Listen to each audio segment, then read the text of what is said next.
never guess the places that I've been. You never guess the places that I've been. 'Cause everything is like a dream, yeah, but only in that dream that I live in. I'm never gonna let the day begin. Never gonna let the day begin. 'Cause everything is like a dream, yeah, but only in that dream that I live in. Oh, don't wake me up before you go, and I'll just make this bed my home. Oh, darling, please just let me sleep. Give me my dreams.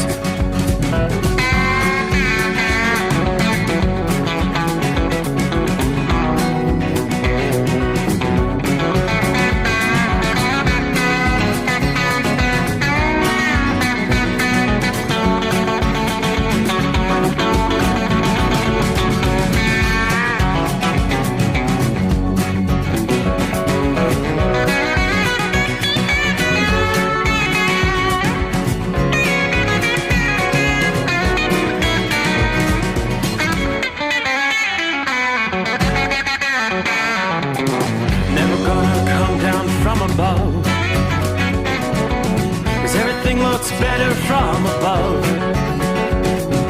Nothing's ever as it seems, yeah, except in that world that I dream of.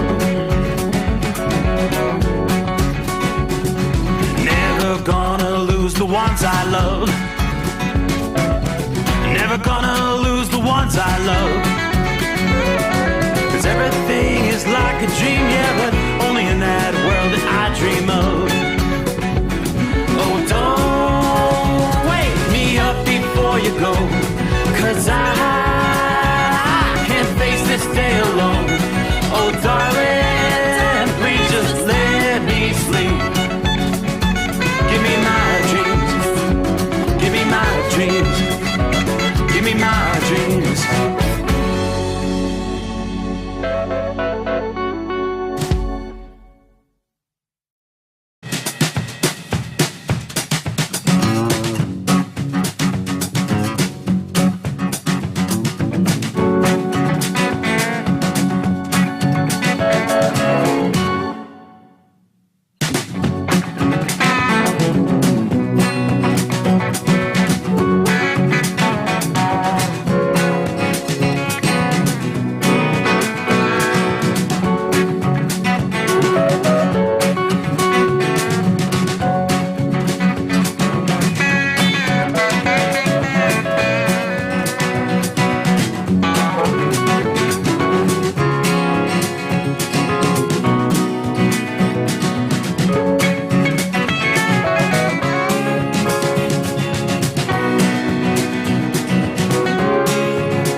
Shall we do a check 1 2? Check 1 2. All right. Well, I'm hearing my voice now, so looks like everything's actually up. Hey, good morning. How we doing? Let's roll into a Wednesday. Yes, indeed. Midweek coming on. Happy Hump Day. Isn't that the word? Great to have you with us over your weekly going. Well, what are we looking at here? My, what a difference a week can make. Now I hear the bumper. It was actually still there. That's called operator error. My apologies. All right. Well, if you could even hear me over the bumper. Welcome into a Wednesday Hump Day coming on. The Steve Sommers Overnight Drive live from the Hot Shot Secret Studios. What's going on? I said, what a difference a week can make. Big time. Boy, it's nice to be able to step outside, get a smoke, and not be freezing your giblets off like we were this time a week ago. It was brutal. But the warm-up, you've noticed, the big warm-up is underway across especially the middle portions of the country. Of course, many areas that were hit by last week's disastrous winter weather. Forecasters say temperatures are going to be continuing to rise rather dramatically from the lowest point last week in some communities. Rounds of course, snow and ice compounding what was the power crisis across the south central states, the coldest air in decades. And that left behind quite the mess. Many Texans facing very lengthy cleanups, with the number of people that had burst water pipes and what is the ongoing water shortages in the aftermath of that storm. But, of course, we remember the brutal cold reaching as far south as the coast of Texas and Louisiana. Well, we fast forward. Here we are 1 week forward. And a big warm-up enveloping the central states this past day. We're watching that Arctic air retreating to the north. Now, how far to the north is it at this point in time? Well, it's warm enough to be raining in parts of south central Michigan and even central portions of Minnesota tonight and Wisconsin. We do have a few winter weather advisories. This is like the second little clipper in as many days. It's only really going to impact the northeastern portions of Minnesota, the northern tip of Wisconsin, and the northern tip of Michigan. UP of Michigan is pretty much the entire UP is under a winter weather advisory. It's going to be another fast-moving storm, not a whole lot of snow accumulations. Just a couple inches at best is all we're going to be talking about. But the temperatures climbing. They really started to begin climbing over the weekend in the deep south, and that trend continues as we made it into the early portions of the week. Monday, we saw temperatures in Rapid City, South Dakota, reaching 57 degrees for the afternoon high. Hey, think back a week ago. Where was Rapid City? You were 24 below zero, if you could imagine that. What a difference a day can make in some cases. This past day, AccuWeather forecaster, who was it? Brittany Boyer said that we're going to be talking about temperatures 30, 40, even 50 degrees warmer than we were this time 1 week ago. And the warm-up continues. Temperatures in the low to upper 70s. 70s, believe it or not, in cities like Oklahoma City, about 15 degrees above normal for this time of year. And more typical of mid-April, they tell us. Temperature in Dallas bottomed out at 2 below zero on February the 16th. High temperatures soaring to 81 degrees this past day in Dallas. I mean, you're talking about a temperature swing of 84 degrees in a week's time. That's almost unheard of. Now, following near record low temperatures for the month of February, temperature swings will have you wondering, what season is it? Are we still in winter, or have we jumped into the middle of spring? For those that are actually displaced from their homes, which there are a number of people right now that are, you're going to be dealing without power. You may need to find alternative ways to stay comfortable through Wednesday afternoon. For some areas further to the east today, Wednesday, we'll see some of the warmest temperatures arriving. It's not going to be quite the dramatic warm-up for that part of the country, but from Detroit to Buffalo to Raleigh and Atlanta, temperature swings upwards of 10 to as much as 30 degrees above last week is what we're going to be talking about here. High temperatures likely to rebound from the teens and 20s over in the central Appalachians. We saw that over the weekend. You'll be in the 30s, lower 40s maybe. Later today, that's not bad. Highs along the I-95 corridor trending up into the 40s from Boston to New York City. Close to maybe near 60 in Washington, D.C. Right around the average. You're typically in the 50, 55 degree range for this time of year.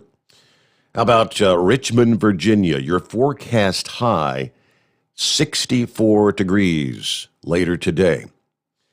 Not only would that be the warmest day since the second day of the new year, but the temperature swing 45 degrees higher than where you were back on Sunday morning with the morning low temperature there.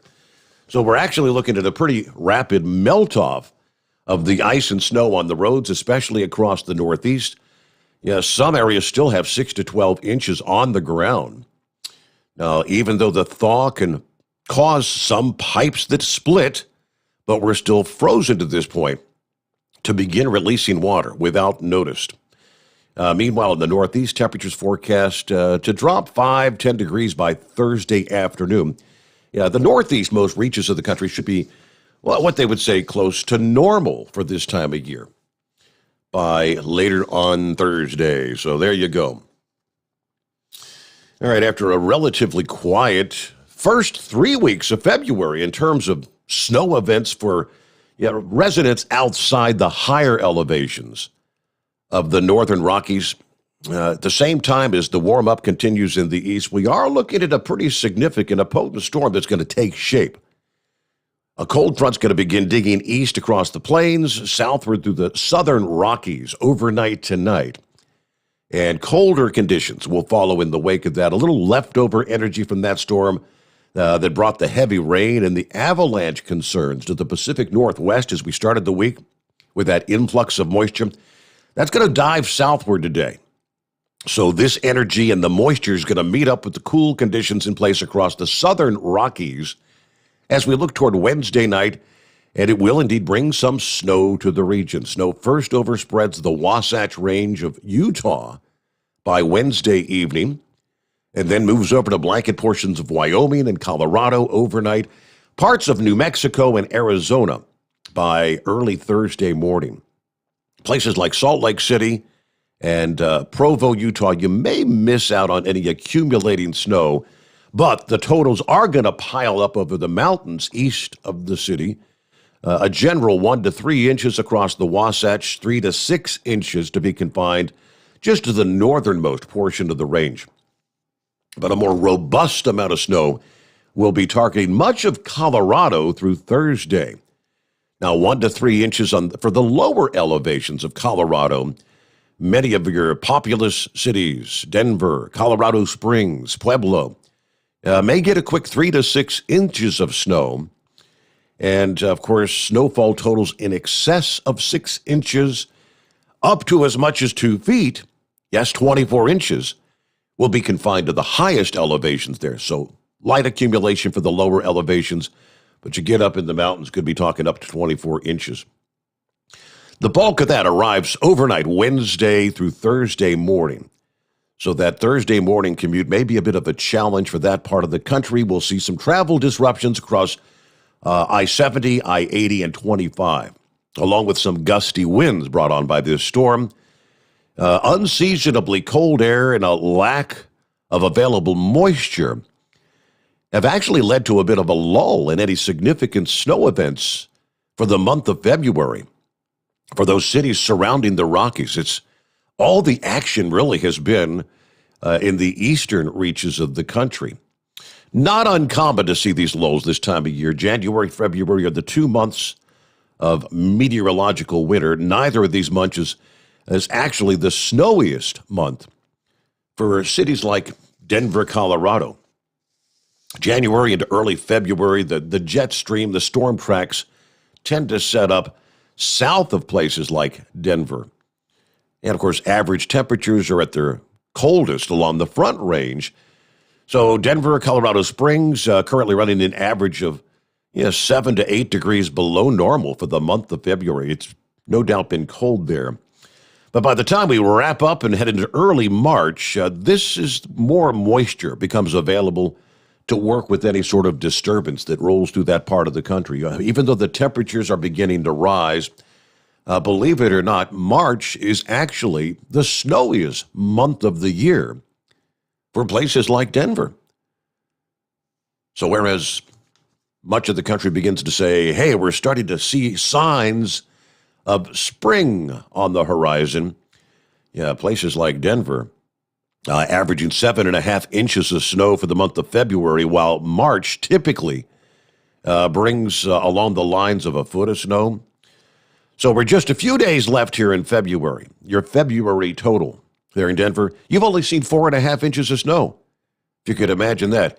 Heck, we've seen a whole lot more snow here in southwest Ohio in the Midwest than they've even seen in Denver for the month of February.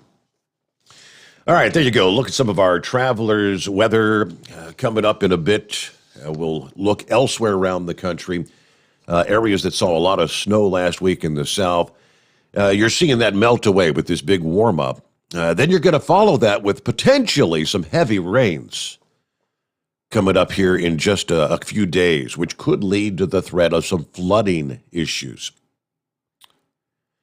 All right, kind of anticipated this might happen. Under the industry headlines, we all recall the massive pileup that occurred in Fort Worth earlier this month, right as this whole train of storms was just getting underway. It was that first system where you had essentially just a glaze of ice. It had been raining, but the temperatures dropped below the freezing mark, and the elevated surfaces were beginning to glaze over. And that incredible pileup. Well, the first lawsuits have been filed. 3 have filed a lawsuit against several trucking companies involved in that pileup. Yeah, filed on Monday of this week. In the filing, 3 Texas motorists claimed they were seriously injured. And the accident that involved, it was at least 133 vehicles. 6 people died. Now, this lawsuit accuses 5 trucking companies of improper training of drivers, as well as negligent hiring and monitoring. Companies: FedEx, GG's Produce Transport, JB Hunt, Rich Logistics, and Go-To Logistics. The lawsuit also lists 6 company drivers, identified as John Does, 1 through 6, as defendants in the suit, demanding $1 million in damaging from the aforementioned trucking companies. Okay, according to the law firm, our customers have suffered serious injuries from multiple bumps, head injuries, partial bruises. They're currently receiving medical treatment and medical evaluation. A catastrophic collision like the February 11 disaster will have multiple factors. By filing a civil lawsuit, victims have the opportunity to conduct their own investigations, obtain answers as to why this preventable incident occurred. Thus, we can seek justice. Now, of course, in addition to the lawsuit, Texas lawmakers have also called for an investigation. What was occurring on the roads? Had the roads been treated? Why were they in the freezing condition? National Transportation Safety Board is investigating the crash. Their focus is on the state's snow and ice treatment protocol. I don't know about you, but from past experience, when you have a National Transportation Safety Board investigation revolving around a big crash or whatever, that's not the kind of thing that gets resolved in short order. Hell, it takes 6 months to a year in many cases to ever get the final report from the National Transportation Safety Board. So some of these suits may drag on, and that's not uncommon as well. Suits that drag out for years. All right, so there's the tip of the iceberg. Lots to cover as we make our way into midweek here. Around the country, our number 844-3388. Well, we missed out on this guy last evening. You had us kind of concerned because it's not common to not hear from Horse Feathers. Hey, Mike. So Horse What Feathers, day are is you it? there? No? Oh, yes, Okay. hello. Well, let me jump down and try. Hey, Let's see. Mike. Is it Scrapyard? I believe Horse Feathers might have lost his cell. Hello, Scrapyard. Hey, Steve, what's happening? Waving all Having an five issue at you, with the brother. phones, okay. Yeah, the reason I called, well, There's always first of all, something. that weather is something strange, Okay, I well, tell let's see you. what we can do I here. got It's home early this morning after getting off work. 3388. We'll just get a quick 2-minute timeout and come back. I'll try to get the phones up and running here. Uh-oh. Live from the Hot Shot Secret Studios, the Steve Sommers Overnight Drive. Dean Michael, the tax doctor here. Are you tired of those tax problems following you around like a dark cloud, always in the back of your mind, losing sleep at night? Call me now and get your life back. 888-632-4506 or go to mytaxhelpmd.com. Pretending they're not there won't make them go away. The IRS isn't going to forget. They will levy your bank account and garnish your wages. Don't wait for that to happen. I'm not telling you these things to scare you. I'm telling you so you can benefit from my years of experience. Now is the time to act. 888-632-4506. For anything diesel, take it to Shy Diesel.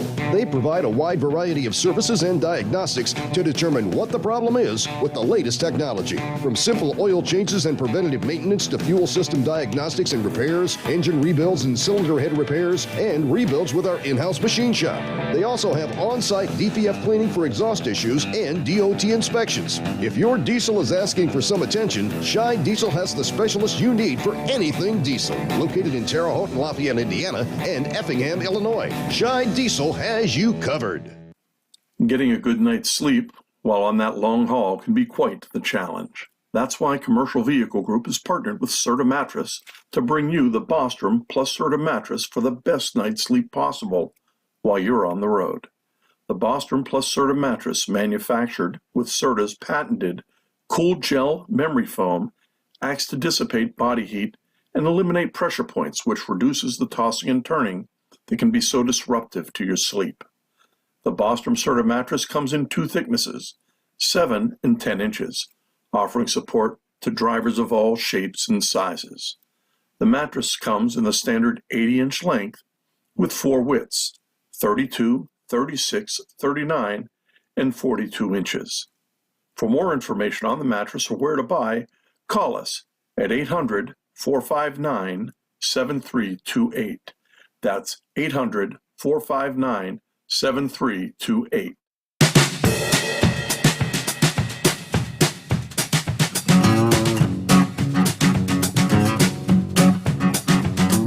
All right, back at it here. I think we got things under control. That's crazy.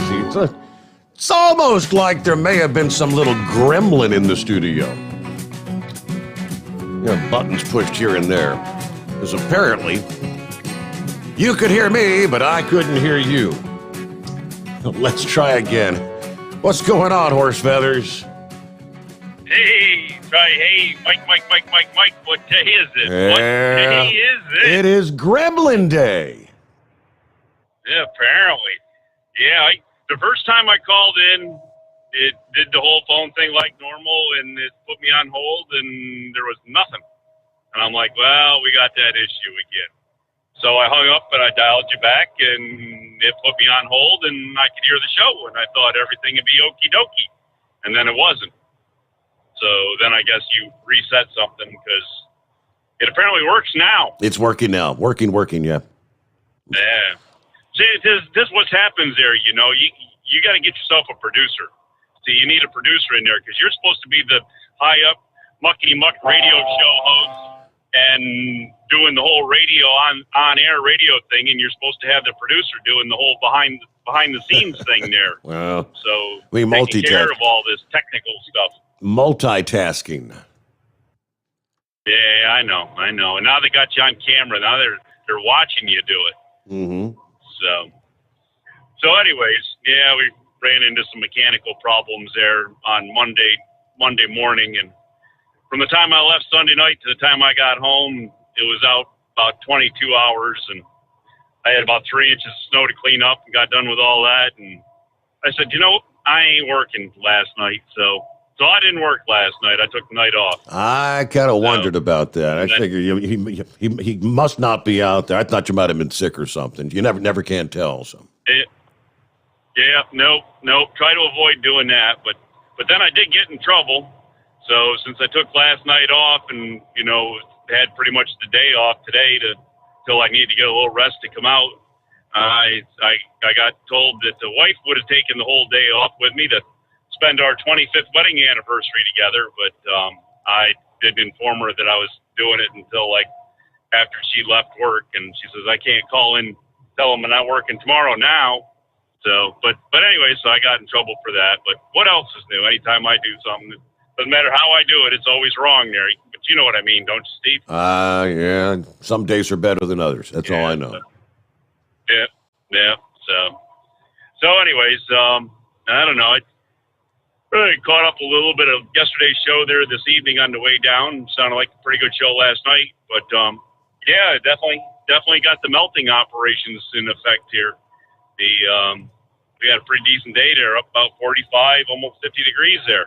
Not bad. So you can't beat that at all. So, but I don't know, not a whole lot other than that going on because, as I say, I kind of missed everything. I did catch one thing on the news there. Maryland's got a 4th super site sent up there. They got one at like the convention center in downtown Baltimore, and they're using the M&T Bank Stadium and getting ready to set that up. And they got another one going up in southern Maryland. They're going to be using this stadium area, I believe.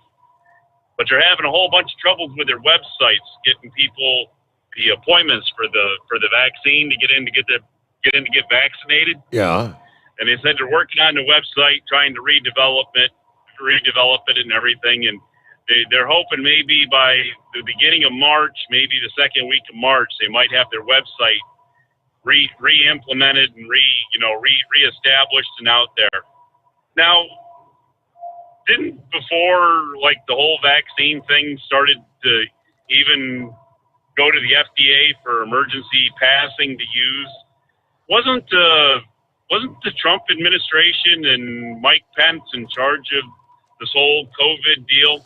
Yes, Wasn't he telling the states to get your distribution in order, have everything all set up so that when we have the vaccine, you can be in full operation. Didn't they tell the states that? And now we're 4 months into trying to hand out vaccines, and the states can't handle it, and complaining the federal government's not doing enough. And they're saying this 4th site in Maryland is actually going to be run by FEMA. So now the federal government has to run all the vaccination programs now? Is that what I'm starting to understand? All I know is Joe Biden wasn't he out there saying on the campaign trail that I have a plan. I have a plan. Trump doesn't know what he's doing, but I have a plan.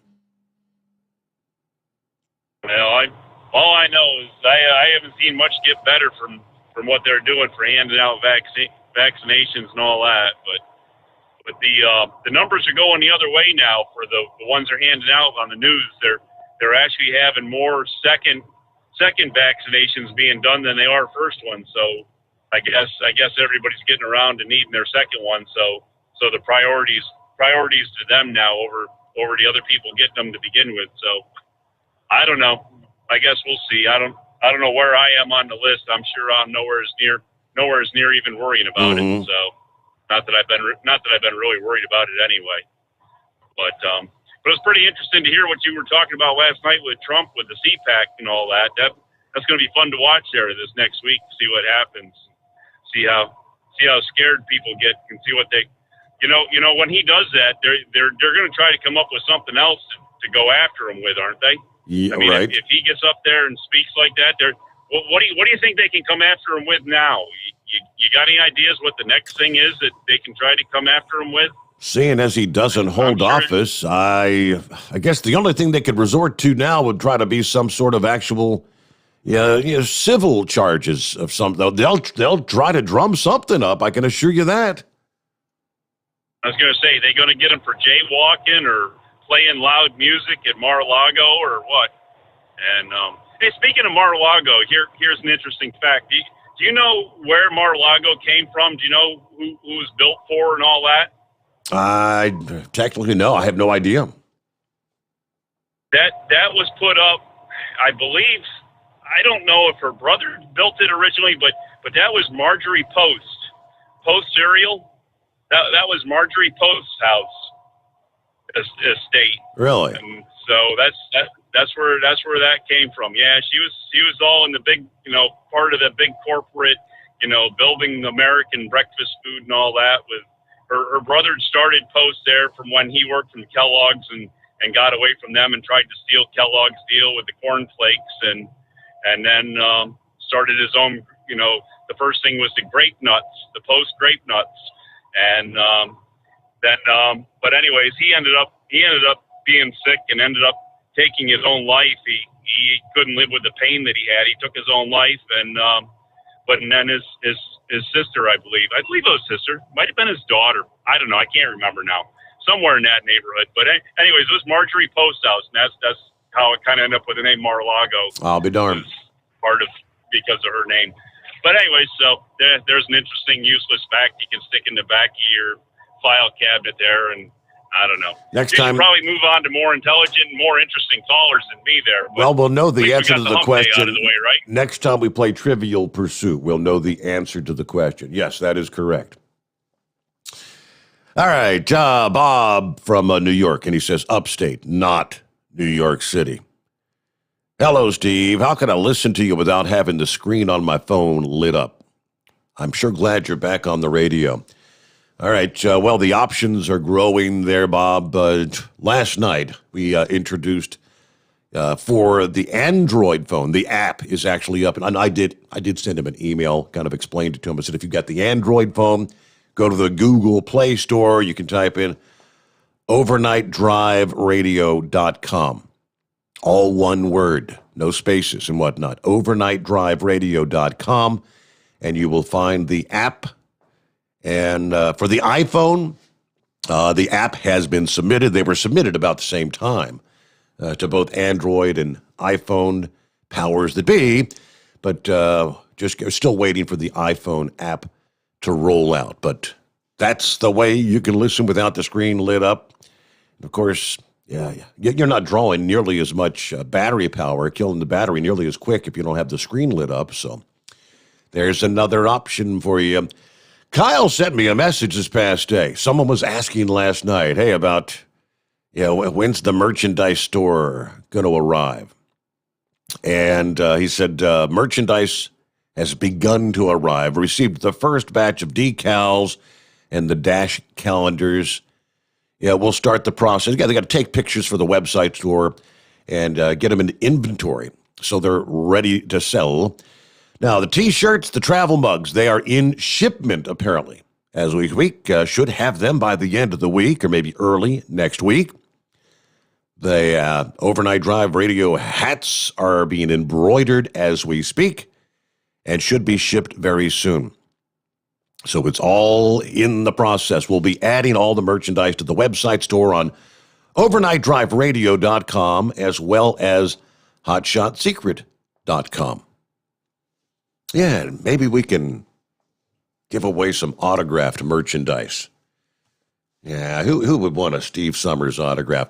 All right, we get a quick break in here. Lines available. Now I think we're all settled in here on a Wednesday hump day. It's 844-844-3388. The Steve Sommers Overnight Drive live from the Hotshot Secret Studios. The Overnight Drive with Steve Sommers. Live from the Hotshot Secret Studios. Call Steve now. 844-844-3388. That's 844-844-3388.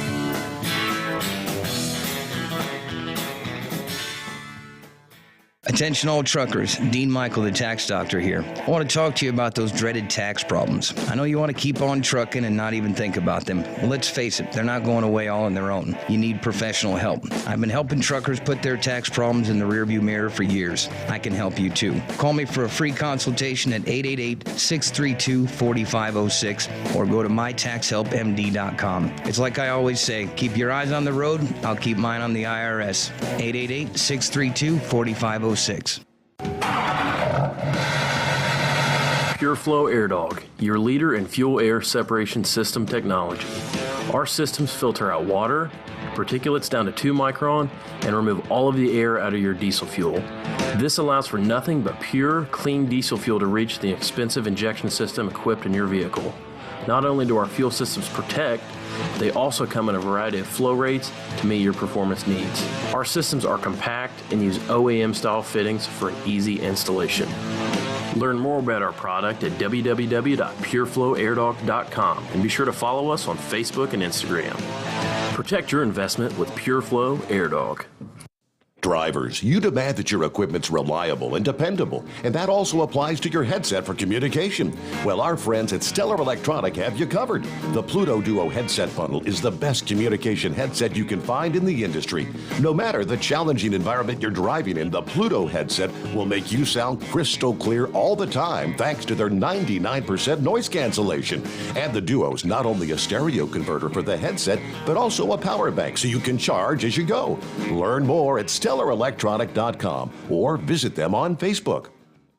At Hotshot Secret, we share the science behind common diesel problems. For example, ultra-low sulfur fuels. Fuel has two purposes, combustion and lubrication. Ultra-low sulfur fuels have diminished the fuel's ability to lubricate. Hotshot Secret Everyday Diesel Treatment with LX4 restores lubricity, protects your engine, and optimizes performance. Everyday diesel treatment is available at truck stops, Tractor Supply, O'Reilly's Auto Parts, and online at HotShotSecret.com. Hotshot Secret.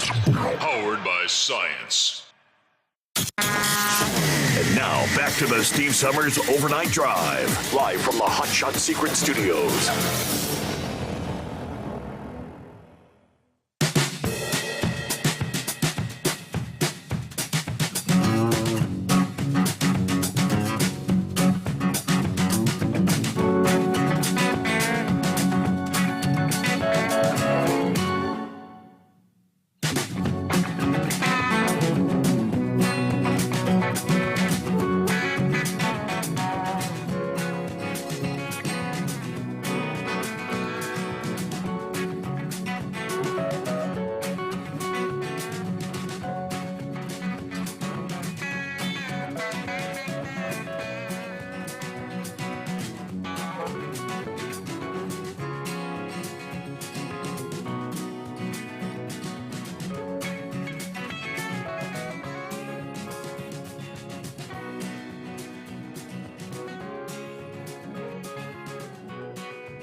Okay, now why am I hearing myself if the mic was muted?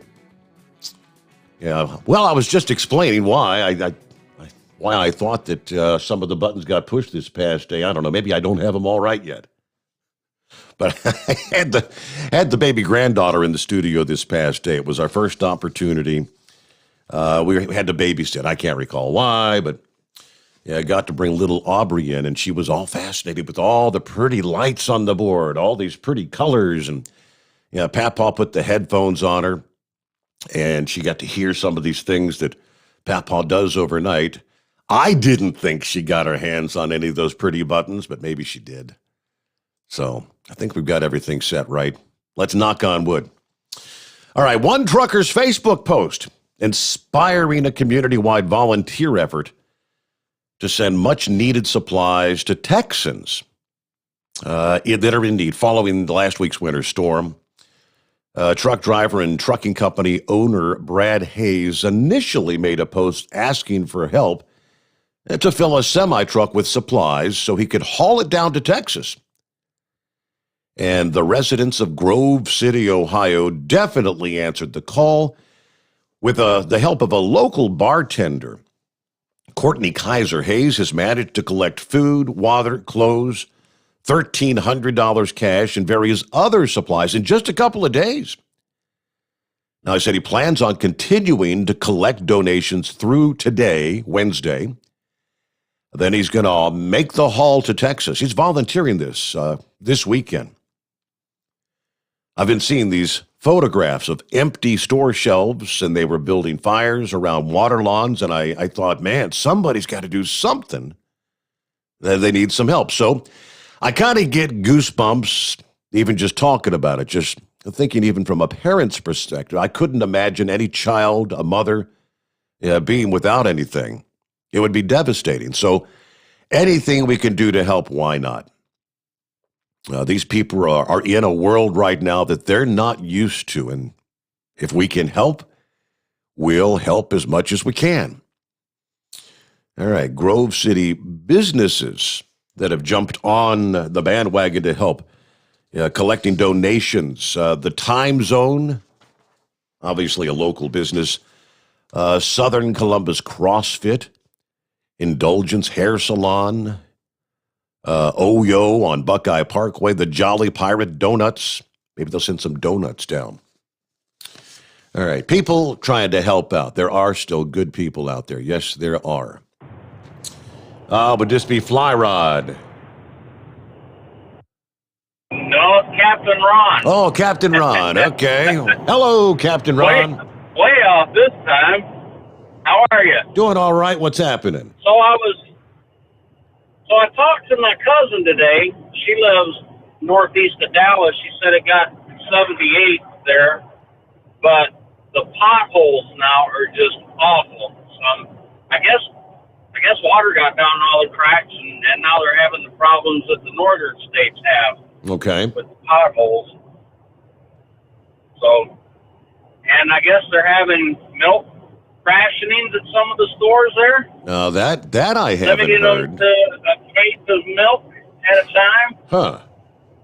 People were in there buying 6 gallons of milk at one time. I have a hard time just using a half a gallon before it goes sour. Well, I've got a grandson. I've got a grandson that could go. I mean, this boy can go through a gallon of milk in a day. Now, when we had both of the grandkids, that was I was literally 2 gallons of milk every 2 days. So it depends on how many kids you got, I guess. Yeah, I guess so. I guess a couple of teenage boys go through some milk. Right. The Hillsborough River down in Tampa, where the boat parade was for the Bucks, they normally dye it green for the Saturday before St. Patrick's Day. Mm-hmm. They're not doing that this year. I guess they don't want us getting together, but we still had that Super Bowl. I don't know. Some things just don't make sense. That's true. Yes. So all this Ted Cruz stuff, do you think this would be happening if there was a D behind his name? I doubt it. I highly doubt it. Yeah, I don't think so either. But I guess that's about all I got. Have you heard if the refineries are back up and running? Well, a matter of fact, I have one update here right before me. If I could flip the screen over here. Some of them are and some of them are not. I don't know how significant of an impact it would have overall on prices, but let me share this story. This one out of Houston, they just this past day said repairs at the Royal Dutch Shell's 318,000 barrel per day Deer Park, Texas refinery. Damaged by the severe cold.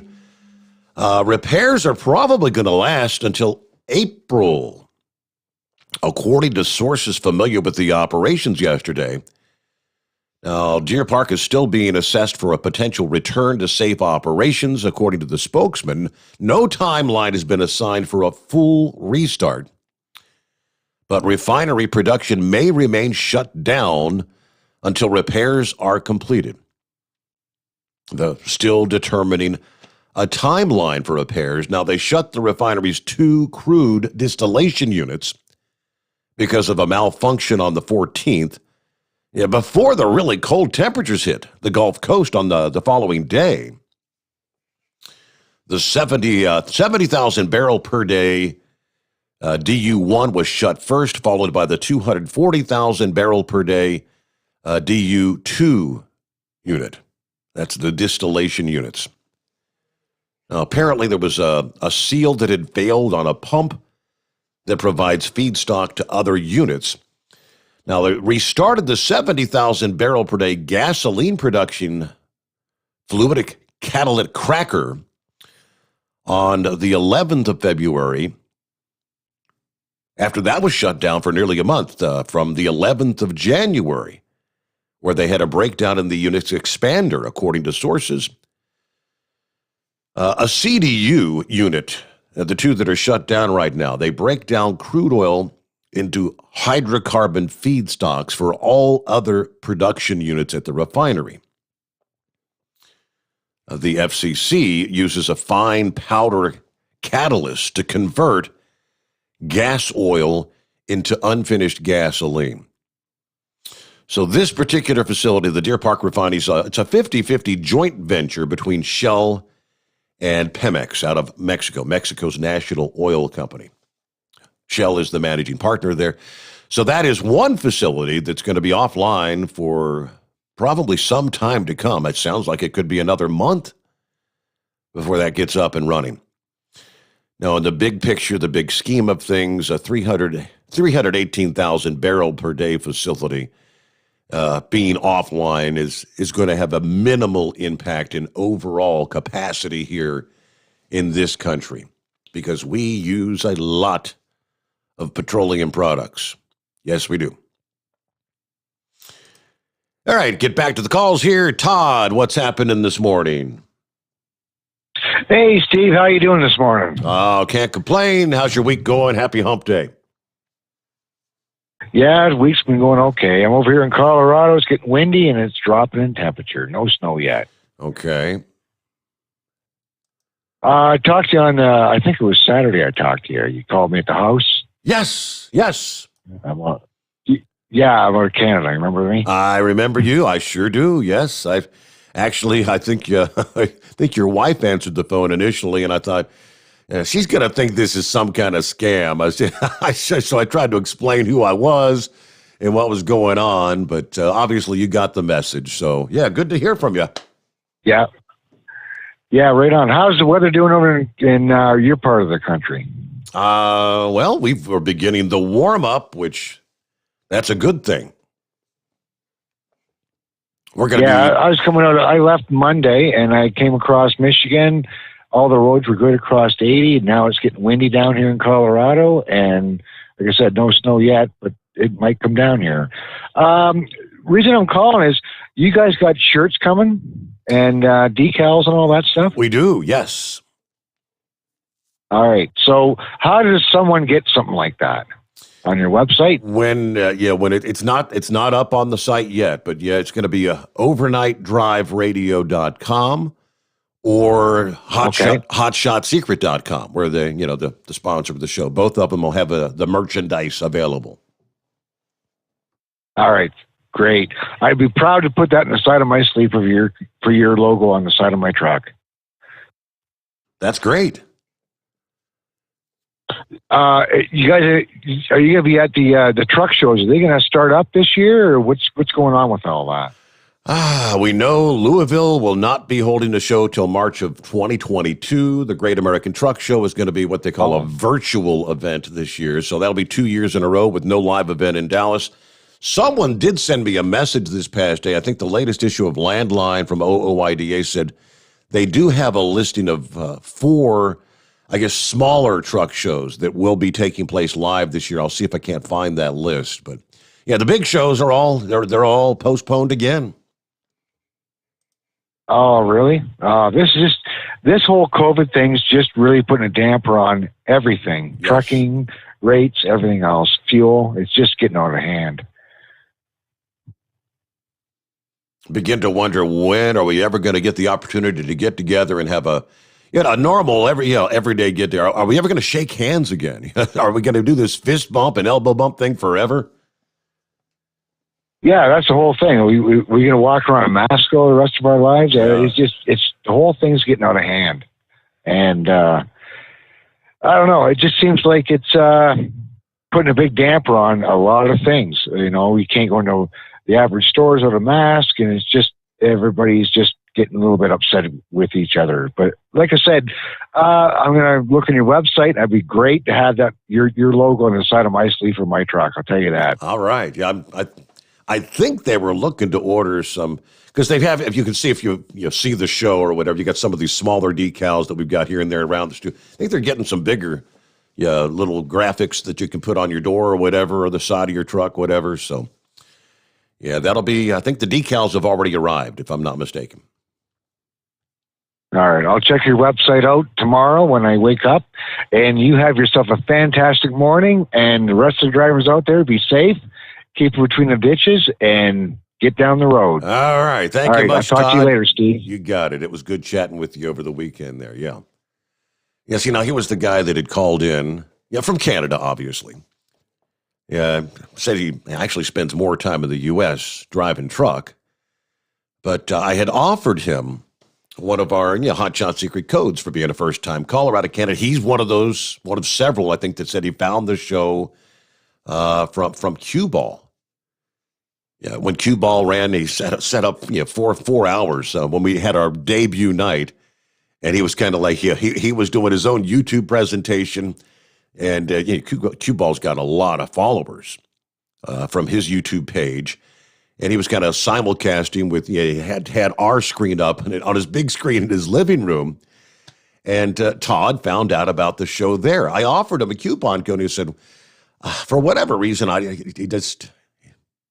said, no, we'll get you a code, all right? So I remember what it was. He had called on a landline and could not receive a text message via that.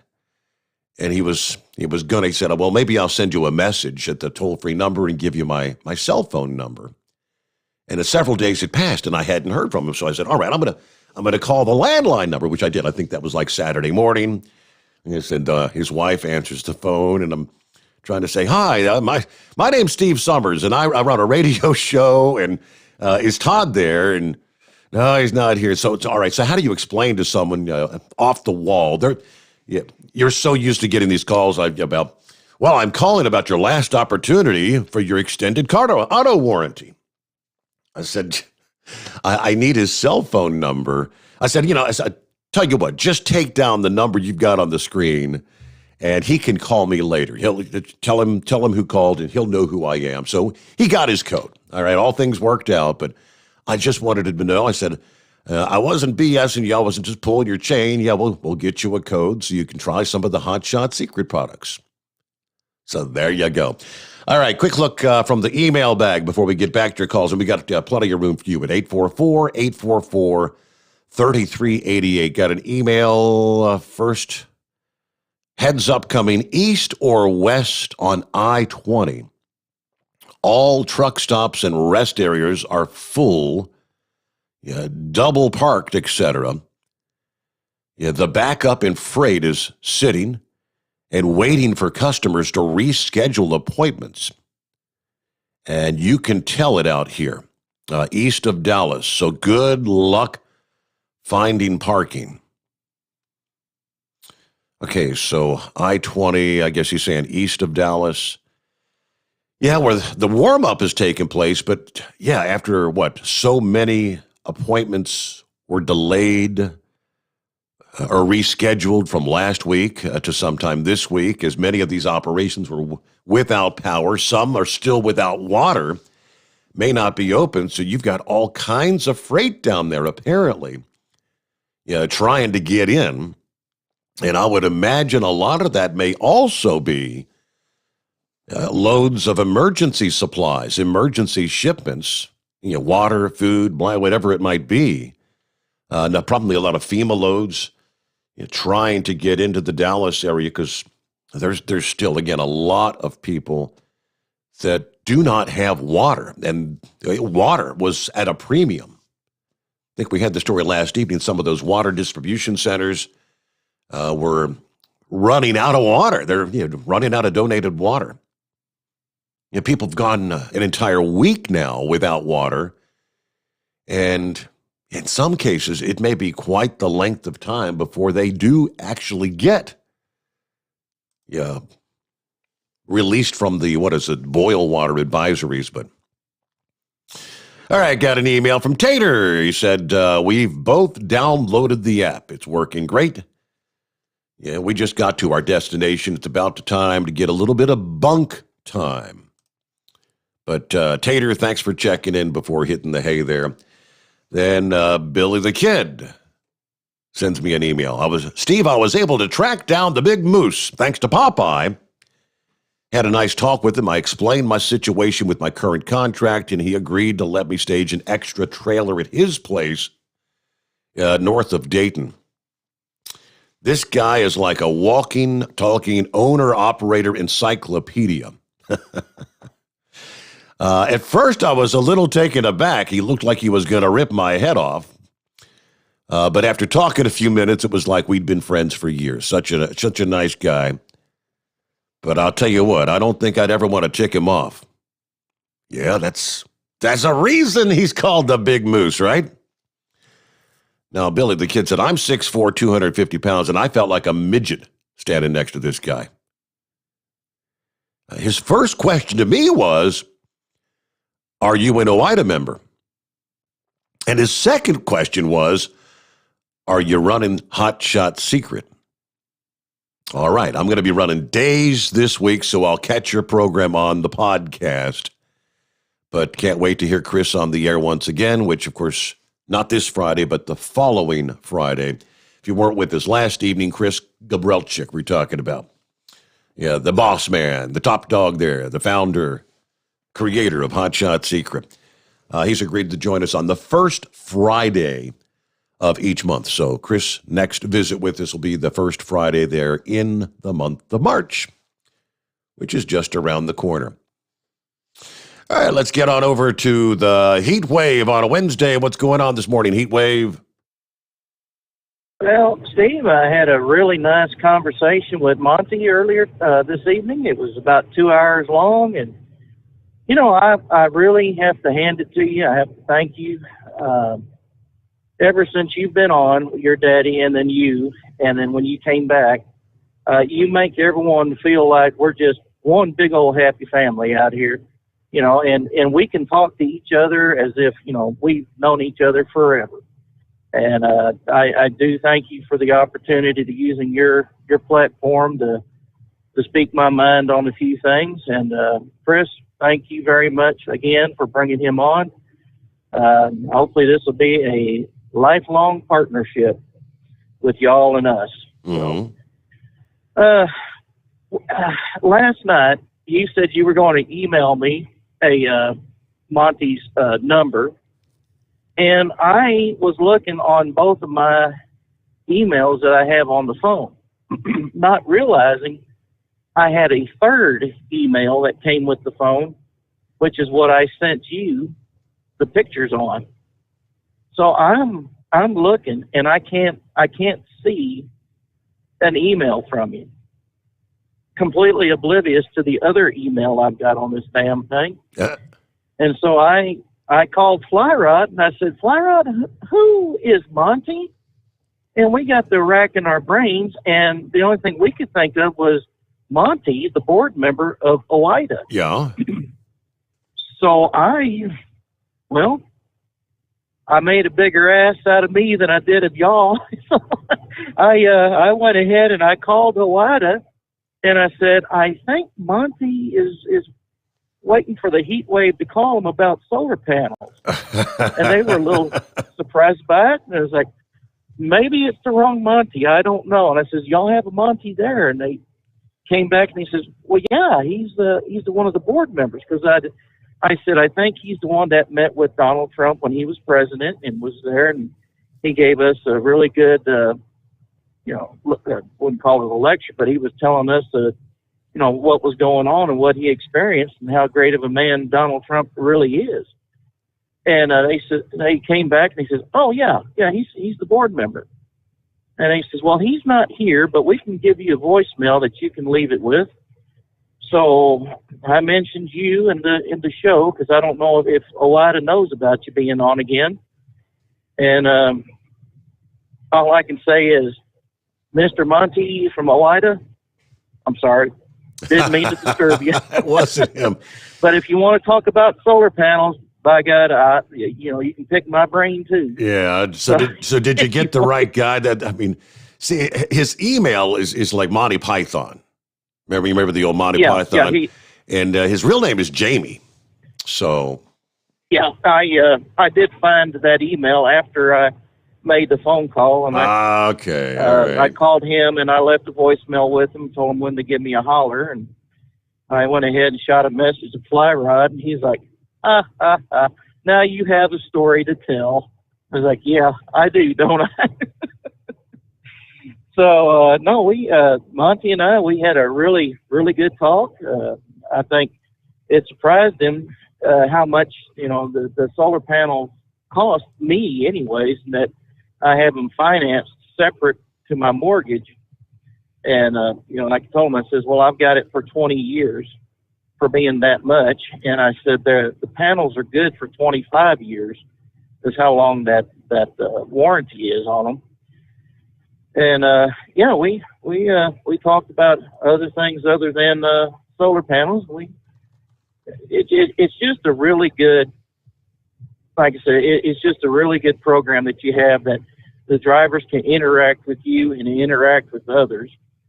I'm Gilligan. I don't know who Gilligan is, but I know he wanted to say something to me. So if he calls in tonight or another night, please give him my phone number, and we'll just go from there. And then we'll talk to him about what he wants to chit chat about. I don't remember if he was talking about wanting to talk about solar or just STS on the phone. Right, shoot right. the chase.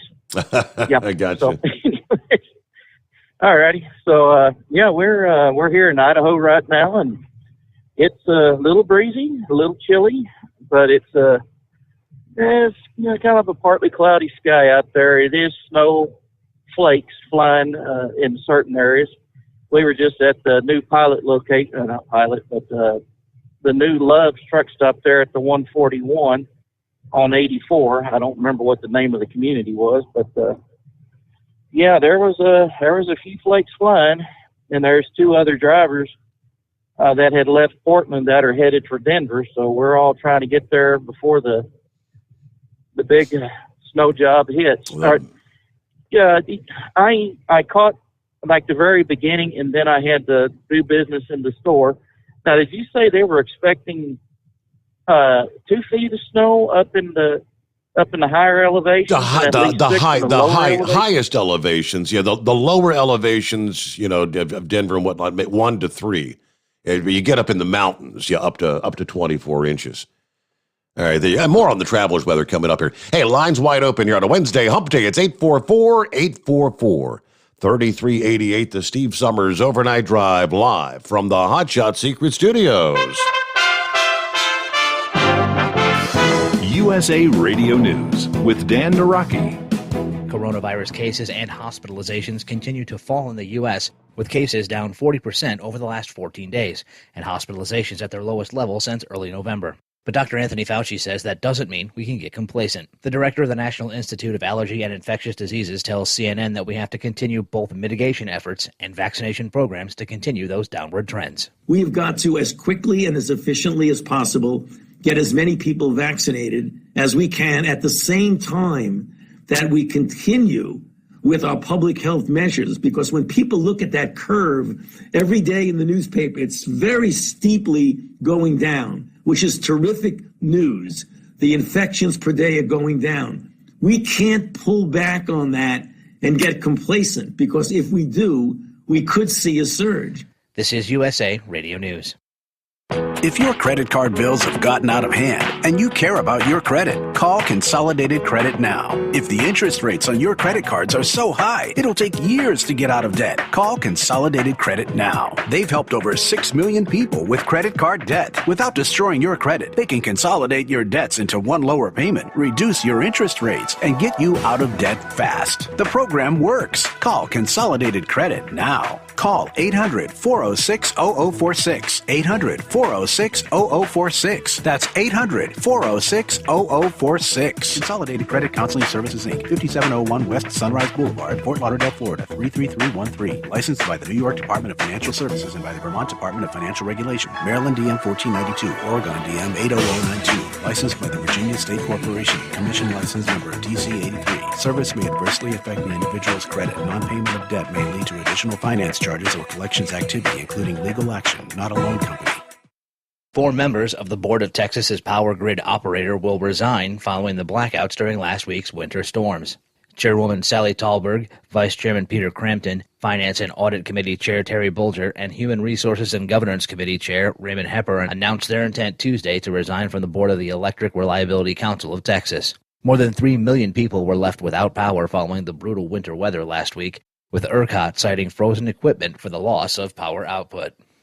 And Tom Vilsack was confirmed by the Senate Tuesday to serve as President Biden's Agriculture Secretary. The former Iowa governor was confirmed by a 92-7 vote.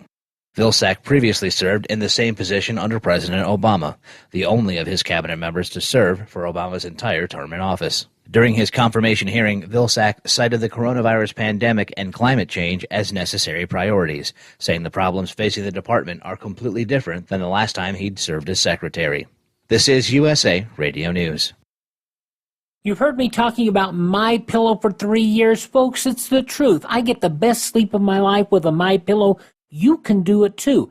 60-day money-back guarantee, 10-year warranty, made in the USA. You'll sleep well or you'll get your money back. Go to MyPillow.com, click on the radio listener special, use my promo code USA, get 2 MyPillow premium pillows for the price of one, or call 1-800-951-8175. Get the best sleep of your life and do it now.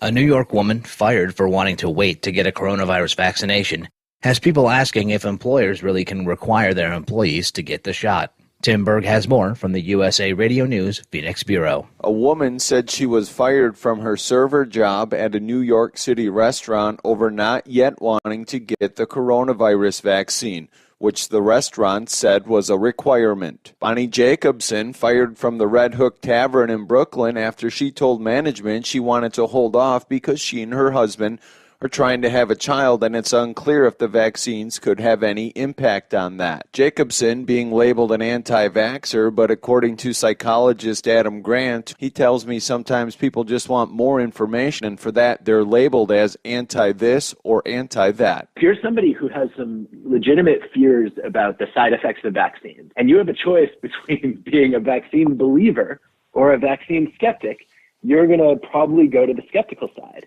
And what's missing in there is the fact that this is a bell curve, right? Most people are somewhere in the middle saying, look, I don't necessarily want to give every vaccine ever invented to every single newborn on the day that they enter the world. And if I have to be forced to choose one extreme or the other, you might not like where I land.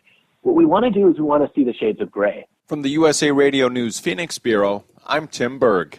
For USA Radio News, I'm Dan Naraki.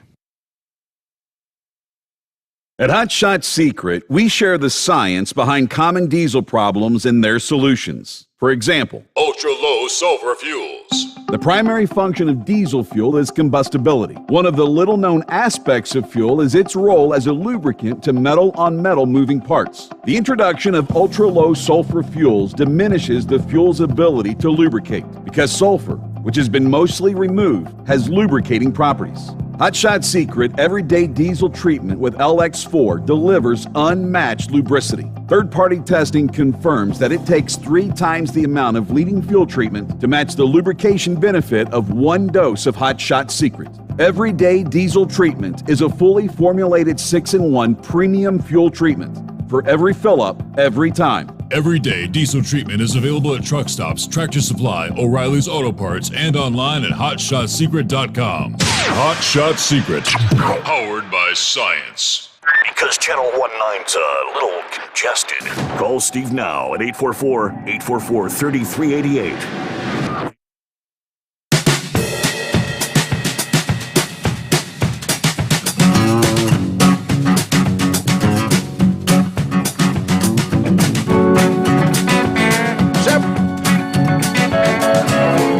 Things to get you updated on.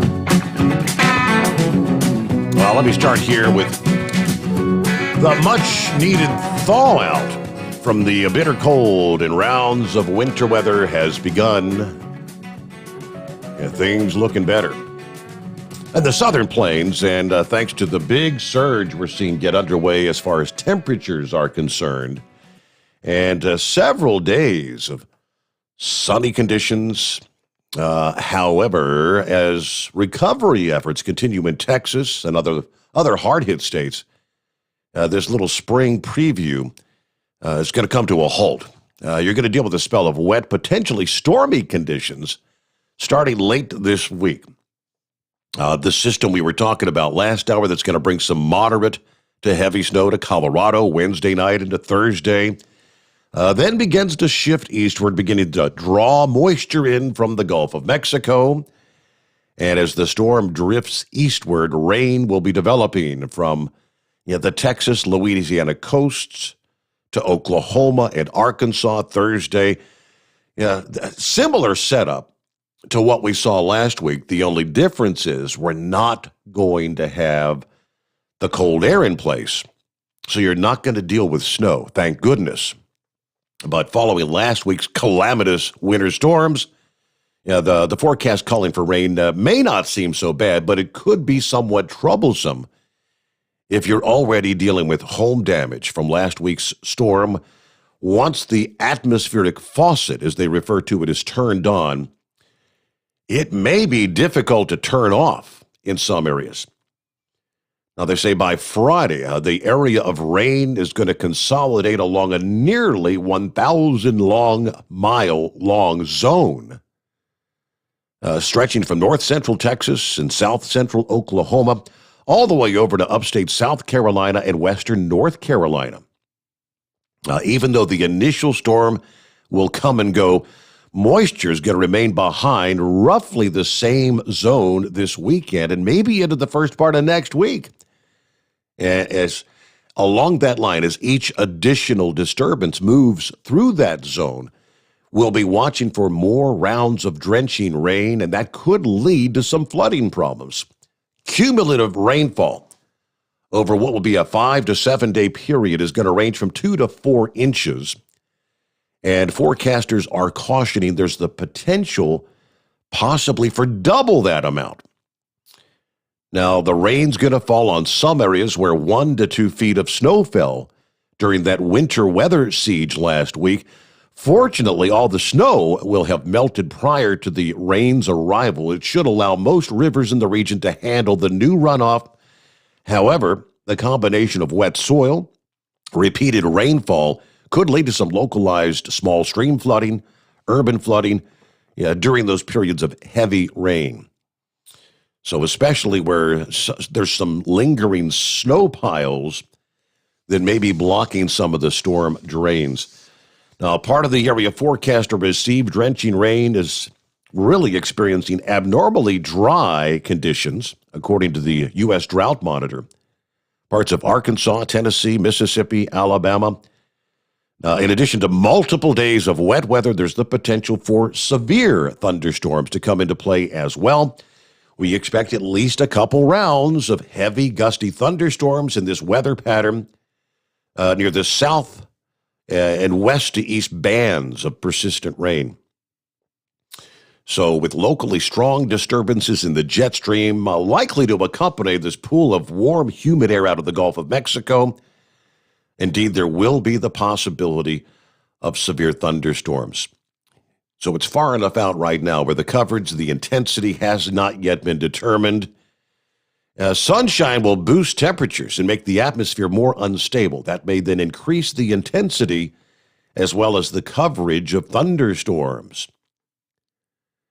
Another concern for motorists along stretches of I-20 and 40, and especially in the I-77, 81, and 85 corridors of the southern Appalachians and the Piedmont, will be areas of fog once the rounds of rain commence later this week.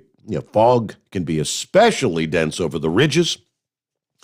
Spotty ice and snow are still possibilities for portions of Virginia and West Virginia, with that leading edge of the rain early this weekend. When you get into areas where you still have some snow on the ground and you get that warm air moving over the lingering snow, you get fog thick enough you could cut it with a knife. All right, bulk of the rain Friday into next week will fall west of rivers that have been experiencing moderate to major flooding in portions of the Carolinas. Still, enough rain may fall upstream to lead to secondary rises or slow down the rate of recession on the rivers there in the southeastern portions of the country. We'll be giving you updates on the intensity of the rain and the flooding risk, and, of course, the potential for severe weather that could bring high winds, hail, and possibly tornadic activity here in the coming days. The active pattern. Meanwhile, the fallout continues in Texas, to where they tell us 5 board members from the company that operates the electricity grid there have resigned after millions of customers lost power last week. The Electric Reliability Council of Texas notified the Public Utilities Commission that their board chair, vice chair, finance, audit chair, and human resources and government committee chair have all stepped down. Wow. Now, those 4 unaffiliated positions require the office holders remain independent of any business that the ERCOT oversees. Also, the market segment director and the person slated to fill a vacant position have withdrawn their application. All 6 of these individuals reside outside of Texas. Someone brought that up last night on the show. Did you hear there's board members that don't even live in Texas? Why are they on the board of the Texas Electric Grid Reliability Council? The board chair, Sally Tallberg, lives in Michigan. The vice chair, Peter Crampton, actually lives in Germany. Officials last week said personal information about the directors had been removed from their website.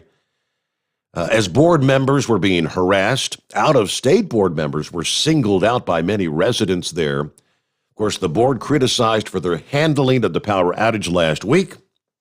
Governor Abbott previously said, these board members should resign in the aftermath of this crisis. And now he released a statement yesterday saying he welcomes the resignations.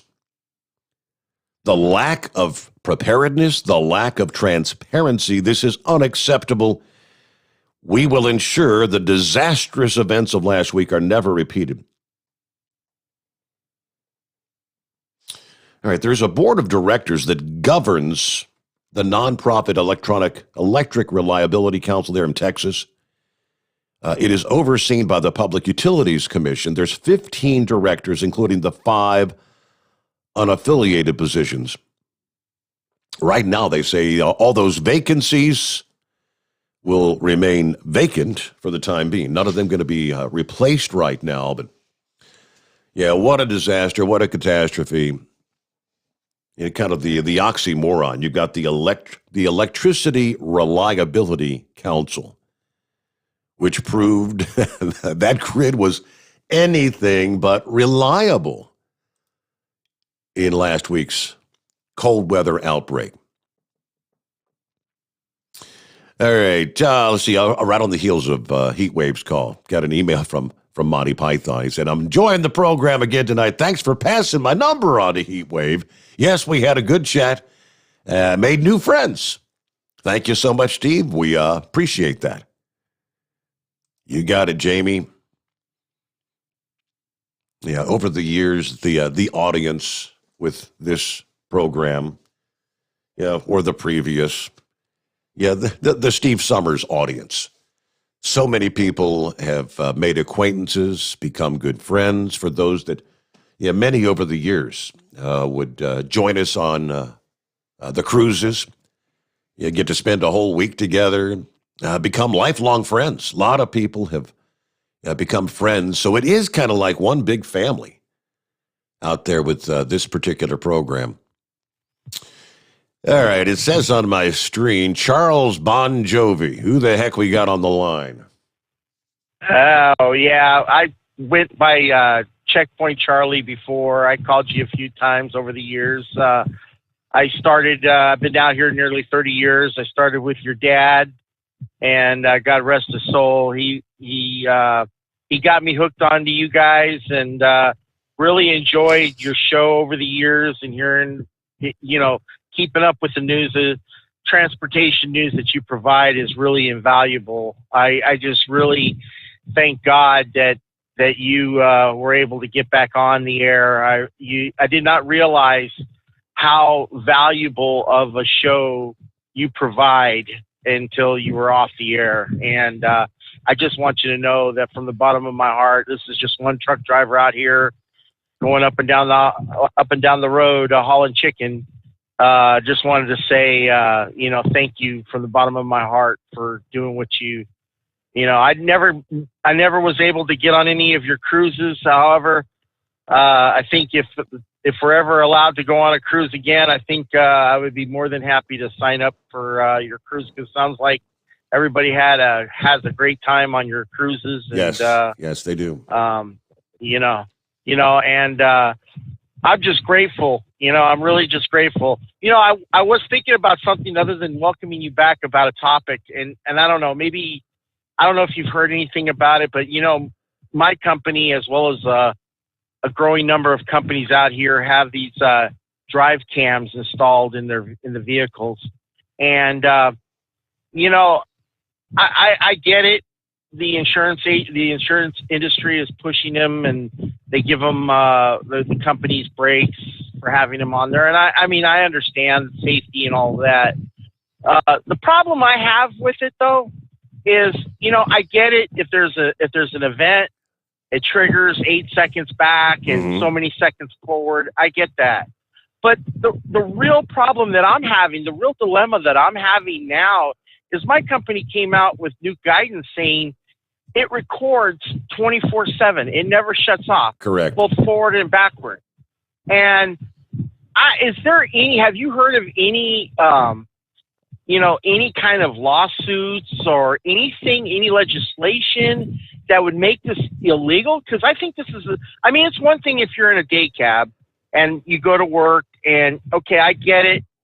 I wasn't a big fan of the rear-facing camera, but I think in an accident, I could see where if you were doing your job the way you were supposed to, it could save your butt. But when you're in the sleeper, now my company said, well, you have the curtains and everything, but it still records the audio. And I just feel like it's a big invasion of privacy. Right. And right. if they were to put a camera in the corporate bathroom, how long would that last? Uh-huh. And not only that, I'm a short, fat, ugly guy out here. Nobody wants to see me, okay? But we have female drivers and stuff like that. I think, I could be somebody's daughter, somebody's wife, somebody's sister. And, I just think that, I get safety, but I think the companies, especially Litex, have gone overboard with that. And, I just would like to see some legislation, because I'm talking to a labor lawyer now to see if this is something that, I do like my job. I work for a really good company. They pay me very well. I don't want to upset the apple cart, but by the same token, I don't feel like I should have to give up my privacy as a condition of employment, especially, like I said, when driving down the road, I get it. I get it, as much as we all don't like them, I understand. But when the truck turns into your personal birthing area, it should be shut off. And I just wanted to pick your brain and get your 2 cents on it, on the matter, if you've heard anything like that. Well, what you just very clearly explained, you are not alone. It's becoming more and more popular with companies to put the driver-facing camera is, and I've spoken to a number of the safety guys who say it's an invaluable tool, because we can go back and coach the driver and tell them what they've done wrong here or done wrong there, and make them a safer driver.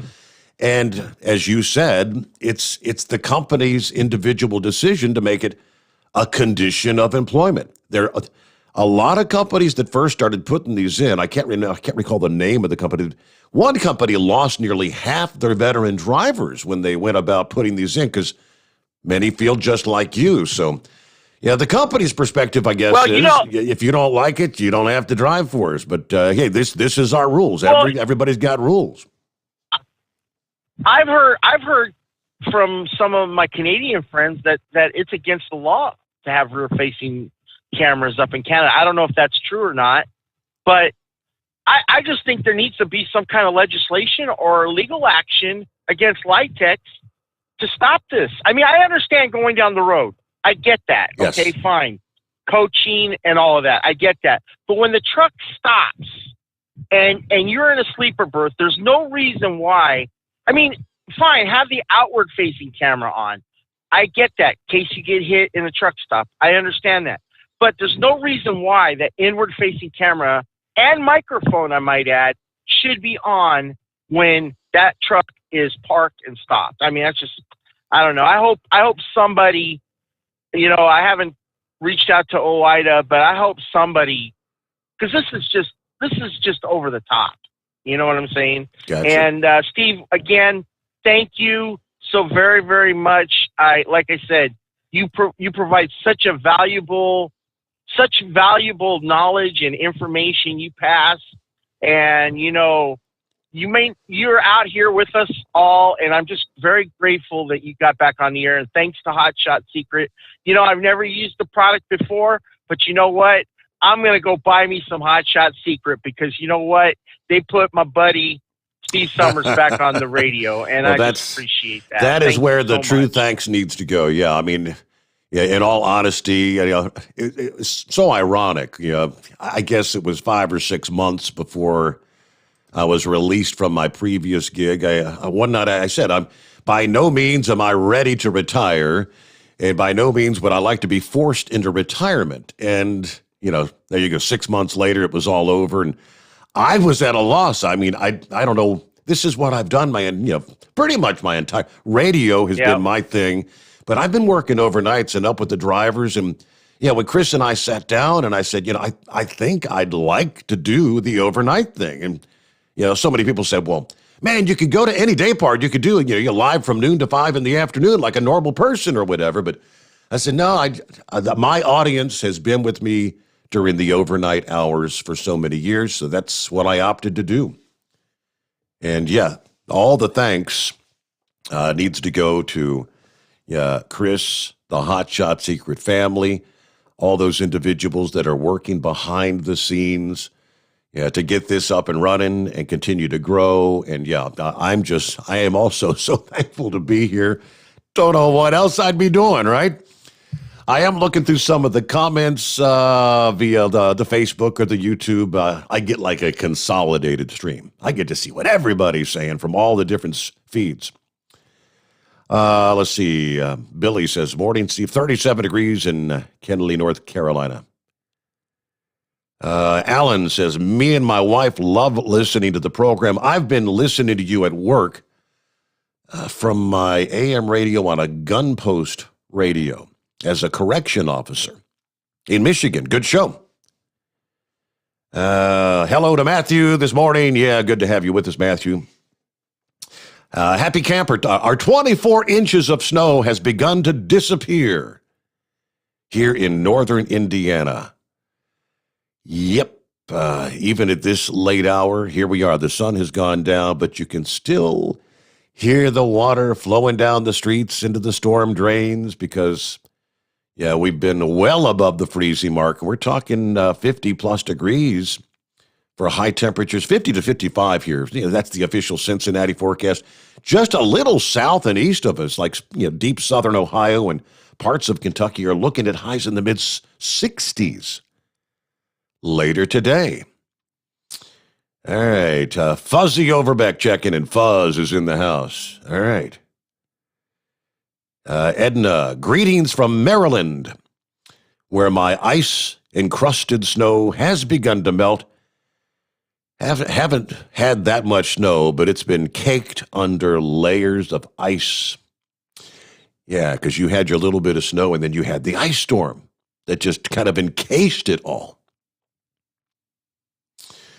All right, we got a number of others, but we'll save some of these for a bit later before we get back to our calls here. And we got to get a bottom of the hour break. We're about 2 minutes away from that. So callers, hang in there. Here we got we got old Sylvester checking in from the land down under. Iron Bear is on the line. Eagle, the big moose, hanging on. And if you'd like to jump in, it's 844-844 3388. The year 2020, we all know, will be long remembered as the COVID pandemic. The chaos it brought the economy in all of our lives in general. But on the trucking side, something else the year will be remembered for is it was the first full year after regulations for electronic logging devices were implemented, which fundamentally changed the industry. Yet whether most of the changes were beneficial or actually accomplished the FMCSA's goal of creating a safer work environment for drivers of commercial motor vehicles, that could be the subject of much debate. Very true. Now, to be sure, ELDs were here long before December of 2019, the compliance date. Regulations introducing the predecessor of the ELD, the automatic onboard recording device, going back to 1988. But in 2012, Congress enacted to require the use of ELDs by law, the MAP 21 bill. December of 2017 was the deadline for most carriers to implement ELDs. If you had already invested in an automatic onboard recorder, you got an additional 2 years to switch over to the ELDs. Well, carriers began to experience what drivers had been telling them all along. Productivity plummeted when drivers used ELDs. Drivers who were taught to save as many hours as possible by recording waiting time at shippers and receivers as off-duty could no longer do that. And because the ELD started the 14-hour clock, as soon as the truck moved, on-duty time increased dramatically, and many drivers found that those extra on-duty hours was just eating up their available driving time. In turn, drivers who are compensated by the mile began to see their earnings drop. At the same time, carriers could no longer count on established transit times. They were forced to adjust their schedules, deal with service failures caused by these changes. Some imposed strict time requirements on shippers and receivers in an effort to try and minimize that issue. ELDs also had a direct impact on driver retention. They were already experiencing an aging driver fleet. In many cases, drivers who were close to retirement age just said, you know what, that's it. I'm leaving the industry. Other drivers chose careers in other fields. Just a few of the impacts. But the big thing is, did it really improve safety? And the short answer to that is no. But we'll come back with more after a quick timeout at 844-844-3388. The Steve Sommers Overnight Drive, live from the Hot Shot Secret Studio. Live from the Hot Shot Secret Studios, the Steve Sommers Overnight Drive. Dean Michael, the tax doctor here. Are you tired of those tax problems following you around like a dark cloud, always in the back of your mind, losing sleep at night? Call me now and get your life back. 888-632-4506 or go to mytaxhelpmd.com. Pretending they're not there won't make them go away. The IRS isn't going to forget. They will levy your bank account and garnish your wages. Don't wait for that to happen. I'm not telling you these things to scare you. I'm telling you so you can benefit from my years of experience. Now is the time to act. 888-632-4506. For anything diesel, take it to Shy Diesel.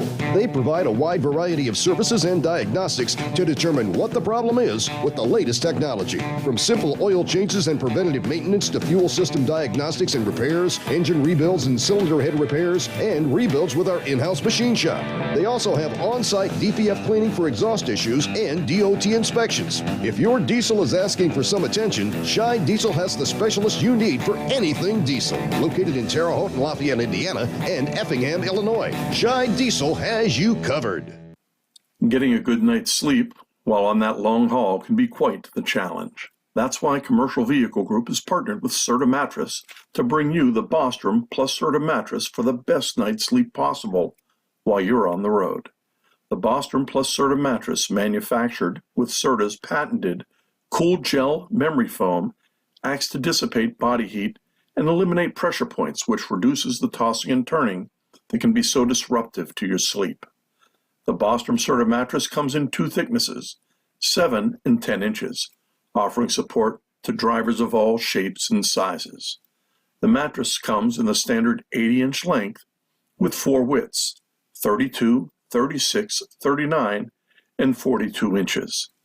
For more information on the mattress or where to buy, call us at 800-459-7328.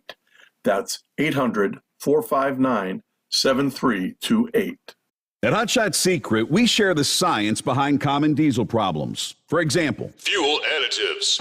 most fuel additives either impact performance or provide protection. Hot Shot Secret Everyday Diesel Treatment provides both performance enhancement and fuel system protection. Everyday Diesel Treatment delivers a 6-in-1 premium fuel treatment for every fill-up, every time. Everyday diesel treatment is available at truck stops, Tractor Supply, O'Reilly's Auto Parts, and online at hotshotsecret.com. Keep the bugs off your glass and the smokies off your ass. This is the Overnight Drive with Steve Sommers.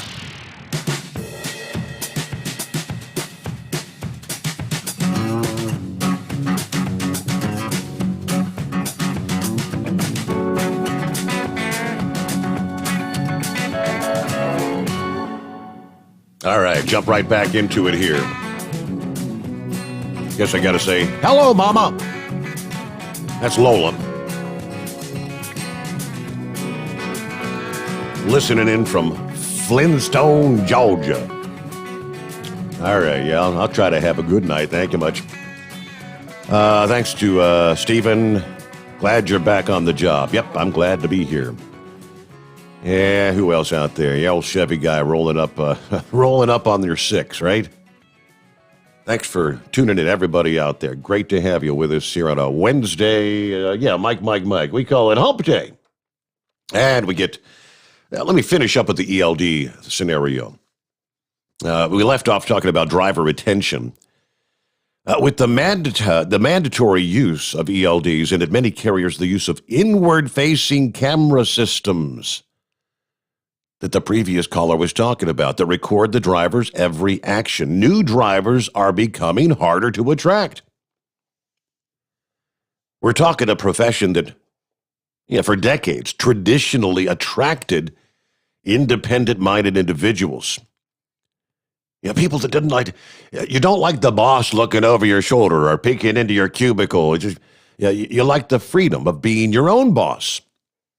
And these things are changing that dramatically.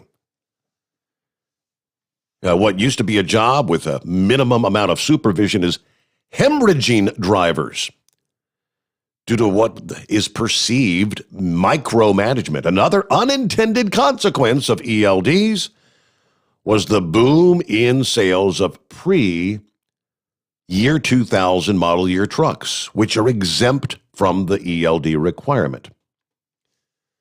By law, of course, ELDs must connect to the electronic control module that records the details of the vehicle's operation. Well, prior to 2000, many vehicles operated entirely by mechanical means or had simpler computer systems that did not retain that operational information.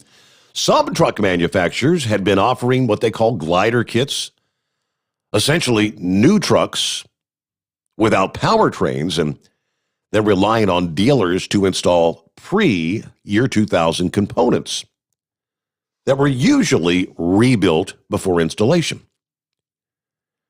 Now, these kits first appeared as cheaper alternatives to brand new vehicles. They really began to gain popularity for other reasons. The older engines exempt from the EPA's emission requirements, also exempting the driver from the ELD mandate. Sales of trucks based on glider kits grew exponentially as carriers and independent owners tried to avoid the pitfalls of both the newer engines as well as the ELDs. Maybe the most important factor, the safety benefits that were promised by ELDs did not materialize. As the miles traveled by large trucks and buses increased each year, so did the number of vehicles involved in crashes. And those from actually the FMCSA's own statistics. I remember I think maybe we were 6 months in to the mandate. You recall how the FMCSA tried to actually come out and say, well, this was not designed to be a safety tool because safety was not improving. It was actually going the opposite direction. I mean, you talk about an outright lie. Yeah, because for years they portrayed an electronic logging device mandate is something that will make the roads safer for everyone. Safer for the driver, safer for the automobiles driving around them, because no longer can you run 2 logbooks. You're going to eliminate the drowsy driver. It's going to improve safety. And when the unintended consequences begin to rear its ugly head, they said, well, no, this wasn't about safety. This was really about just forcing drivers to abide and adhere to the rules and regulations of trucking. What a bunch of BS that was. No, it's as so many rules and regulations have been passed over the years by men and women wearing suits and ties and dresses in Washington, D.C., where you've got literally an FMCSA where all the top people there have never driven a truck. Top 5, never driven a truck. How do those individuals know the reality of what's happening out there on the road? But they're the ones making the rules, the regulations, and requirements. Okay, let's head to the land down under. What's happening there, Sylvester? How's it going, brother? Did you get the email that I just sent you? Oh, let me flip over. Yeah, sent you some you pictures sent and us a some short beautiful video. photos. Yeah. Oh, look at the. Yeah. Is that the bay? And the video is basically just saying, "Come on down." Yeah. No, this is actually a place called Terrible. This is where I live now. The little place that you're looking at there is it's called the Haven, which is that's what it is because that's where all everybody wants to go to. It's in the big rock thing that I'm actually standing on top of that now. This is called the Skillion, and this is just an amazing place to be. It's just I've taken a lot more photos, but you see it's kind of overcast. Yeah, and, we're supposed to get some rain later on, which is cool. That's cool. This year we've had slightly above average rain. This is where we're at. Other areas have had more rain. Some places are still in drought, but not very many. So, but anyway, yeah. So like I say on the video, when travel is permitted again, there are going to be some really, really, really cheap airfares to Australia. Very cheap airfares. Like right now, it's not cheap at all. It's like $4,000. Mm-hmm. But we're looking at probably $300 from the West Coast round trip, U.S. That's cheap. That's when travel is, that's cheap. But that's eventually when they do it again, which God knows when that's going to be.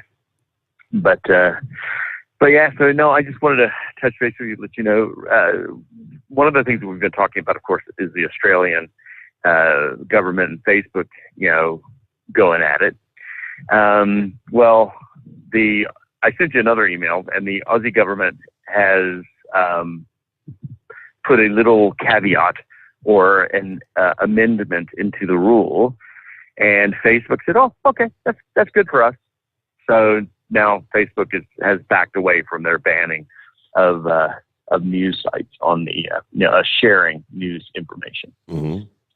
So that's a good thing, because I was worried that they were going to make it so I couldn't even share yours, your information. I tried to share in one location and it never showed up. So I don't know whether or not the first part of this week they were blocking you because I guess maybe you're considered a news source. Really? I don't know. That's so pretty I try wild. to share on. Yeah, how's it feel, man? You're an official international news source. Congratulations, Steve.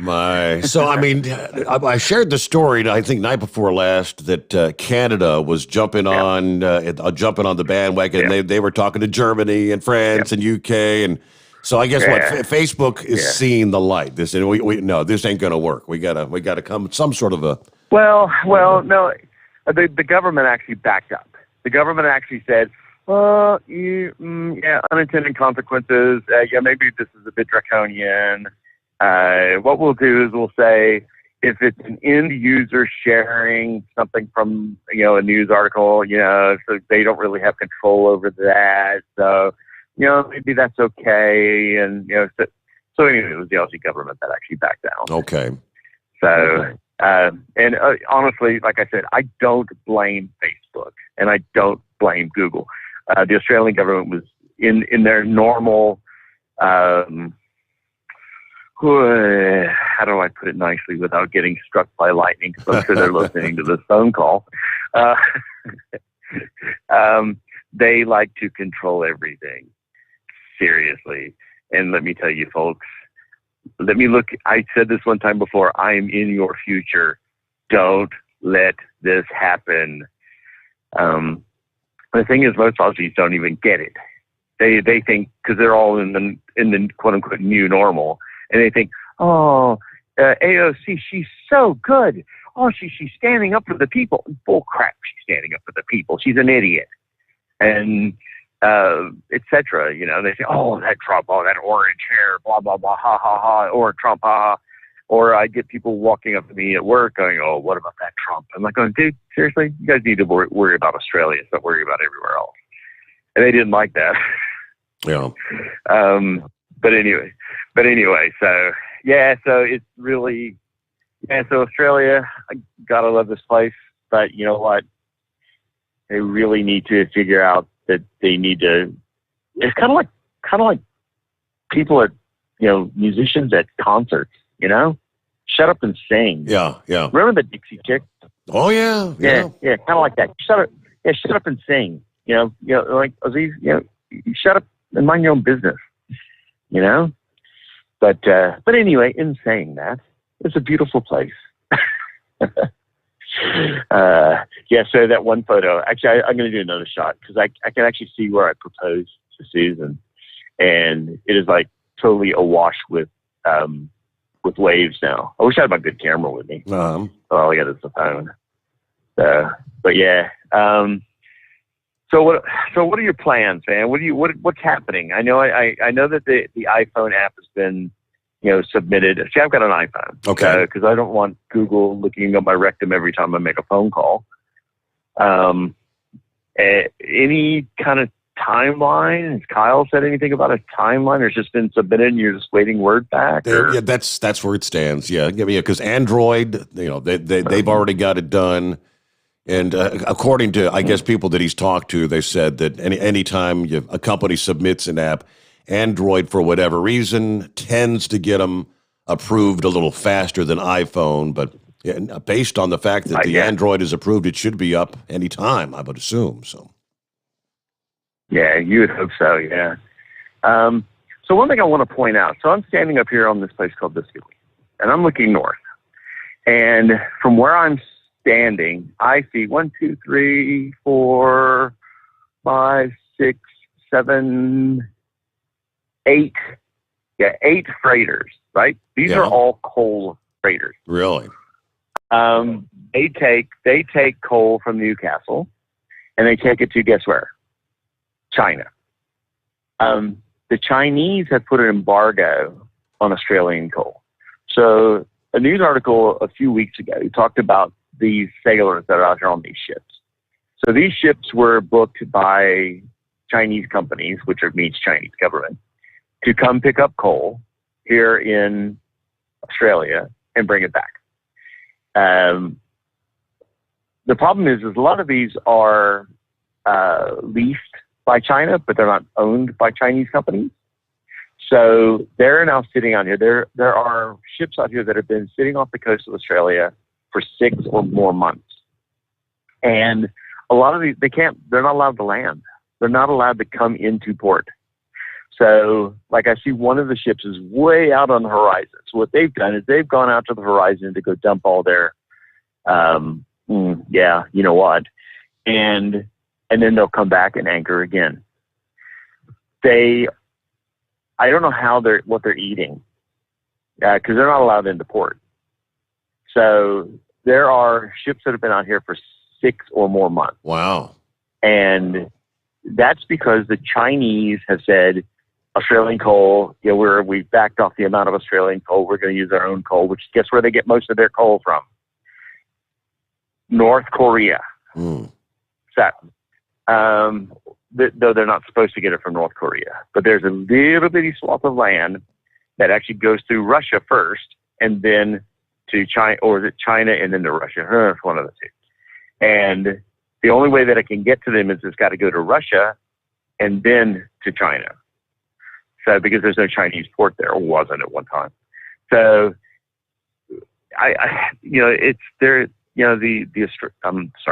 the Chinese and the Russians are complicit with this type of embargo, and it's hurting the Australian economy, but it's also hurting these sailors out here off the coast. So, think about if you're in a truck, right? But on a much larger scale with a whole bunch more people. No place to go. You can see land, but you can't get food even. You have to live on whatever you've got there. Oh, they showed video of these guys fishing off the side in hopes to get fish, just to have something different to eat.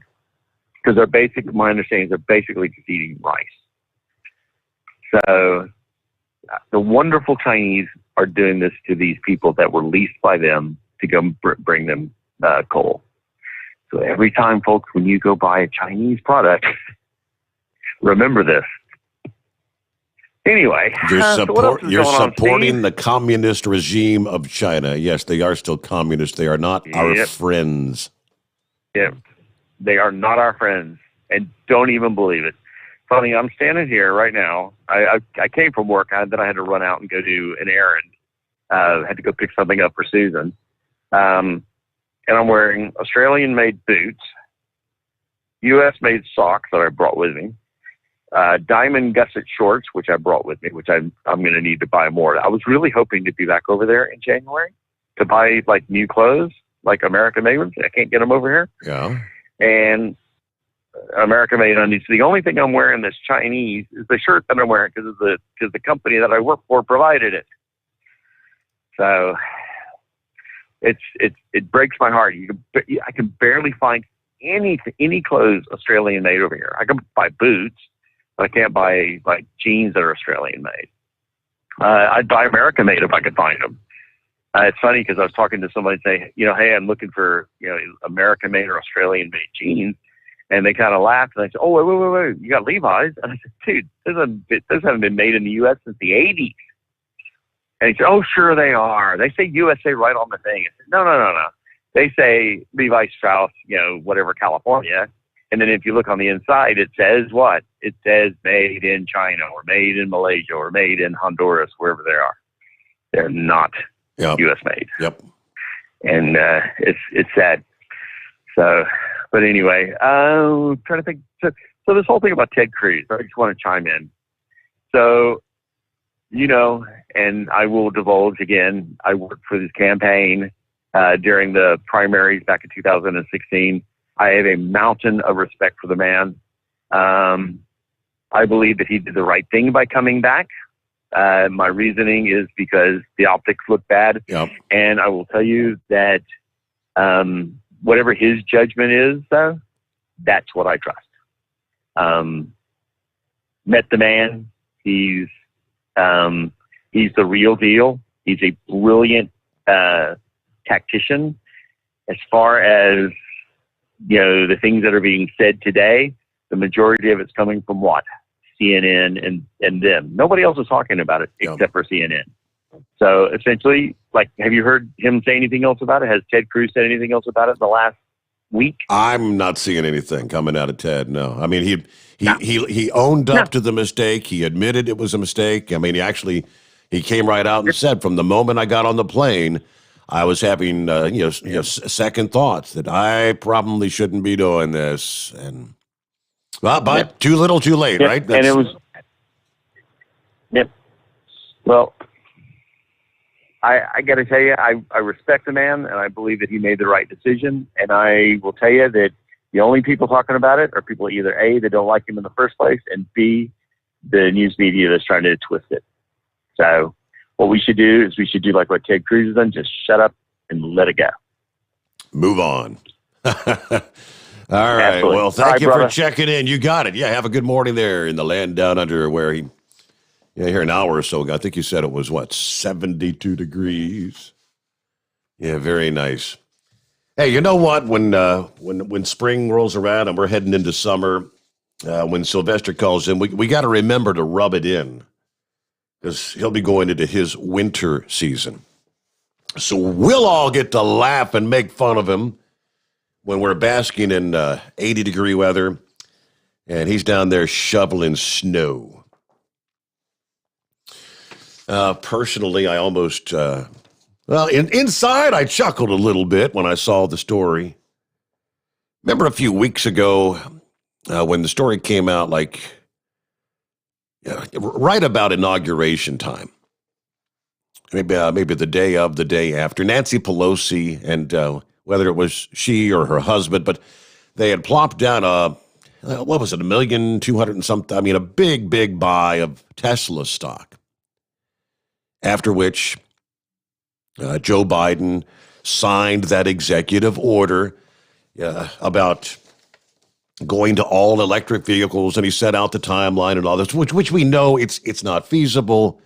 Yeah, there's no way in hell. It's a pipe dream. It's not going to happen. But the whole irony of we talked about, well, that would be insider trading if I knew, which she knew that Joe was going to sign that executive order. We would be going to jail for insider trading. We'd be like Martha Stewart. You did what? You knew something was going to happen and you bought that stock? But no, it's legal for people in D.C. there, for Congress members and senators to do that. But what's happened in the last few days is kind of comical. Tesla suffers steep losses. At the opening bell Tuesday, investors rotating out of high-flying tech names all throughout the session. Tesla, in addition to big tech, did kind of scratch and claw their way back to recoup much of the day's early losses. But Tesla dipped as much as 13%, the stock's worst day since September. They did bounce back from those midday lows. They finished down just over 2%. But after shedding 8.5% on Monday, coupled with another, so they're down more than 10.5% in the first 2 days of this week. Tesla is actually negative for the year 2021 at this point. They are pretty much the poster child for disruptive tech stocks. Investors favor in the depth of the pandemic, the prospects of new stimulus measures, and the vaccine rollout have recently made some of these beaten down and cyclical sectors a little more attractive to investors. So Tesla is now on track for the third straight week of losses. They also broke below their 50-day moving average for the first time since November. Moving averages are technical indicators that they use to determine what would be a momentum, and apparently they don't have much momentum. Okay, so I don't know. What do you think Nancy's investment is worth right about now? It's worth less than it was not too long ago. All right, we got plenty of room for you. I think we lost Eagle there. You can dial us back up, Eagle. It's 844-844-3388. What's going on with the big moose? Hey, not much, bud. I just wanted to chime in there about these driver-facing cameras and what my opinion of those things are. Okay. I've been hit up by the insurance company several times about installing those things, and I'm not going to do it. And here's my feeling on a driver-facing camera. A driver has got a CSA score, right? Correct. A driver's got an employment record. A driver's got there's a list of paperwork that follows a driver a mile long. And when I hire a man, I make sure he's able to do the job, and I can tell that by looking at his paper trail. And I'm entitled to look at it if he's applying to me for a job. And I can tell by looking at it if this cat, it needs to be driving. I don't need that camera in there because that camera is going to cause two things. It's going to have the driver nervous as but having that big brother in the cab with you is not doing your drivers any favor, And the biggest problem I have with these cameras is, let's say I've got a camera in my truck looking at my driver. I don't get the first dibs at that video. That video goes to a third party, whoever's operating those cameras, and hard telling where that third party is, probably full of no oblas or Alibabas and go Porkistan somewhere. And then they decide what segment of that video that I need to see. I don't think so. These driver-facing cameras are a bad deal, man. I tell you what they are. They're a way for these insurance companies to ball up every bit of the liability and throw it right in the driver's hip pocket. They say, oh, well, you look back at this video 20 seconds ago, he was picking his nose or he took a drink of coffee. That distracted his driving. That's why the accident happened. Right. And, I'm against them. I can't say enough. I can't think of one good thing about them. Now, as far as a forward-facing camera, no audio, got no problem with that. Matter of fact, I probably, I don't remember what year it was. I bought my own forward-facing no audio camera, stuck it to the windshield myself. I think the forward-facing camera, no audio, is a pretty good thing. But that driver-facing camera, no way. Years ago, they had a thing called a tachograph. You remember them? You're going back. Yeah, I do. Yep. Okay, a tachograph, what that was for somebody who didn't know, companies would use them, lease companies would use them, rental companies would use them. Ryder had a bunch of them. Matter of fact, if I recall, even U-Haul used them for a while there on the little trucks, but it was a machine that they put under the hood, and it basically went, there wasn't no onboard computers in those days. It was actually wired to the tachometer sending wire off of the distributor on a gasoline engine, and they run it off of the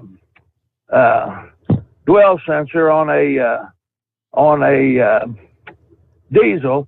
But what it did, it recorded kind of like an EKG or something. Some of them had a little spool of paper tape, and some of them had a round plastic disc, and it would let them know if that engine was over RPMs or was under an excessive load. Because if you brought a truck in and the clutch was out of it, or you slung the belts off of it, or whatever, they'd go back and look at that thing and say, look at here, this turkey had that thing wound up 3,100 RPM, held it there for 30 seconds or whatever, and then you'd have to pay for the repairs, Mm-hmm. And it's just tattletale technology is what I call it, And but this driver-facing camera thing is just a bunch of BS, man.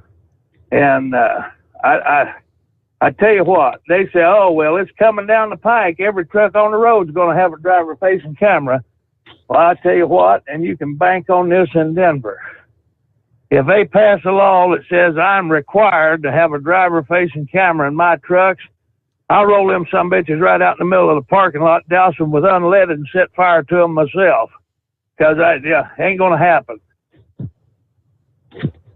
I don't like Big Brother. I don't need Big Brother looking at me. I don't want him looking at my drivers. I don't want him in my truck. Yep. But honestly, that sounds like something. Sounds about like something the Big Moose would do. I mean, that's standing your ground, right? You ain't going to have no driver-facing camera. All right, we get a timeout here. Lines available at 844-3388. The Steve Sommers Overnight Drive, live from the Hot Shot Secret Studios. You're listening to the Overnight Drive with Steve Sommers. At Hot Shot Secret, we share the science behind common diesel problems. For example, fuel additives.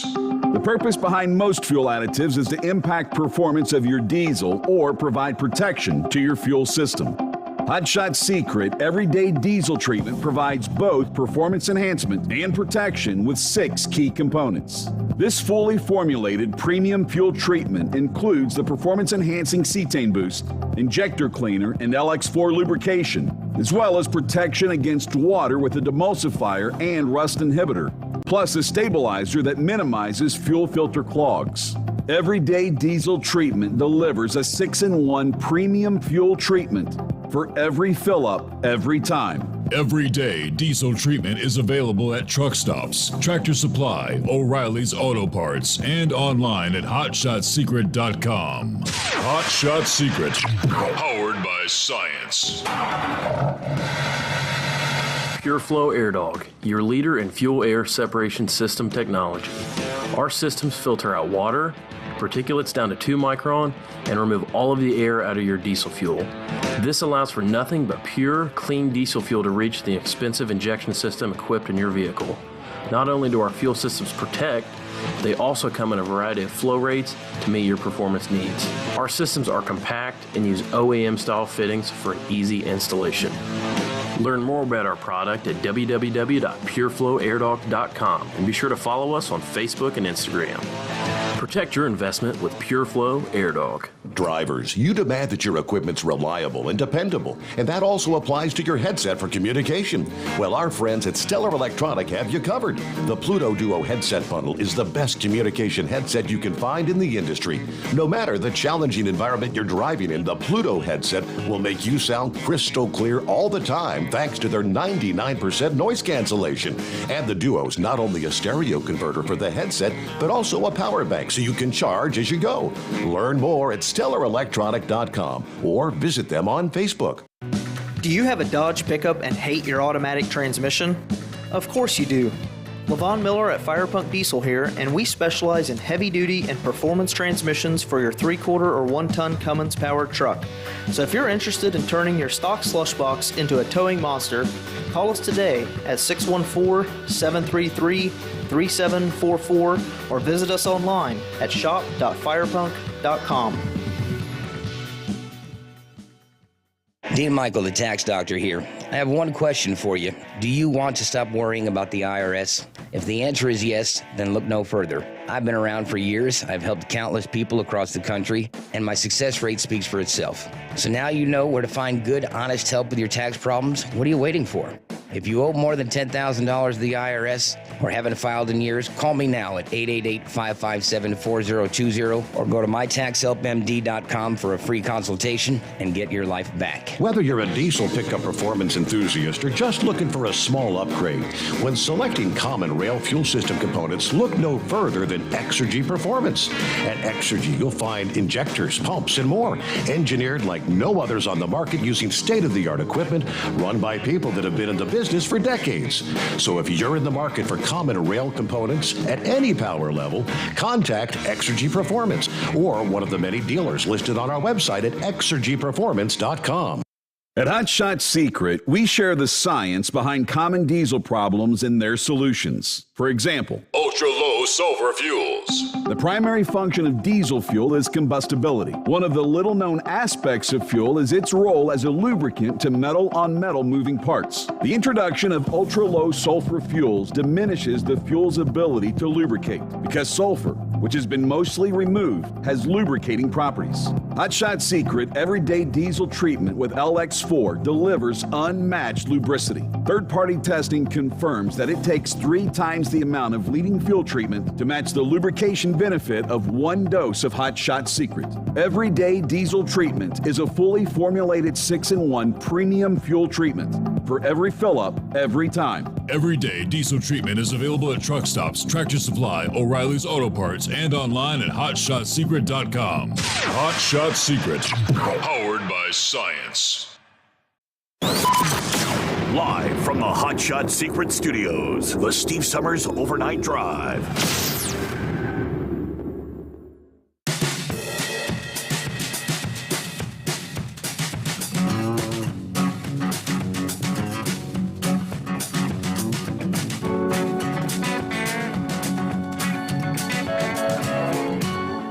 All right, get back to your calls ahead. It is 844-3388. Yes, still, a lot of people still without power.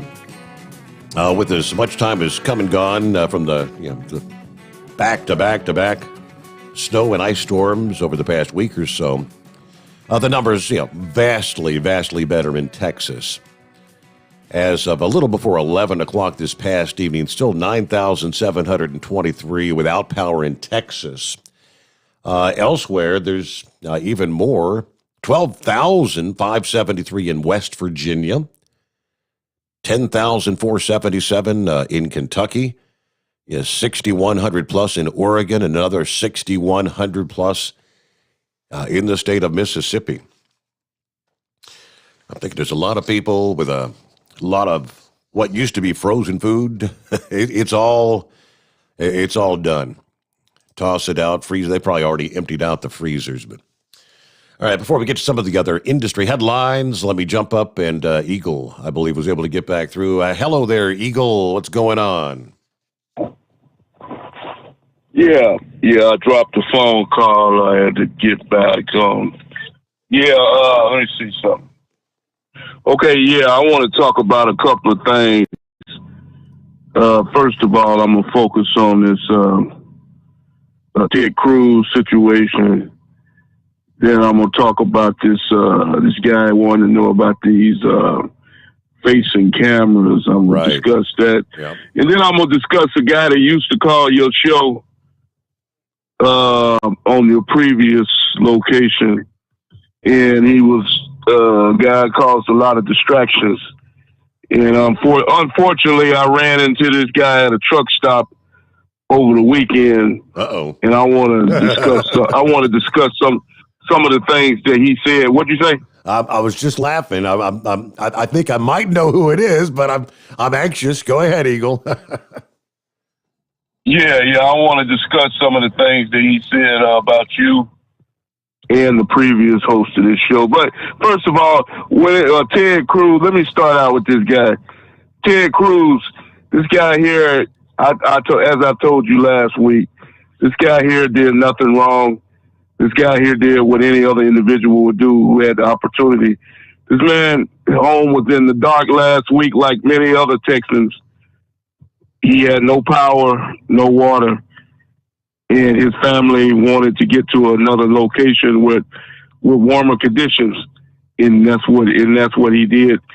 And I see nothing wrong with that. But like I say, everything is wrong. These people are looking for something to complain about with Ted Cruz because he was one of the individuals that was scheduled to testify in the Donald Trump deal. Protesting in the states, and they didn't like that deal. So they were looking for a reason to jump on the bandwagon and call this guy out. He hasn't done anything that any other politician, Democrat or whoever has done. So Ted Cruz should go on about his life. But he's taking a little, like I say, I'm a little bit different from other people. They may think it's funny, but I don't think it's funny. If somebody said he sent some kind of mariachi band or somebody to his home, that's Ted Cruz's property, and they don't have a right to go to that man's home and protest to do whatever he did. If it was me, I'd call police on all of it. Yeah, so they don't have you still there? Oh yeah, we got you. Go ahead. Oh, okay. Yeah. These people don't have a right to go to somebody's home and do that. But like I say, they seem like there's no rules with the Democrats anyway. But okay, now let's deal with the front-facing cameras. I used to drive for a company about 5 or 6 years ago that had these cameras, and it doesn't work out. I'd advise anybody that that drives for these type of individuals to move on to another company, because there's plenty of companies out there that don't have those. I don't have them in my truck now. These cameras invade your privacy. They're listening to your phone calls. Whenever you're making a call and you might say something, you have to be very careful what you say on your cell phone, because all of these things are being recorded. You better believe it's being listened to. So if you feel comfortable in that situation, that's your deal. I don't want no camera looking at me all day long as I'm driving this truck. As far as the front-facing camera, I'm like the other guy. It's good. It'll save you from a lot of trouble if you have an accident, get cut off, or whatever happens. You rear-end somebody or whatever, you got something to cover you. So I have no problem with a front-facing camera. But these cameras that are looking at a driver, no, that's not the way to go. And a lot of companies, they're losing drivers. People are quitting left and right. I've turned down good jobs. I've turned down jobs where people were offering to pay good money. But the minute they told me they had cameras in their vehicles facing the driver, I had to tell them I wasn't able to accept that job. And simple as that. Now, let me discuss this one guy, man, Steve. Hopefully you'll allow me to do this, because this guy here, he said some very derogative things about you and Dave, former co-host of the other show. Yeah. This guy here was a troublemaker, as far as I'm concerned. And, I just happened to be in the same truck stop as this guy. He's caused me a lot of problems down through the years, with his negative attitude. And unfortunately, he still has that same attitude. That's the sad part about the whole deal. Yeah. Me and another guy, I was on the CB radio discussing some issues about the coronavirus with another driver. And little behold, guess who gets on the microphone and has to put in his 2 cents about Trump this, Trump that. It's Trump's fault. It's Trump's fault 500,000 people are dead. Well, good old wannabe Al Sharpton guy who calls himself minister out of Tupelo, Mississippi. That's where he claimed he come from. But he has to get on the radio and start flapping his mouth about Donald Trump. We already know that the guy doesn't like Donald Trump. He made that very clear over the last 3 or 4 years. But you would have thought after the election, this guy would have let bygones be bygones. He got his man in the White House. Joe Biden is his man, but no, he couldn't do that.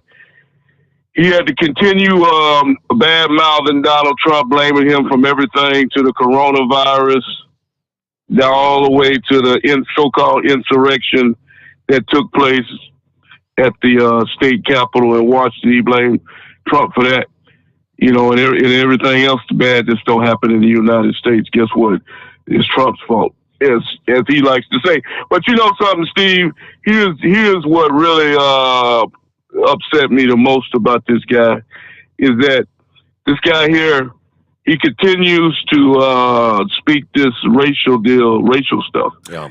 I've told this guy several times that it's 2021. We've jumped into another year. And I know he's listening to your show because he told everybody that on the CB radio on Sunday night. And like one guy said, the people that hate you the most are the ones that listen to your show every night. And I promise you that guy is listening to your show right now. So I'm saying this to him right now because I know he's listening. Hey, listen, Minister, my man, this is 2021, brother. And people are trying to go about their lives and conduct themselves in a reasonable manner. Nobody wants to hear that garbage. You had the whole truck stop. You had guys wanting to get out of their truck the other night and come look for you because you were so derogative and so negative. People don't want to hear this type of stuff. People are trying to get along with their lives. And, for you to conduct yourself on the CB radio like that was totally unnecessary the other night. And hopefully I'll never run into you again at a truck stop. Hopefully America, USA is big enough to where I'll never hear or see from you again. Because my man, I've said so many times, you have a real serious problem, and you need to seek help, because people are trying to do the right thing in America. And Donald Trump, he only tried to do the right thing for people like me and you, but you refuse to see that. So you got your wish. You got Joe Biden in the White House. Go on about your life and live like a normal person. That's all I can tell you, man. But like I say, just keep my name out of your mouth. You act like you know me. You act like me and you have a personal relationship. We have no relationship. Only thing you know about me is what I call this radio show. Other than that, you know nothing about me, and I know nothing about you. So let's just keep it that way. And you do your thing, I do my thing. And my advice to you is just stay off the radio with this Donald Trump stuff, because people don't want to hear that. Everybody knows that the election was stolen from Trump. Apparently, you don't know that, but I didn't expect you to know that. So I thank you for taking my call tonight, Steve, and I'm trying to stay out of trouble because I don't really want to say something to get me in trouble. So I thank you for taking my call tonight, All Steve. right, Eagle. There you go. Nothing like that. There's a prime example of what was it last week before when the one gentleman called asking about truck drivers still run their CB radios. And an overwhelming majority, and for reasons probably just like the conversation that was going on at that particular truck stop, they don't. Yeah, they don't want to hear that kind of crap. Now, yes, it can be a life-saving tool, especially in a week like last week when you had the road conditions, the ice conditions, and pile-ups occurring along the highways out there. And in many cases, had a driver had their CB on, they may have heard someone trying to advise, hey, mile marker 41, got a big pile-up. If you're headed westbound, slow it down, stop your truck, those kind of things. That could be a lifesaver. But you can tell by the number of, when you end up with 133 vehicles involved in a pileup in Fort Worth, Texas, I'd venture to say most of those trucks did not have their CB radios in operation. All right, thanks for the call, Eagle. Lines available at 844-844-3388. Now, you mentioned that he just won't let it die. Speaking of the likes of Donald Trump, he just won't let it go. Can't move on.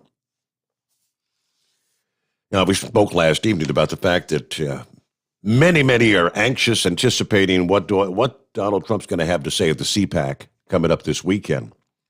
That gets underway on Thursday. You got Senator Rick Scott out of Florida, who says what's been going on here for a number of months now. Even with, ultimately 7 Republicans voting to convict Donald Trump in the Senate. It wasn't the 17 they needed. But some say there's essentially a civil war occurring within the Republican Party. Rick Scott tried to declare this past day, the Republican Civil War is canceled. I think what he means is, well, it should be, because it ain't. By no means, Mr. Scott, is it canceled. He wrote a letter to Republican activists, leaders, donors, voters, calling for unity ahead of the 2022 midterm elections. The long-running impeachment show is over. Now, by the way, Rick Scott, if you're not familiar, is the chairman of the National Republican Senatorial Committee. He said, quote, the political theater should have been held at the other end of Washington in the Kennedy Center rather than at the U.S. Capitol. This was an unserious circus. It's over. It's time to move ahead. It's time to look ahead. He said Republicans need to focus on what Democrats can do while they're in charge of both chambers. They control Washington right now. Here's what they've done and are in the process of doing so far.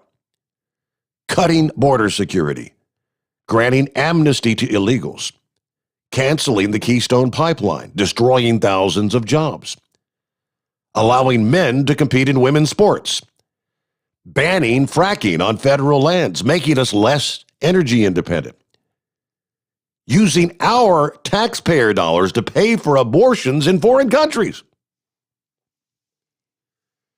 He said this infighting amongst Republicans does not need to be true. It should not be true and will not be true. Those that are fanning the flames in both the media and even amongst our own ranks actually desire a GOP civil war, as he put it. We don't have time for that. The hour is late. The Democrats are planning to destroy our freedoms, and the threat in front of us is very real. Well, you make a few decent points there, Mr. Scott, but what you fail to realize is when you say those that are fanning the flames, I would assume you're referring to those who continue to support President Trump. Should that be my interpretation? I may be wrong, but because those that are still supporting Donald Trump do not support what have we called them for many, many years? They're called rhinos. And what is a rhino? That is a Republican in name only, someone akin to like one Mitt Romney. Yeah, Mitt Romney's no more a Republican than the man on the moon, if you'd have it that way. Yeah, he's a part of the swamp. I think most have come to kind of realize, Mitch McConnell, hell, Mitch fits into that category, if you want to be honest about it.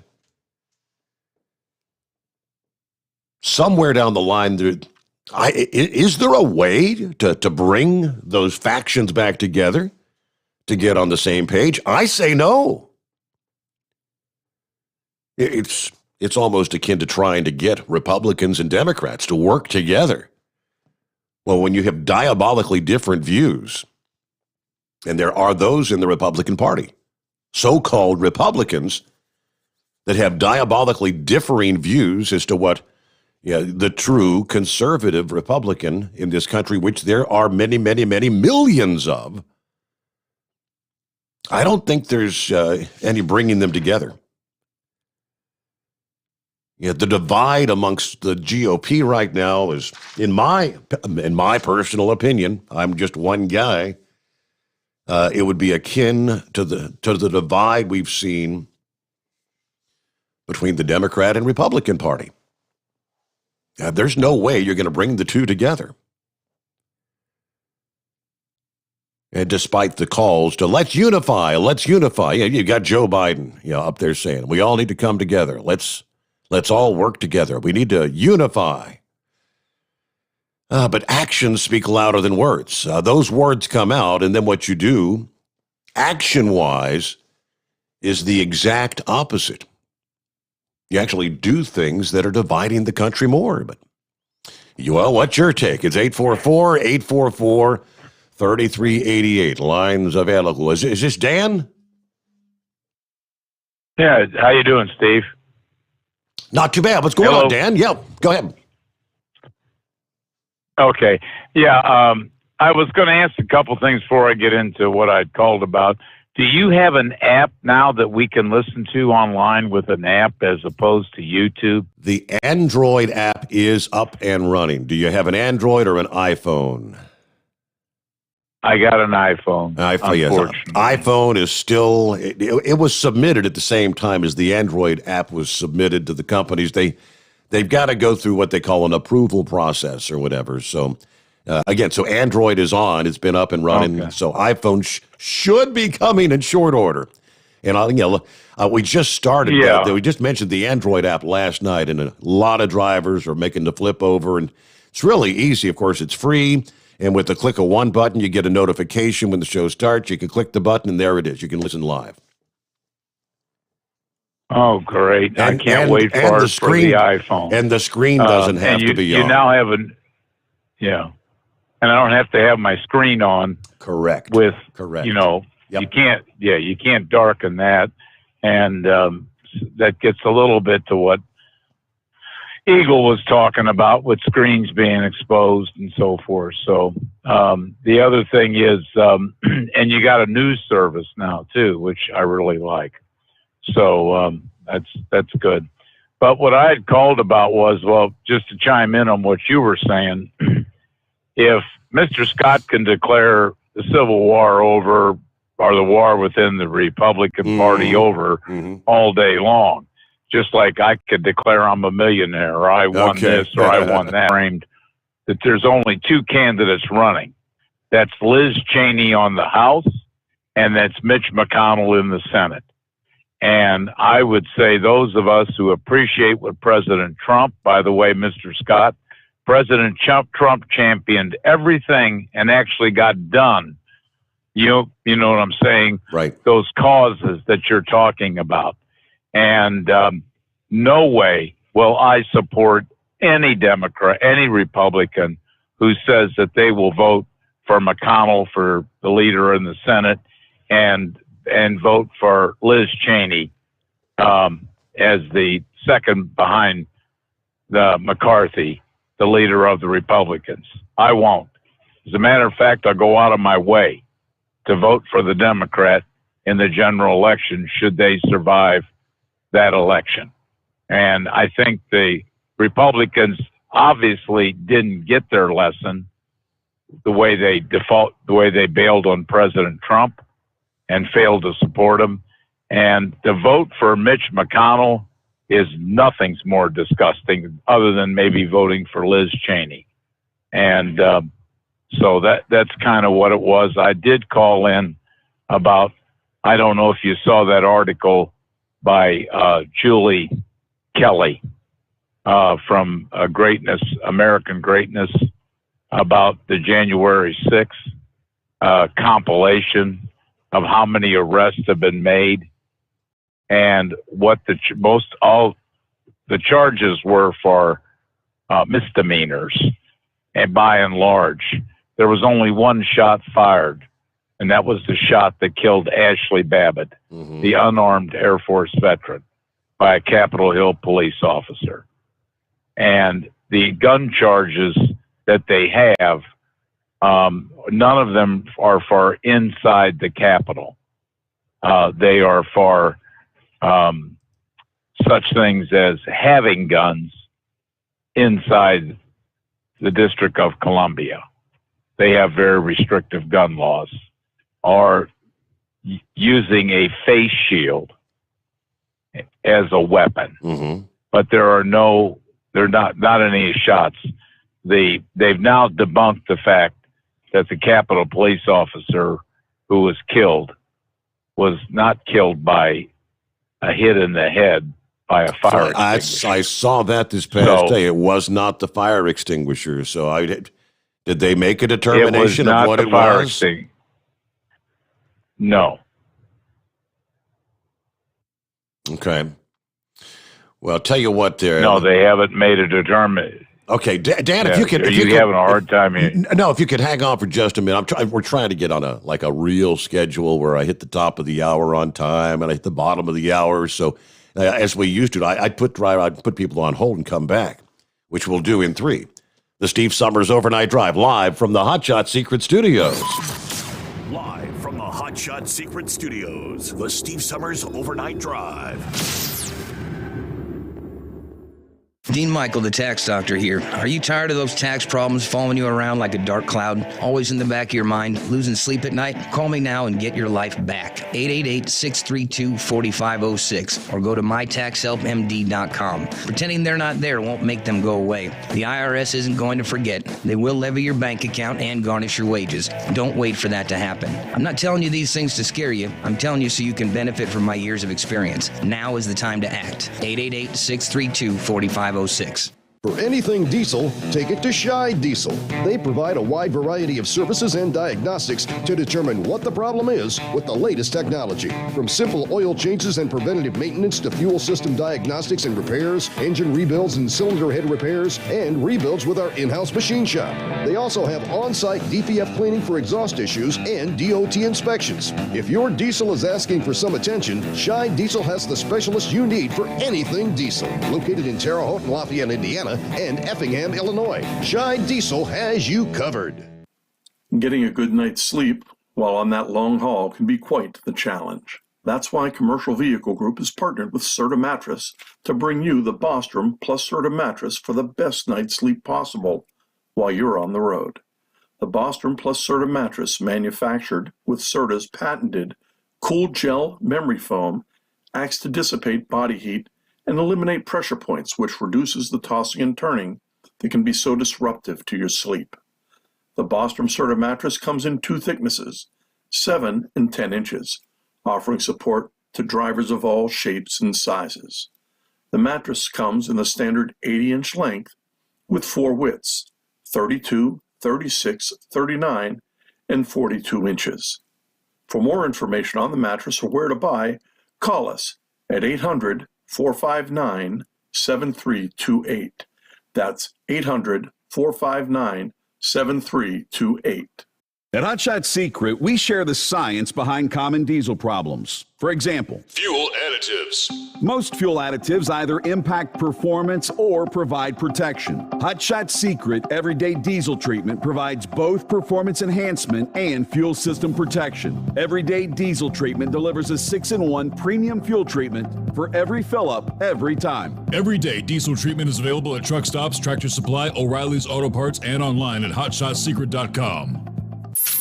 Keep the bugs off your glass and the smokies off your ass. This is the Overnight Drive with Steve Summers.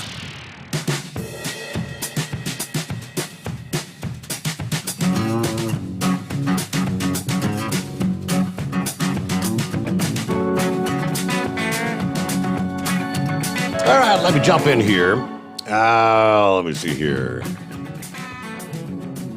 From the message board. You can send messages, by the way. I don't mention that often enough. You can send us like a text message by to the 844-844-3388 number. And, all right, Gilligan checks in. At least we know the minister's alive and lying. Okay. Eskimo Mom here. From my understanding, those in-cab cameras do tape 24/7. But they say only the events that trigger the camera get saved and sent to the third-party review. Yeah, that's the way they're supposed to work. That's what they tell us.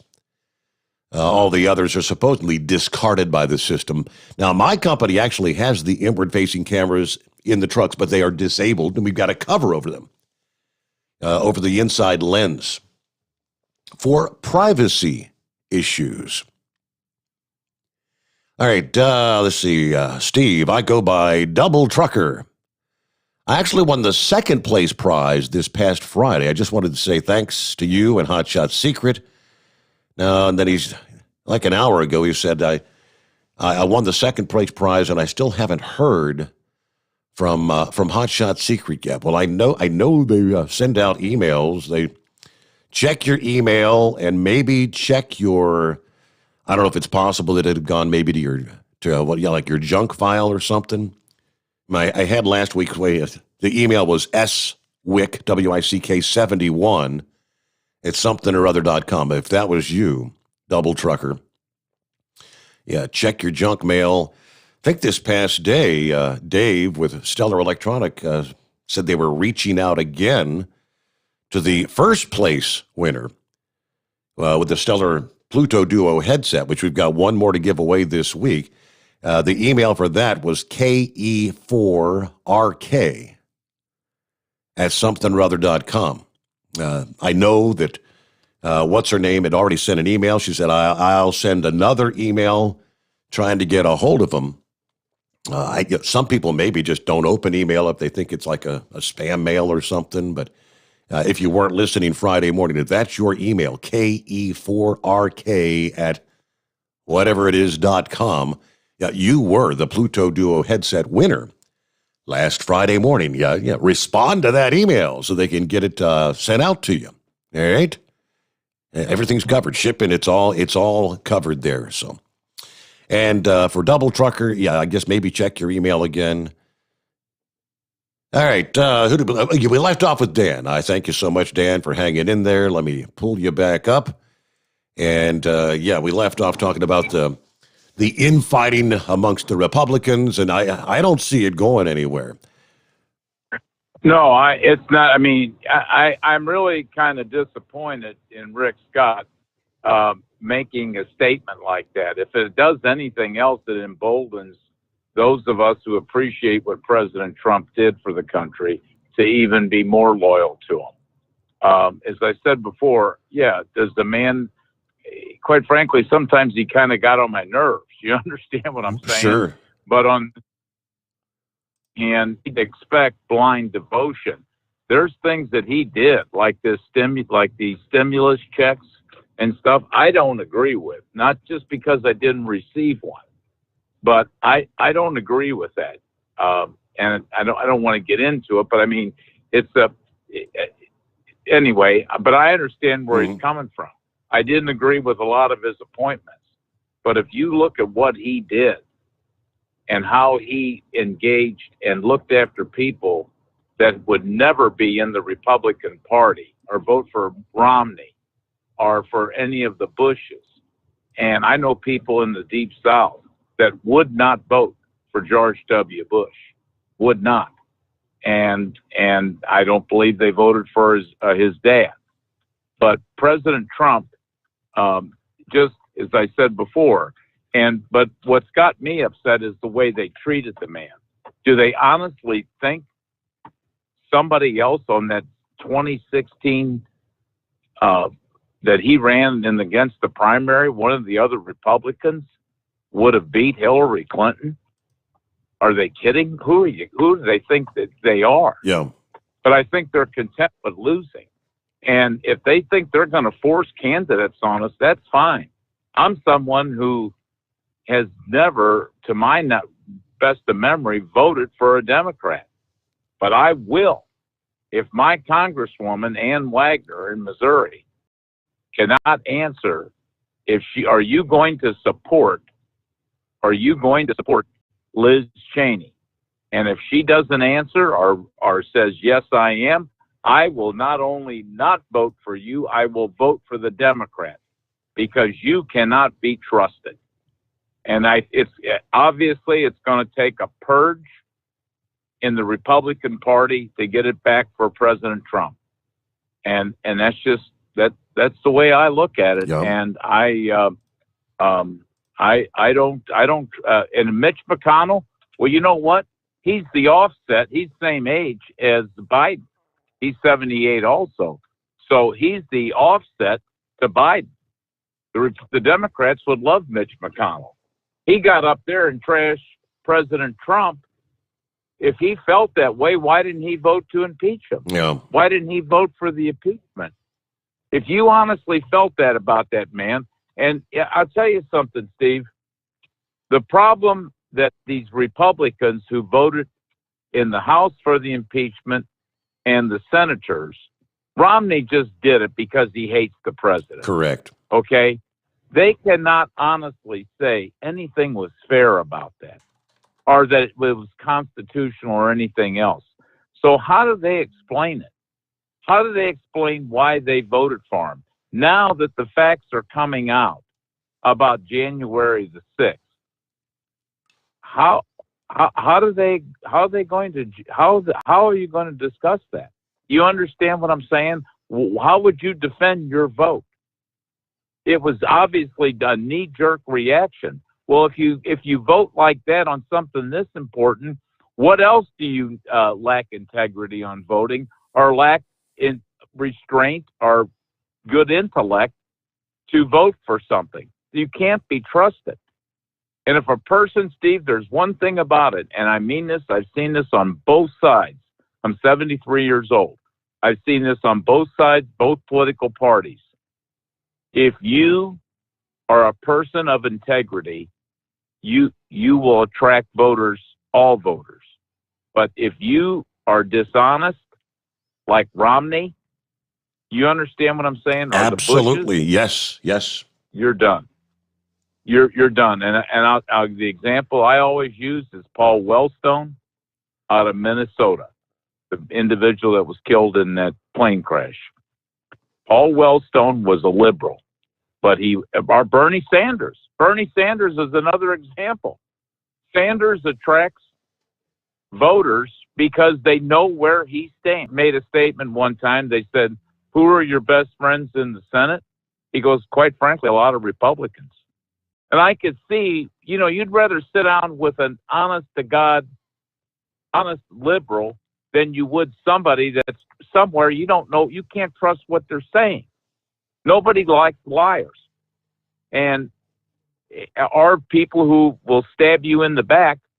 Romney would not have won Utah had he not received the endorsement that he sought from and received from President Trump. He wouldn't have done it.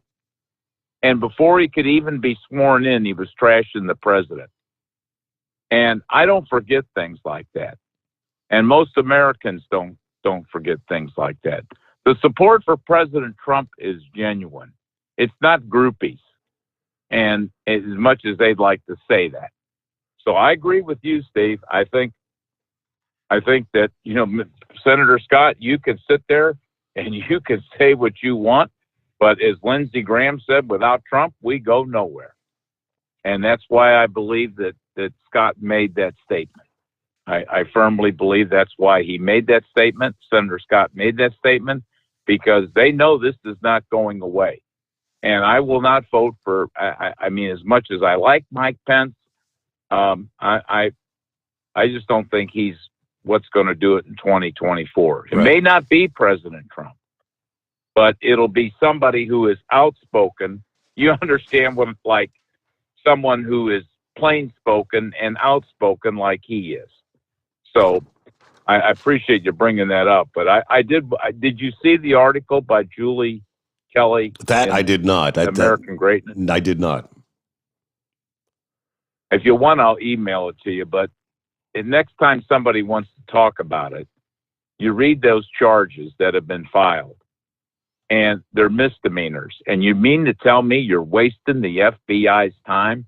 You ought to be finding out why that woman was shot in the face or shot in her throat. And you understand what's going to happen with that. You talked about how George Floyd died. Well, how about this Air Force veteran, female Air Force veteran, the unarmed, that was shot in the neck and died immediately? For the whole world to see. What's going to happen with that? And as I said before, what about the police officers, the Capitol police officers that pulled the barriers back and let the people run up the steps to the Capitol? Just let them come on in. Yep. Is that going to be Yeah, I mean, I saw those films. If I was there, I'd think you come on in. I look at the situation, and then I think about those Congress people that had that knee-jerk reaction, those Republicans, to impeach this president. No way, Jose. I better be careful saying that, I guess, but no way. Yeah. Because, I find it, and again, I'm in your shoes. It's just as easy for me to sit at home as it is to participate. And that's about we have nothing left to lose in terms of numbers, but everything to do to purge this party and retain the integrity. Because if somebody's going to tell me someone other than Donald Trump would have won that election, I'm not believing it. I'm not. And as I said before, I didn't think that if Sanders, and I do not agree with Sanders on anything, but if somebody would tell me, I think Sanders would have given President Trump a better run for his money in 2016 than Hillary Clinton. And that was taken away from him. And he allowed it to be done again in 2020. So, but that's like I say, it's all about integrity to me. And Well, if you want, I can email you that article. Yeah, go do that if you don't mind. Yeah, I'd appreciate that. Yeah, you could read it, but it when you read it and you're seeing, I mean, Steve, there's not a city that you go in that they don't, major city, that they don't have electronic billboards. Do you know somebody that participated? I'm sure they're around Cincinnati in the January 6th Capitol Hill riot. I mean, that's the government flashing this up. Call 800. You understand what I'm saying? Right. And I'm sure people are thinking that they're going. And two of the people been charged. They have been able to prove that they were even in Washington D.C. Yeah. I mean, I mean, they arrested a guy in St. Louis the other day. He's no slouch intellectually. They arrested him on a misdemeanor charge. He's an engineer. He's a civil engineer. They arrested him, and they can't prove. The only reason they arrested him was he told somebody that he was going to go, and he wisely so wouldn't respond to anything. So then they let him off on his own recognizance. Okay. All of them are out because of their own recognizance, except for a few. So it's very frightening, and as I said before, I'm glad you brought that up about Rick Scott. That's not why I had called, but I mean, I looked at that and it says you might like to sing Kumbaya, Senator Scott, but you're not singing that with me, and I don't think you will with most. I think you and I represent because you and I were kind of in the primary, not really all Trump in 2016 until about midway through. And at least I was that way. Yep. And I think our attitude is the mainstream of those 75 million people that voted for President Trump. So, but right now, the targets are, I better be careful to say targets, but you're voting, if you're voting with the rhinos, you're voting for McConnell and you're voting for Cheney. And I will ask Roy Blunt, who should be running for Senate, not that I endorse him that much, in Missouri in 22, and I'll ask Dan Wagner. And I may not be able to ask him in person. I'll write him a letter, and I want to know who they're going to. And if they start mealy-mouthing, then I'm done. I will be at the polls in the general, and it will be to vote for the Democrat because I want to teach them a lesson that they'll never forget. Thanks a lot, Stephen. I enjoyed the show. Hey. I can't wait for your app to get on the iPhone. All right. You got an iPhone or Android? I've got an Android, so yeah, my wife loaded the app last night for me. So yep, it's up and running. Yeah. Oh man, when I heard that, I thought, well, how come I can't get it? So, what is the app called? Is it called Steve Sommers Overnight Drive? It's simply overnightdriveradio.com. All one word, no space or anything. Overnightdriveradio.com. I'll look forward to it, and I'm listening every night. Thanks all right. Thank you so much, Dan. There you go. All right. Could it actually be the smartest man in the world? At least he likes to think he is. What's going on, Doc? What did he say? I lost him about the first paragraph there, but I was trying to keep up. But I'm down here, Steve, at the casino in Biloxi, Mississippi, on the beach with a lovely 75 degrees today, and it's about 60 tonight. And I'm down here, but Steve, I got to be honest with you, Steve. I cannot tell a lie. Yeah. Well, you People always say you told a lie last time you called this show. Well, I did the other day. I was out with us. See, that means you can't tell a lie. See, I was not in Fort Myers, Florida, but tonight I am at the beach in the casino at the Beau Rivage down here in Mississippi, in Biloxi, Mississippi. But Steve, people always say you never hear from Doc Holliday. You always hear about Doc Holliday's winnings, but Steve, tonight I must confess I lost my ass tonight. Oh, really? I lost $2,800 on the poker table tonight. So ooh, Doc Holliday don't Doc Holliday don't always win. That's a bad night. Well, it was a bad night till I went to the restaurant and ate me a good ribeye steak a while ago, Steve. I ate a good ribeye steak. Well, I bet you got a free ribeye steak after losing $2,800. No, but I got a free room, though.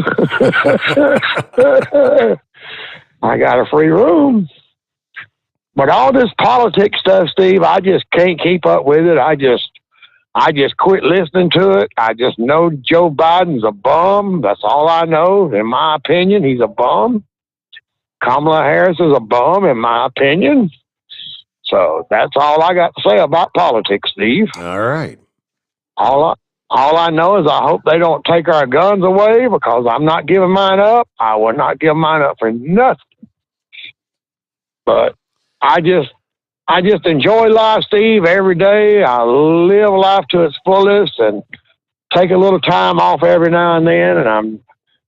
And down here in Biloxi, it's been a beautiful day down here. The sun's been shining. Ain't been a cloud in the sky. It was 75 degrees earlier. And I just got to figure out how to get that $2,800 back. That was gonna be my next question. Give me a little bit of loan there, you reckon? No, I was going to ask, do you go back down and try to win it back later this morning after you sober up, or what? Well, not tonight, Steve. I'm not going to try to win it back tonight. I went to the ATM machine a couple times there and didn't pay off, so I'm staying away from that Adam machine, ATM. Uh-huh. But Steve, did you know that the ATM is the only machine in the casino that does pay off? Well, pretty much every time. Yeah, it's your money, Doc. Well, that's because I'm the smartest man in the world. I realize that you can go to the ATM machine and it'll pay every time you put a card in there. I bet people didn't know that very often, did they? Yeah, okay. Well, that's an... See, I gave a smart tip for tonight, didn't I? Well, that's why you may very well be the smartest man in the world, Doc. Well, see, what can I say, Steve?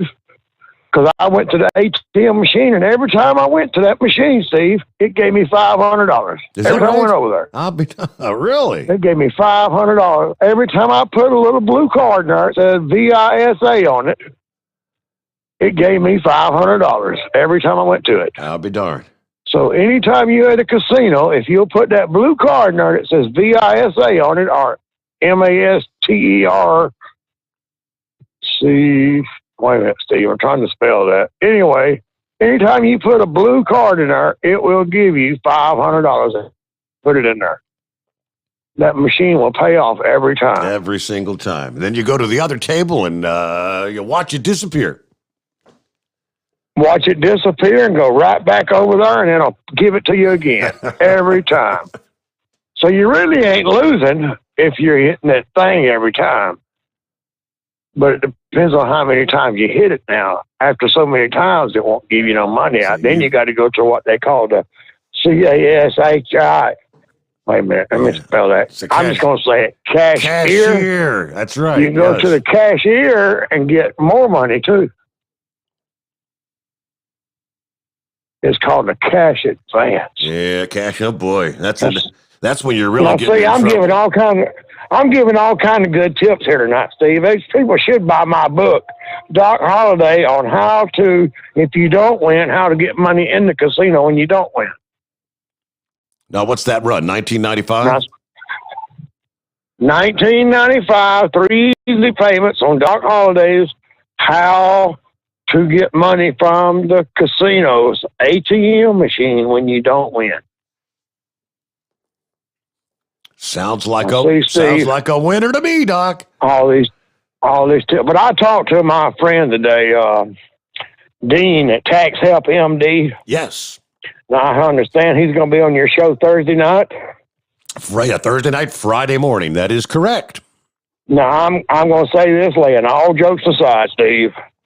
I owed, now this ain't no joke, I owed the IRS way over $100,000.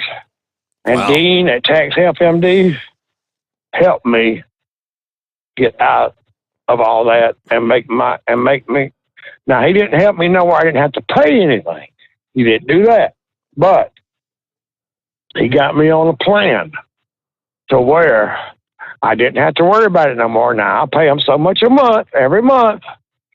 But Dean got my taxes straightened out, and I'll tell you what, if anybody listening to this show right now is in any kind of tax trouble or hasn't filed or anything like that, or is worried about filing, if they'll call Dean, I guarantee you, Steve, now he'll help you out. He helped me out a lot. And I'm paying him money, but it wouldn't been what I would have had to pay if I had to got Dean. Yeah, what would the payments on $100,000 been? That would have been pretty steep, Doc. They ain't no telling what it would have been. They would have took everything I had, Steve, had to been for Dean. Wow. But he worked it out with them. We worked out payments with them, and we got it all worked out. So he got it going with them. So that's exactly what we're going to talk about. Yep, Friday morning when we get the show, he'll spend like the first hour and a half with us. Something. It depends on whether we got calls and whatnot. Sometimes people call in, other times nobody wants to talk about taxes. But we'll see what they got on their mind coming up Friday morning. Nobody wants to talk about politics either, but we do. So that's true. That's true. But anyway, Steve, I am really down here in Biloxi tonight at the Beau Rivage. Okay. I tried to get the 25th floor. I like the 25th floor. They put me on the 14th tonight. They could only get me halfway up tonight. So probably a good thing they did. That way, if I jump out the window, I know I ain't going to get hurt myself. So I can't jump out the window on the 14th floor to losing $2,800. But it'll come back tomorrow. They got a big tournament tomorrow now. All I got to do is win that tournament, and I got it all back. I hope I hope your luck turns around, Doc. Good luck with that. I hope it does too, Steve. But I think I'm fixing to walk up to the room where I can still walk. Okay. And make sure go crash out for tonight, and you have a good night. And I enjoy talking to you, Steve. Hey, thanks for checking in, Doc. Make sure you hit the up button on the elevator, not down. Don't go back down there. They'll get you. Yeah, for whatever else you can get out of that ATM. That's probably the only reason he left. He maxed out his daily allocation. That's the life of a gambler. Some days you're a winner, and other days you're a schmuck. All right, real quick, before we hit top of the hour news update here, I was talking Rick Scott earlier. You know the one that's rising in the Republican ranks rapidly? None other than Ron DeSantis, governor there in Florida. According to the poll, he trounces Marco Rubio and Rick Scott in the poll of Florida Republicans. Ron DeSantis has 64% support compared to 12% for Rubio and a measly 10% for Rick Scott in a hypothetical three-way primary for president. Again, this is amongst Floridians. Yeah, DeSantis' popularity among Republicans has been skyrocketing in the Sunshine State and even nationally for his handling of the COVID-19 and kind of, bucking the system, where other states are literally shutting things down. He's allowing Florida to come back, recoup, get back to work. All right, we return after this. Lines available at 844-844-3388. The Steve Sommers Overnight Drive live from the Hotshot Secret Studios. USA Radio News with Dan Naraki. Coronavirus cases and hospitalizations continue to fall in the U.S., with cases down 40% over the last 14 days, and hospitalizations at their lowest level since early November. But Dr. Anthony Fauci says that doesn't mean we can get complacent. The director of the National Institute of Allergy and Infectious Diseases tells CNN that we have to continue both mitigation efforts and vaccination programs to continue those downward trends. We've got to, as quickly and as efficiently as possible, get as many people vaccinated as we can at the same time that we continue with our public health measures. Because when people look at that curve every day in the newspaper, it's very steeply going down, which is terrific news. The infections per day are going down. We can't pull back on that and get complacent, because if we do, we could see a surge.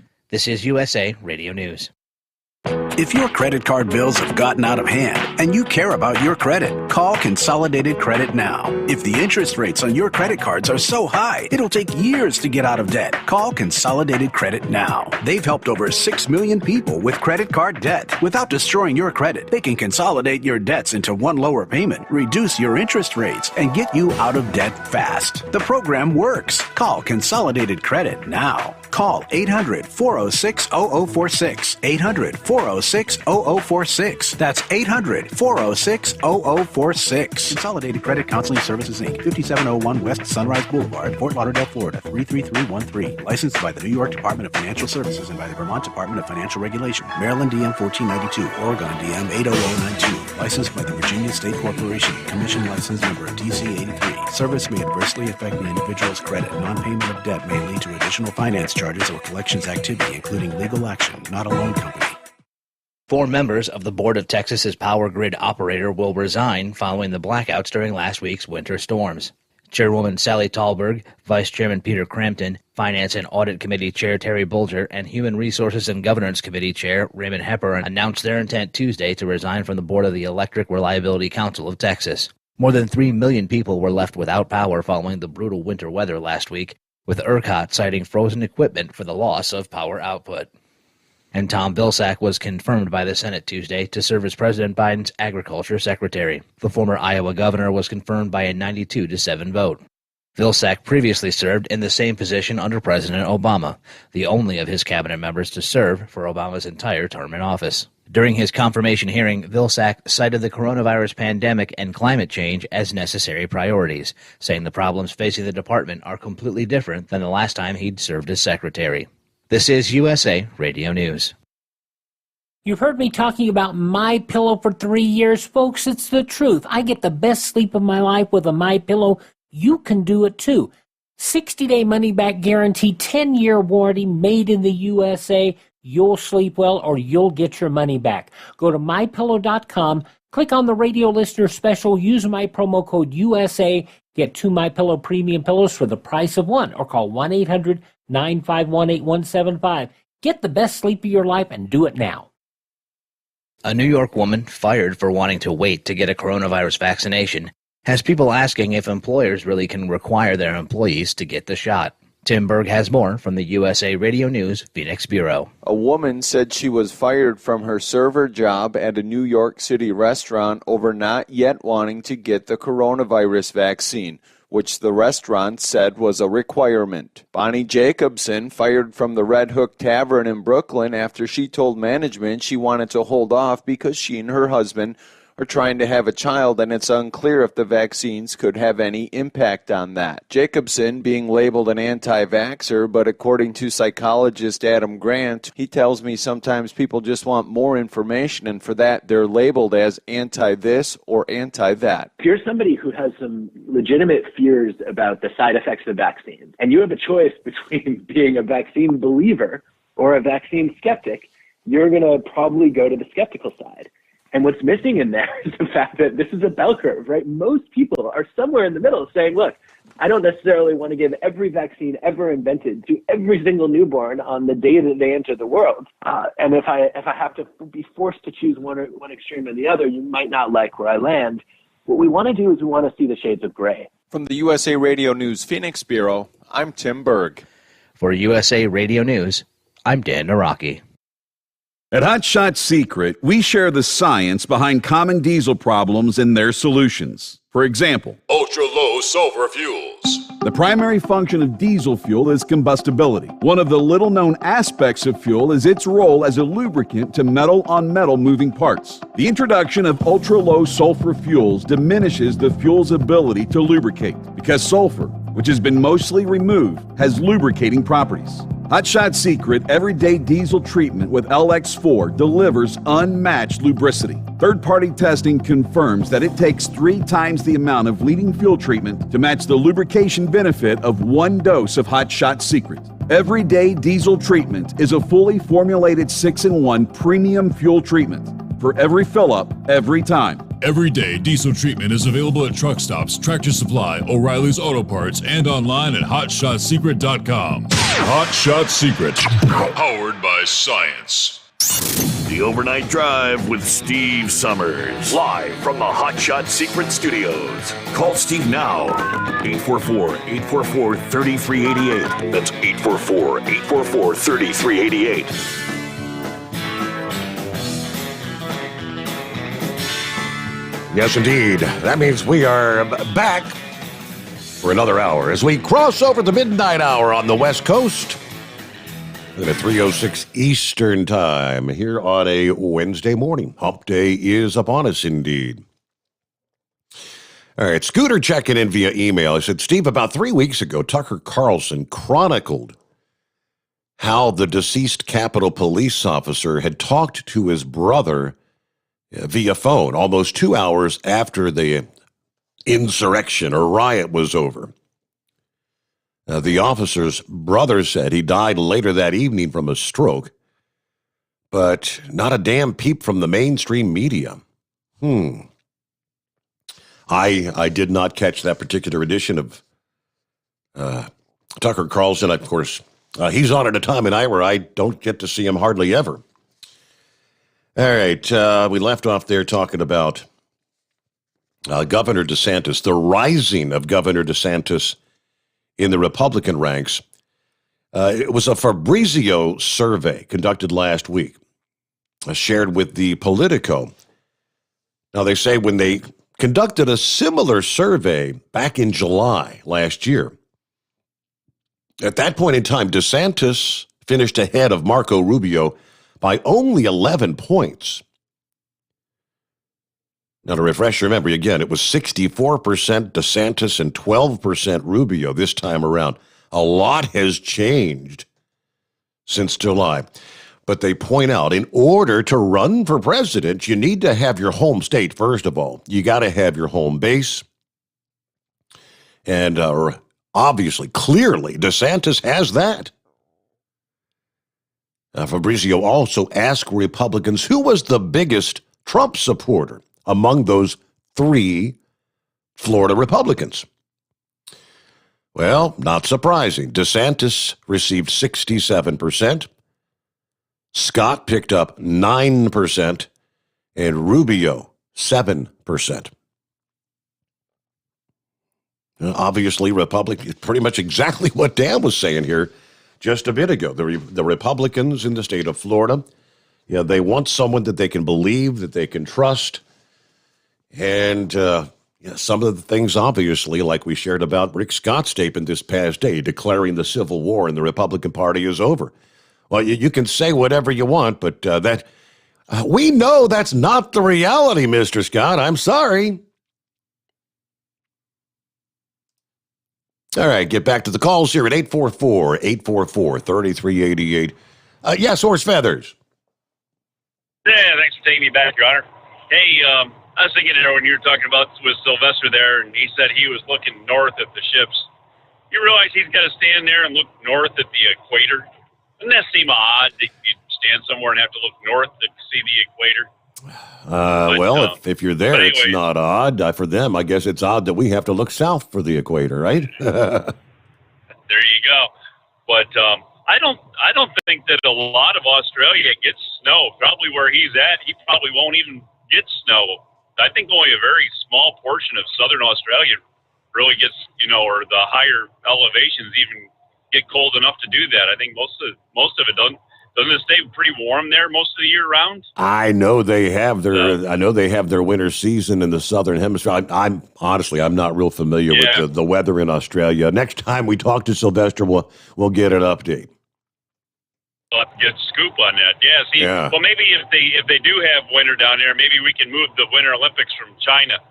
Maybe we won't have the Chinese Winter Olympics. Are we going to boycott that? Is that what the deal is now? Are we going to boycott the Olympics in China?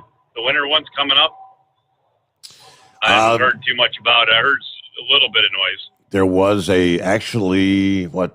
one representative, I guess, introduced something for the Olympic Committee to definitely boycott that.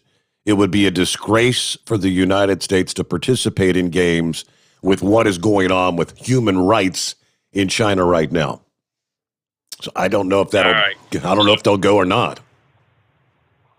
Okay, so to completely change the subject here, since I ended up with one of the headsets there from a couple weeks ago, it did get delivered by DHL, and now DHL they're the ones that used to have a big hub there in your Cincinnati there, They right? did, yes, And they north of closed up Cincinnati. shop and moved away. Yep, lost a whole. And, I think they were the biggest employer in that little town north of Cincinnati.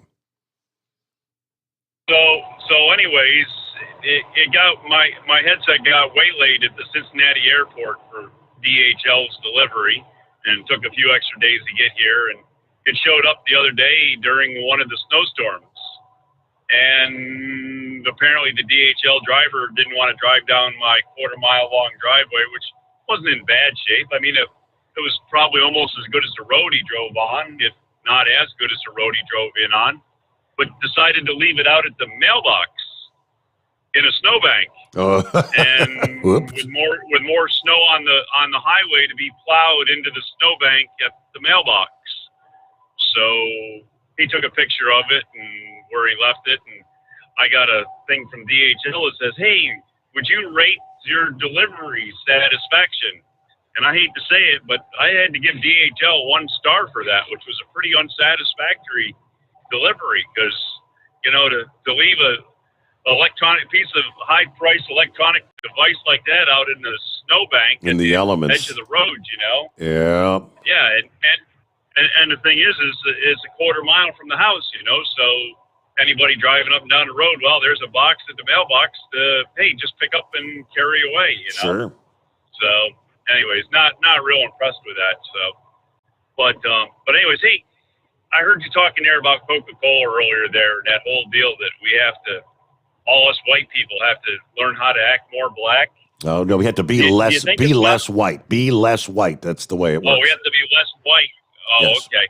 Well, do you think you can get somebody like Eagle, or maybe that other guy Eagle was talking about, to come on and maybe we could have like private lessons or something to teach us how to be less white? Do you think that would work? Maybe we could learn how to talk, you know, some Yeah. you know. Yeah. What do they have in that airplane movie? They had a language they used in that airplane movie. Remember that? Oh yeah, jive. Can we learn how to Jive. talk jive? I remember that.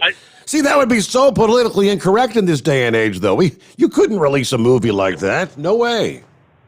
Oh, that and Blazing Saddles. Oh my, yes, yeah. Yeah. So, anyways, but yeah. So I don't know. That's. Oh, hey, I got one more thing for you here. One last thing. When you got everybody watching you on YouTube there and I imagine it's the same way with the Facebook. You got the thumbs up, thumbs down button. I know on the YouTube, and I don't know, is it like or dislike or something on the Facebook? It's the like on Facebook. Yeah, you got the thumbs up. Yeah, that's the like button.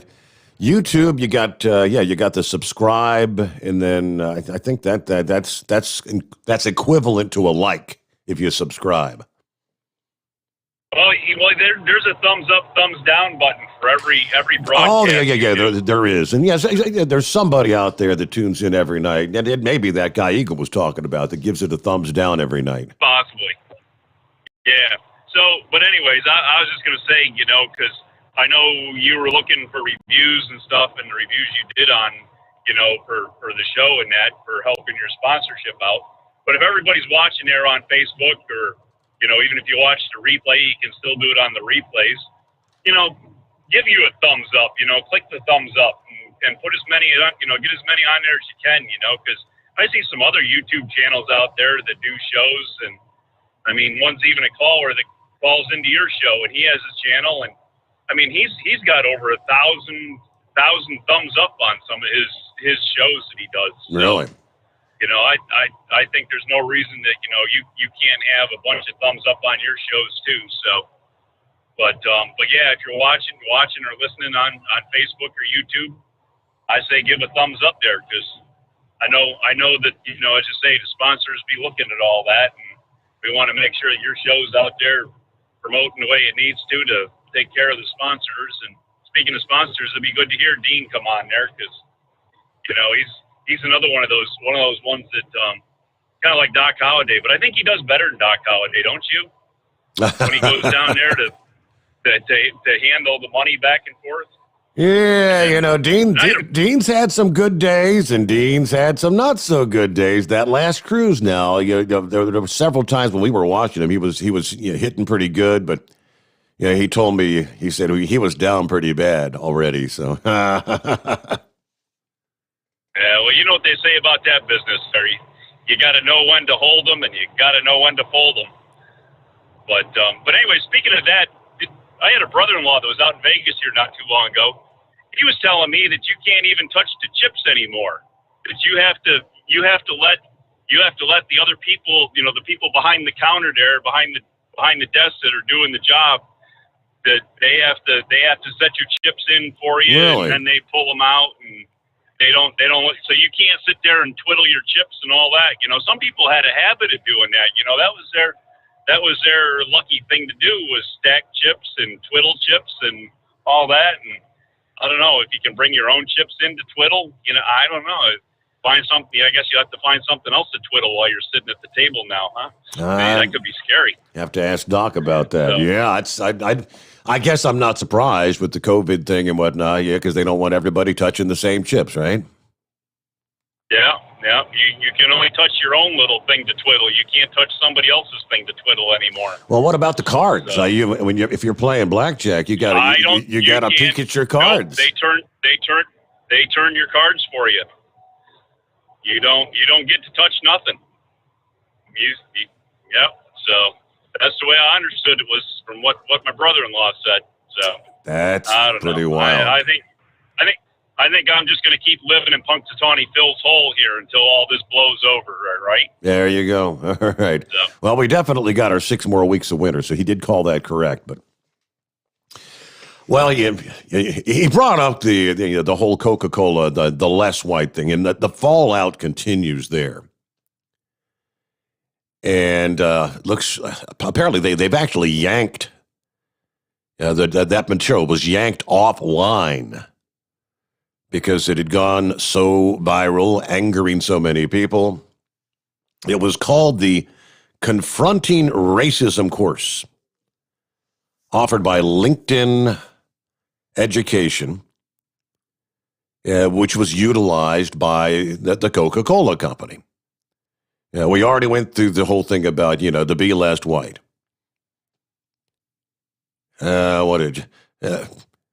Be less oppressive. Be less ignorant. Listen, believe, break with white solidarity. Borisenko, who describes herself as a supporter of banning critical race theory, said the screenshots from this training were sent to her from an internal whistleblower from Coca-Cola, who told her the course was required. Now, her tweet from Friday has garnered 18,000 retweets, 34,000 likes. Monday, LinkedIn said they have pulled the controversial course, featuring interviews with the sociologist Robin DiAngelo, author of a book entitled White Fragility. The quote here is, "The Confronting Racism course featuring Robin DiAngelo is no longer available in our course library at the request of the third-party content provider that we licensed this content from." Okay, so it's one of those things where, are they trying to do damage control now? I believe that's the case. When something like this goes viral, they see that nothing good's going to come out of this.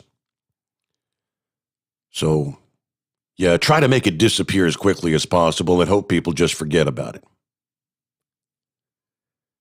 All right, Coca-Cola denied that the training was mandatory, according to the report from Newsweek.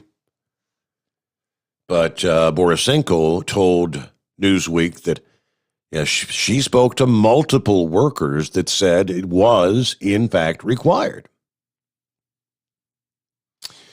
All right, so there's just an update on that little story from last night's show. What's happening this morning in Florida there, Philip? Just hanging out, going to work, bud. How you doing? Doing all right. Happy hump day. Yeah, you too, man. As far as that Coca-Cola thing you just talked about, I'm not going to talk too much about that, but all I got to say, if you want to use the PC terms and all that other stuff, that's a case of reverse racism. That's all that is. Yes. And I heard you talking about my governor earlier. Rick Scott, you know why his numbers are down here. You know that, right? I don't know a whole lot about Rick. When he was governor before, wasn't he?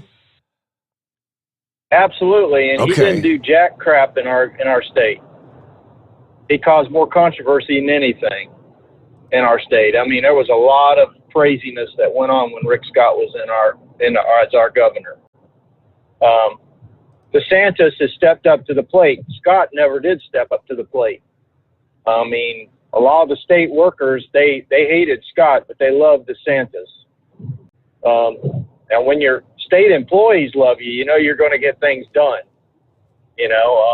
But Scott, he didn't do too much down here when he was governor. I think he was trying to just use it as a stepping stone to get where he's at to now. Mm-hmm. But could you envision Trump with DeSantis as his vice president? What do you think about that one? That would be big. That would be a big ticket. Yeah, I think that's what might happen. I don't know if DeSantis will get in as run. I don't think he could run up against Trump, but I could see DeSantis getting in as a vice president. I mean, there's a lot of people down here that respect him for what he's done with the COVID. Now, some of his decisions have not been good. Don't get me wrong. Everyone has their faults. But when it comes to the COVID, he's been up to the standing up. When he says something, he does it. He doesn't back off on anything. And that's what you need in a governor down here. He's got us all back to work down here. I mean, we're working. Our economy's going down here. And he has the same vision as far as that goes that Trump had. He wants to get the economy going, get us back working, and get us all going again. And, Rick Scott, I don't think would see that. Neither Marco Rubio. He's another one I don't think that would do that. I haven't seen too much out of him. He's another one of those ones that just kind of lays back and watches what goes on instead of stands up for his people. In my opinion, I've seen that with the hurricanes and different things down here. But I hope you don't mind me giving my opinion, Steve, about them guys. That's what we want to hear, brother. I tell you, but I respect DeSantis. I mean, I know a lot of people down here can say, what is he doing? He's got these people working in the middle of this. It's this and that. But you know what? We're working, and everybody is going. What have you seen our numbers? Our numbers are going down with the COVID. Correct. I mean, yes, we still have cases down here. Yes, it does have it. But, we're doing all the stuff that we're asked of by the CDC and all these people. I mean, my employer, we're working like crazy now. I mean, yesterday when I was at work, I know we were at capacity yesterday when I was at work. I could see it. When you work in those places for a long time, the tourism, you can see when the numbers are coming back. So, but also, I think it's going to be around Friday or so. Keep an eye on SpaceX. That Starship might be getting off the ground in Texas. They're talking about it, possibly launching it around Friday or Saturday. They've put up all the FAA's got it's signed off on all the permission to go ahead and launch that next one. So keep your eye out for that one. I'm not sure when the next rocket's going up. So, but that's pretty much all I got to say, Steve. You have a good one, bud. Thank you. As always, thanks for checking in there down in the Sunshine State. So, we have witnessed so much change. Yeah, I don't care how old you are. Yeah, in our lifetime, obviously, the older you are, the more the things that were of science fiction when you were young.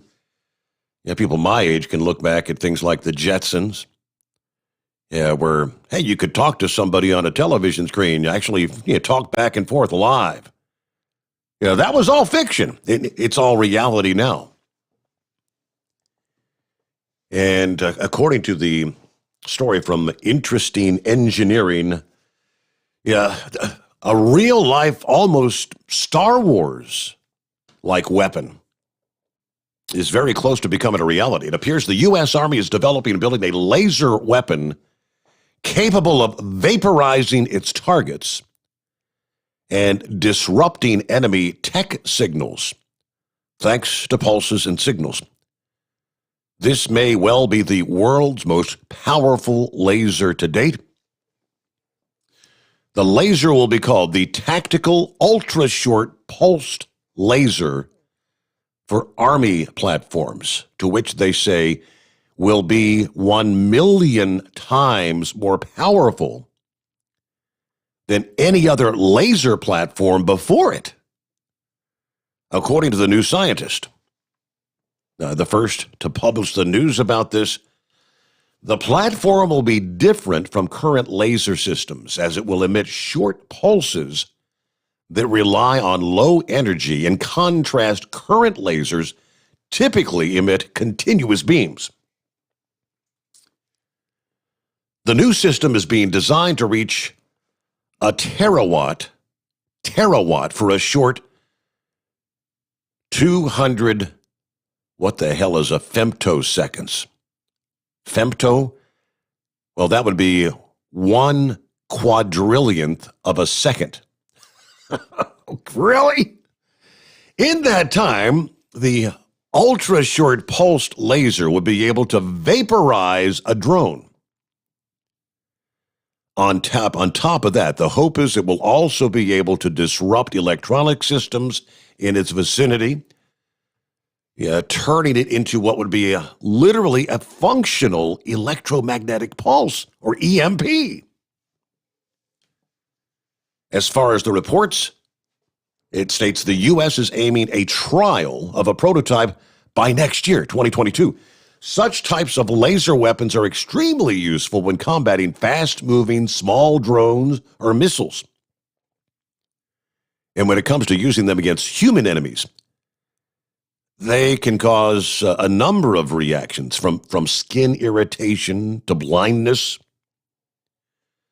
The hope is to develop a UPSL that's big enough, has enough power, and ruggedization to be used on Army platforms. On top of that, this type of laser would be able to vaporize the outer casings of a drone rather than melt it, which the current laser systems do. It's not the first time laser systems are mentioned or even used in the military, and it's clear to see this type of weapon is gathering more and more attention and focus as time goes on. What was that number? A short 200 femtoseconds, 1 quadrillionth of a second. Now, how can you break a second down to that level? Wow. That's called modern technology. That essentially is something straight out of a Star Wars or a Star Trek science fiction film. But I digress. All right, bottom of the hour has arrived. We'll come back. More of your calls ahead. If you want to jump on board, it is 844-844-3388. The Steve Sommers Overnight Drive, live from the Hotshot Secret Studios. The Overnight Drive with Steve Sommers, live from the Hotshot Secret Studios. Call Steve now, 844-844-3388. That's 844-844-3388. At Hotshot Secret, we share the science behind common diesel problems and their solutions. For example, ultra-low sulfur fuels. The primary function of diesel fuel is combustibility. One of the little-known aspects of fuel is its role as a lubricant to metal-on-metal moving parts. The introduction of ultra-low sulfur fuels diminishes the fuel's ability to lubricate because sulfur, which has been mostly removed, has lubricating properties. Hotshot Secret Everyday Diesel Treatment with LX4 delivers unmatched lubricity. Third-party testing confirms that it takes 3 times the amount of leading fuel treatment to match the lubrication benefit of 1 dose of Hotshot Secret. Everyday Diesel Treatment is a fully formulated 6-in-1 premium fuel treatment for every fill-up, every time. Everyday Diesel Treatment is available at truck stops, Tractor Supply, O'Reilly's Auto Parts, and online at HotShotSecret.com. Hotshot Secret, powered by science. Dean Michael, the tax doctor here. Are you one of those truck drivers that came home after a long haul and found the only thing waiting for you was a stack of IRS letters? Your significant other was gone, but your newfound IRS problem is still there. I've heard this story many times over the years. While I can't help you with your broken heart, I can fix your tax problems. If you owe more than $10,000 to the IRS or haven't filed for many years, call me for a free consultation at 888-557-4020 or go to mytaxhelpmd.com. Like I always say, you keep your eyes on the road, I'll keep mine on the IRS. Whether you're a diesel pickup performance enthusiast or just looking for a small upgrade, when selecting common rail fuel system components, look no further than Exergy Performance. At Exergy, you'll find injectors, pumps, and more, engineered like no others on the market using state-of-the-art equipment run by people that have been in the business for decades. So if you're in the market for common rail components at any power level, contact Exergy Performance or one of the many dealers listed on our website at exergyperformance.com. Do you have a Dodge pickup and hate your automatic transmission? Of course you do. Levon Miller at Firepunk Diesel here, and we specialize in heavy-duty and performance transmissions for your 3-quarter or 1-ton Cummins-powered truck. So if you're interested in turning your stock slush box into a towing monster, call us today at 614-733-3744 or visit us online at shop.firepunk.com. Getting a good night's sleep while on that long haul can be quite the challenge. That's why Commercial Vehicle Group has partnered with Serta Mattress to bring you the Bostrom plus Serta mattress for the best night's sleep possible while you're on the road. The Bostrom plus Serta mattress, manufactured with Serta's patented Cool Gel memory foam, acts to dissipate body heat and eliminate pressure points, which reduces the tossing and turning that can be so disruptive to your sleep. The Bostrom Serta mattress comes in 2 thicknesses, 7 and 10 inches, offering support to drivers of all shapes and sizes. The mattress comes in the standard 80-inch length with 4 widths, 32, 36, 39, and 42 inches. For more information on the mattress or where to buy, call us at 800-459-7328.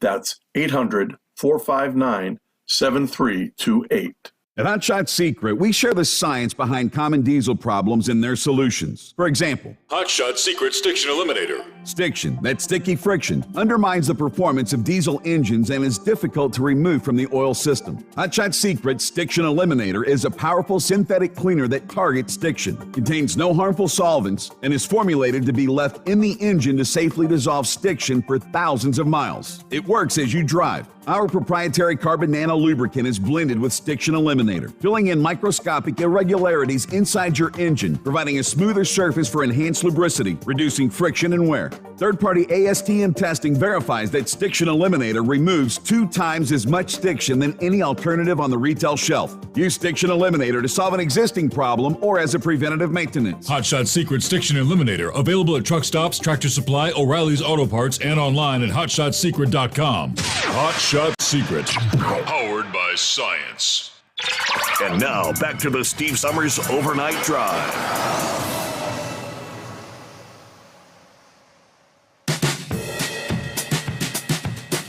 Yes, indeed, we are back on a Wednesday. Yeah, midweek already, as we refer to it, Hump Day. Halfway there. That is toward the weekend. Because that's what we all work for, working for the weekend. Somebody should write a song about that, working for the weekend. That's a catchy title, isn't it? Meanwhile, our number 844-844-3388 on the Steve Summers Overnight Drive. And for the caller earlier, what was his name? That matters not. He was thanking Chris and Hot Shot Secret for bringing the show back, and he said, "I've never used their products before, but by golly, now I'm gonna try some of their products. I'll be placing it." That's the way to help the show. Hell, you help the sponsor, you keep it going. And if you're going to place an order, don't forget to use the coupon code Overnight Drive. You go to hotshotsecret.com if you're going to purchase. That'll get you 10% off. Overnight Drive is the code you enter at checkout there. And yes, they can keep tabs on just how much product is sold by people using the coupon code. So the more, the merrier. The bigger, the better. That's all I can say. Yeah, I remember in our conversations, in my conversations with Chris, first or second trip I had made up to Mount Gilead, when we were discussing trying to get this off the ground. At one point, he said something akin to, I don't care if I just break even. I'll be quite honest, based on what he's putting into and the costs on a nightly basis, you're going to have to sell a lot of product. Of course, eventually the idea is to get advertisers to pay for advertising and offset the cost of things, and that's all being worked out. But just passing that on. But I kind of looked at him and said, I shook my head like, just break even. Well, no, if you're going to make an investment in something, isn't the goal always to try to have a return on investment? Now, that's the name of the game in business, but I don't know. That's just how of a down-to-earth guy he is. Just to get the show back up and running. If I just break even, I'll be okay with that. All right. Well, here's what it says on the screen. Solo Taco Bell. I think it's slow hand. Would that be you? You got it. Yeah, I never said the Taco Bell part. All I said was solo.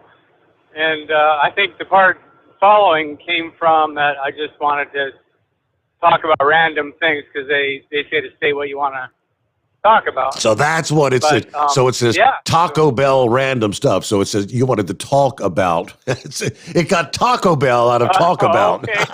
That's great. That's pretty cool.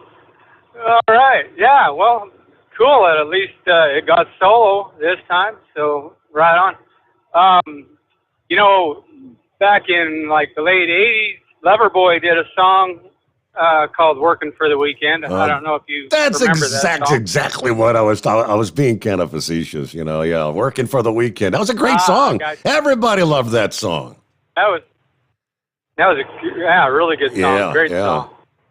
So, hearing Doc Holliday come on, haven't heard his voice in a long, long time, but it reminded me of back in the day when, gosh, those guys were all calling in, and I don't know who H&H Enterprises was, but they were always selling something for $19.95. That was might have been why Hollywood and Holiday. That was Doc Holliday and you remember Hollywood, the caller Hollywood. They were H&H Enterprises. Yep. That was them. Yep. Okay, I gotcha. Well, that might be why Doc Holliday owed over $100,000 in taxes. Sounds like maybe they sold maybe too many things for $19.95 and forgot about the tax man. Huh? Bingo. But anyway, they got me thinking. Back in the day, also, you had a bomb button for when things got just a little bit too crazy. Yep. Boom. And I wondered if you were going to consider bringing that button back. We are. We're going to be getting more of that stuff together. I've got several people actually sent me some pretty cool explosion sounds. Yeah, the one we had was really cool. I mean, really good dynamite. You know what I mean? Yeah, it was. Yeah, it was awesome. I loved it. So, but hey, talking about these rhinos that people were talking about and how they'll vote for a Democrat, to send a message to these people that can't be trusted. And Mitt Romney's name was brought up. And, I just have to say this, and it's a little bit embarrassing for me to say it because he shares my religion, the Church of Jesus Christ of Latter-day Saints. Mm-hmm. And in that religion, they make a conscious effort to talk about, to teach people, follow the 10 Commandments and be people of honesty and integrity. And, some of these actions from some of these guys in politics, really for me, it started with Harry Reid. He's LDS. Jeff Flake from my state of Arizona. I mean, Mitt Romney, they've all drank some kind of Kool-Aid that baffles my mind and the minds of so many people that I know in and out of this religion. But, you know, I really don't get it. But I hope that Mitt Romney is censured. Liz Cheney was censured in Wyoming. And, you know, when he voted to convict Trump on insurrection, on that impeachment, he wasn't representing the voters of his state. He was representing his own personal vendetta. And I think he should be censured for that. It's really disgusting. You know, I've had people come to me and say, you know, why do you even, continue to follow that religion? You know, look at these guys. And my answer to that is that what they do is their business between them and God. Correct. But if you look at the teachings of this church and look at it over the years, we have a conference twice a year that's broadcast on television or internet now. And it's all recorded since 1971. You go back and find any conference, and the messages have all been consistently the same. Be honest, have integrity, do the right thing. And so that's why I stick with this religion and with these beliefs, because they've always consistently taught those same things. What other people do is up to them. I'll say this too. Kirsten Sinema, also a senator now, a Democrat senator in Arizona. I think the first openly bisexual senator. Well, she was raised in the LDS church as well. I don't know if people realize that, and attended Brigham Young University. And there is very, very little of what she stands for that I agree with, but I will say this much. At least we know what she is. She doesn't lie about who she is and what she stands for. And I at least have respect for that.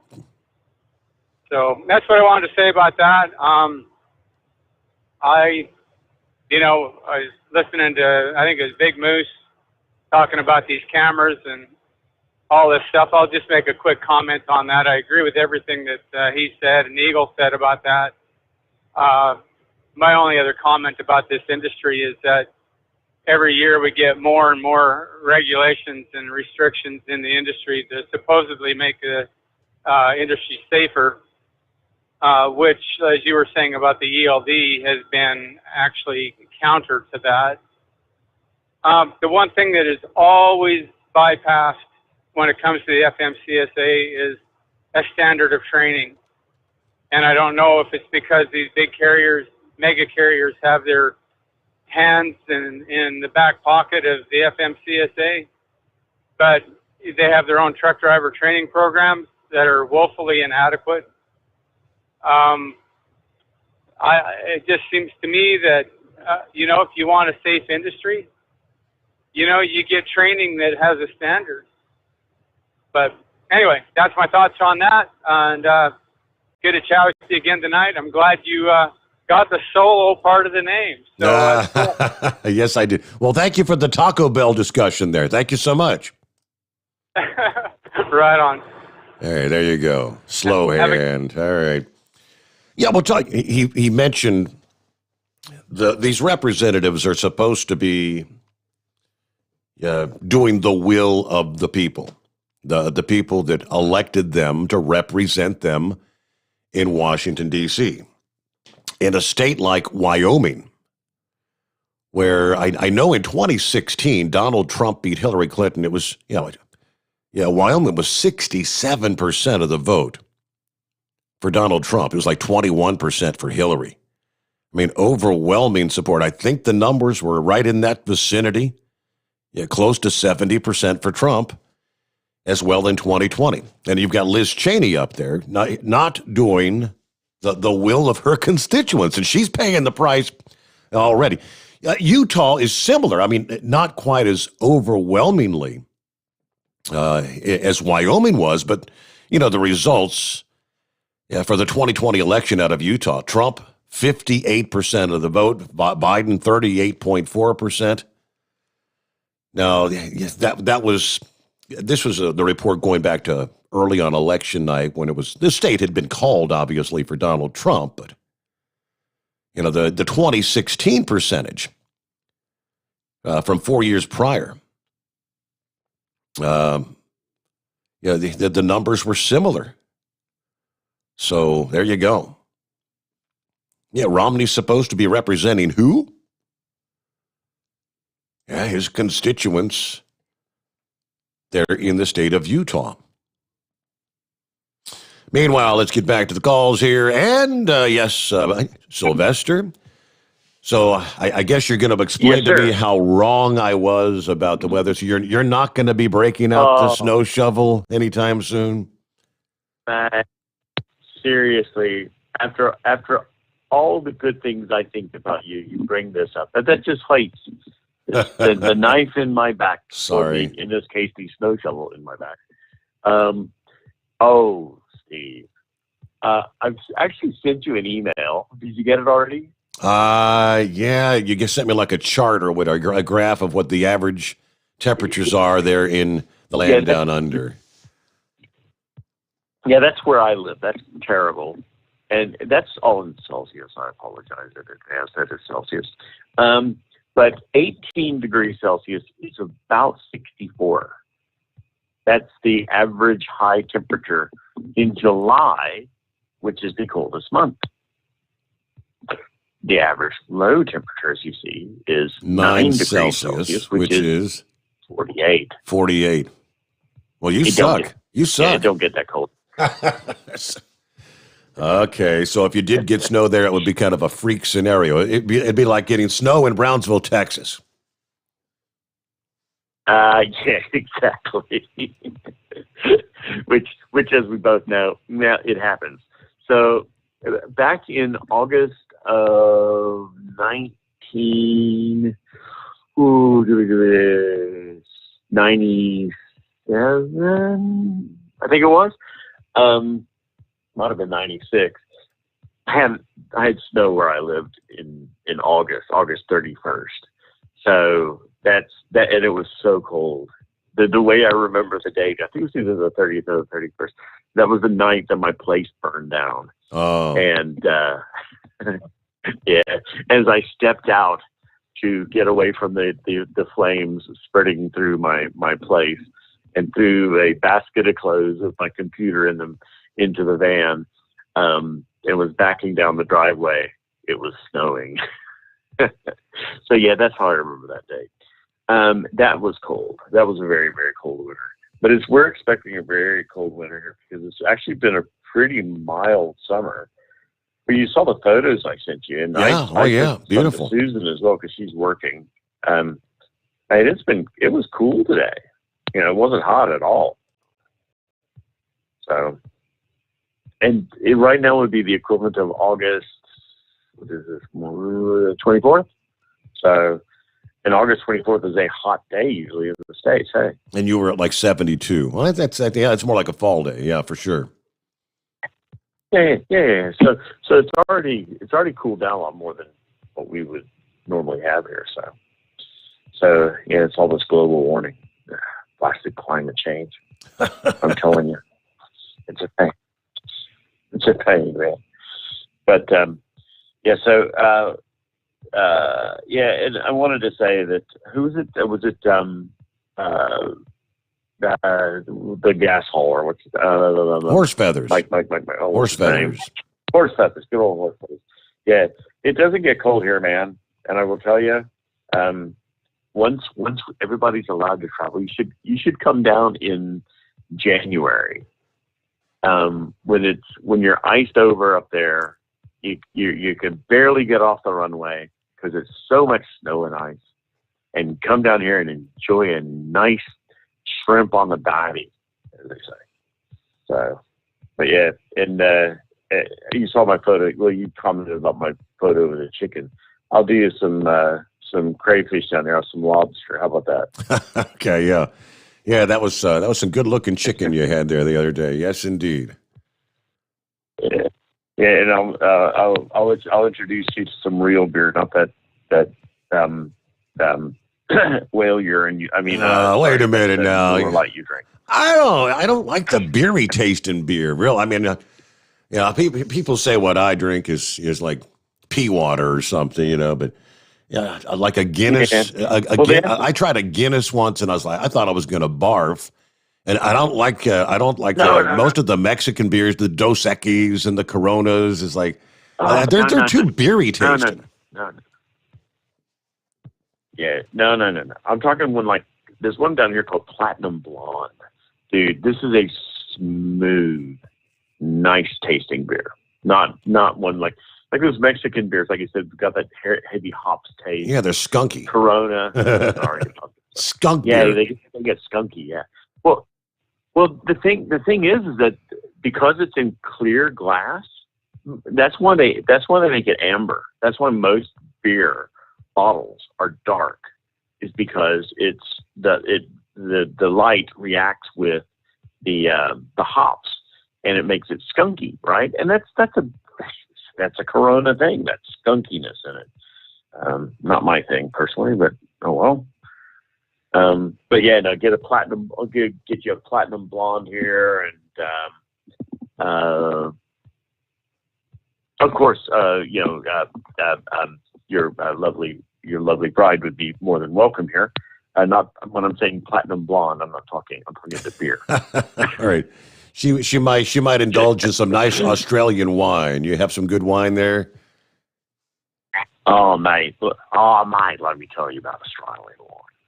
So one of the big deals right now, like a whole China thing, is that they've cut off the Australian wine coming into China, or they haven't cut it off. What they've done is they've doubled the import duty, or it might have been tripled. Yeah, a lot. They've increased the price of it a lot. Yeah. And so we can buy Australian wines are very good. Now, does she like whites or does she like reds, or what is she? She likes the sweet. She likes the sweet wines, the sweet stuff. Okay, like a sweet red or a sweet white. She'll do either one, but normally I think she drinks mostly red. Right. Okay. Because there's a Brown Brothers sweet red here that is really, really, really good. And then some of the sweet whites that we have here, you have like Riesling and any of the ones with a Semillon or when there's a Cloudy Bay. Oh no, that was actually from New Zealand. But yeah, they're good wines, man. And don't judge Australian wines by Yellowtail. Yellowtail is the craft. Yeah, I mean, because we can get that here. Yeah, you got the kangaroo on the bottle there, right? Yeah. Don't. That's owned by a gigantic multinational over here, and they send it to Australia. It's kind of like Foster's. People think Foster's is Australian beer. Mate, it's not. It's the crap that it's actually made by Molson's in Canada and then shipped to the U.S. or was for a while. Yeah. So it's actually owned by the same company that owns Molson's, which I guess is Coors now, isn't it? Molson Coors, I believe that is correct. I think it is. Yeah. Yeah. Yeah. Well, yeah. That's another beer. It's Foster's Lager. Blah. Yeah, you get a bigger can for about, I think it's the same price, but some people think that's a better deal. I'll pass. Looking at 5 before the hour. What are we looking at here? Okay, that's a funny. Somebody showing the picture. They got a gallon of milk in their cart, and you got the best buy date. You have the date on the milk, and it is best by February 30th. Okay, that's funny. That's somebody forgot to set the machine properly for running the milk on whatever date they ran it. But there's only 28 days in the month of February, and even during a leap year, there's only 29. So that milk may be good for a long, long time. It's good till February 30th. That's funny. All right, got time to squeeze one more in before we hit top of the hour. And would this be Bryce, I believe it is? Yes, it is. Morning. What's going on? How are you today? Doing well. Well, morning. Well, there's actually quite a few things. The one guy made the comment on the FMCSA. Well, the trouble is, number one, in our industry, you're not just driving our industry. We have to drive for all the idiots out here that have never been around a commercial vehicle. Mm-hmm. So you have all the idiots, especially in the FMCSA, that don't know diddly squat. Just because they've been to college, they automatically say they know everything about big trucks, and they don't. The next thing is all the stuff, and Biden is now having the flags down at half-mast because they said they've met the pandemic goal of 500,000 deaths. That is not true. The flu has disappeared all last year because everything of the coronavirus, all the symptoms are the common flu up until November 29th of last year when the first flu person actually died of it. If you look at the very year before that, in the U.S. alone, over 550,000 people died to the flu every year. So why isn't that the pandemic? Just the common flu. You know, in our line of work, we have everybody. We drive for your wife. We drive for your son, your daughter. They're out here. They don't realize what these trucks need. Yes. They like to cut drivers off, and we are automatically at fault 98% of the time. You want to get somebody there, you just say, hey, there's a big truck involved, and you have everything in the sun right there. You have your family in a car accident. Where's the emergency vehicles for your family? Oh, because it's not a commercial vehicle, we don't care. You know, the precedence of everything is overweighed. And one last thing about all the election stuff, you've got to get rid of all the parties altogether. And the biggest thing is you got to get rid of liberal lobbyists. And you got to go back to the Ben Franklin days of bartering laws and getting people to go by that. Because if you take away all the money and get rid of it and put the government by the people and for the people like it's supposed to be. Correct. And then go right and wrong. Hey, this person needs to have this bill passed. Well, convince me why yours is right and this person's is wrong. Convince me like it was in the Ben Franklin days. That's how it was done. You didn't have a Democratic Party. You didn't have a Republican Party. You had John, Terry, Marcia, all these people there talking about right and wrong. And now you can get somewhere. And that is a big thing. They take money and industry because it's bad karma. Yeah. Hey, I need this law passed. I need this law stumped. I'm going to give you $200 million to stump this because it's going to hurt my business. That's correct. That's you know, and if how many presidents have we heard coming in? I know Obama said he was going to end the lobbying. I thought Trump said he was going to end the lobbying, and it never seems to go away for whatever reason. But all right, Bryce, thank you so much. Hey, we got top of the hour, 1 hour to go. So you want to dial us up? It is 844-844-3388. It's called the Steve Sommers Overnight Drive, live from the Hot Shot Secret Studios. USA Radio News with Dan Naraki. Coronavirus cases and hospitalizations continue to fall in the U.S., with cases down 40% over the last 14 days, and hospitalizations at their lowest level since early November. But Dr. Anthony Fauci says that doesn't mean we can get complacent. The director of the National Institute of Allergy and Infectious Diseases tells CNN that we have to continue both mitigation efforts and vaccination programs to continue those downward trends. We've got to, as quickly and as efficiently as possible, get as many people vaccinated as we can at the same time that we continue with our public health measures. Because when people look at that curve every day in the newspaper, it's very steeply going down, which is terrific news. The infections per day are going down. We can't pull back on that and get complacent, because if we do, we could see a surge. This is USA Radio News. If your credit card bills have gotten out of hand and you care about your credit, call Consolidated Credit now. If the interest rates on your credit cards are so high, it'll take years to get out of debt. Call Consolidated Credit now. They've helped over 6 million people with credit card debt. Without destroying your credit, they can consolidate your debts into one lower payment, reduce your interest rates, and get you out of debt fast. The program works. Call Consolidated Credit now. Call 800-406-0046. 800-406-0046. That's 800-406-0046. Consolidated Credit Counseling Services, Inc., 5701 West Sunrise Boulevard, Fort Lauderdale, Florida, 33313. Licensed by the New York Department of Financial Services and by the Vermont Department of Financial Regulation. Maryland DM 1492. Oregon DM 80092. Licensed by the Virginia State Corporation. Commission license number TC 83. Service may adversely affect the individual's credit. Non-payment of debt may lead to additional finance charges or collections activity, including legal action, not a loan company. 4 members of the Board of Texas's power grid operator will resign following the blackouts during last week's winter storms.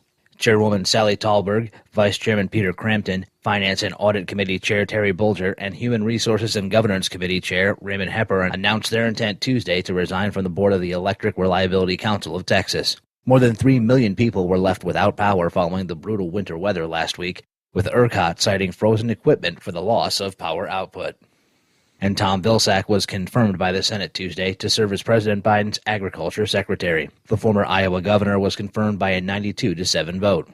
Vilsack previously served in the same position under President Obama, the only of his cabinet members to serve for Obama's entire term in office. During his confirmation hearing, Vilsack cited the coronavirus pandemic and climate change as necessary priorities, saying the problems facing the department are completely different than the last time he'd served as secretary. This is USA Radio News. You've heard me talking about My Pillow for 3 years, folks. It's the truth. I get the best sleep of my life with a My Pillow. You can do it too. 60-day money-back guarantee, 10-year warranty, made in the USA. You'll sleep well or you'll get your money back. Go to MyPillow.com, click on the radio listener special, use my promo code USA, get 2 MyPillow premium pillows for the price of one, or call 1-800-951-8175. Get the best sleep of your life and do it now. A New York woman fired for wanting to wait to get a coronavirus vaccination has people asking if employers really can require their employees to get the shot. Tim Berg has more from the USA Radio News Phoenix Bureau. A woman said she was fired from her server job at a New York City restaurant over not yet wanting to get the coronavirus vaccine, which the restaurant said was a requirement. Bonnie Jacobson fired from the Red Hook Tavern in Brooklyn after she told management she wanted to hold off because she and her husband are trying to have a child, and it's unclear if the vaccines could have any impact on that. Jacobson being labeled an anti-vaxxer, but according to psychologist Adam Grant, he tells me sometimes people just want more information, and for that they're labeled as anti-this or anti-that. If you're somebody who has some legitimate fears about the side effects of vaccines, and you have a choice between being a vaccine believer or a vaccine skeptic, you're going to probably go to the skeptical side. And what's missing in there is the fact that this is a bell curve, right? Most people are somewhere in the middle saying, look, I don't necessarily want to give every vaccine ever invented to every single newborn on the day that they enter the world. And if I have to be forced to choose one extreme or the other, you might not like where I land. What we want to do is we want to see the shades of gray. From the USA Radio News Phoenix Bureau, I'm Tim Berg. For USA Radio News, I'm Dan Naraki.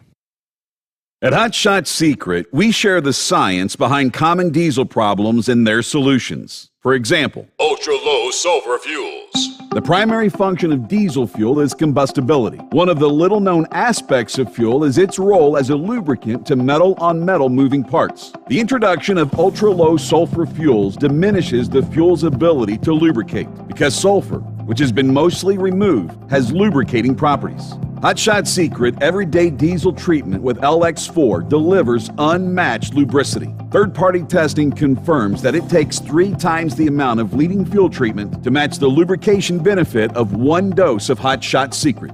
Everyday Diesel Treatment is a fully formulated 6-in-1 premium fuel treatment for every fill-up, every time. Everyday diesel treatment is available at truck stops, Tractor Supply, O'Reilly's Auto Parts, and online at HotShotSecret.com. Hot Shot Secret, powered by science. The Overnight Drive with Steve Summers. Live from the Hot Shot Secret Studios. Call Steve now. 844-844-3388. That's 844-844-3388.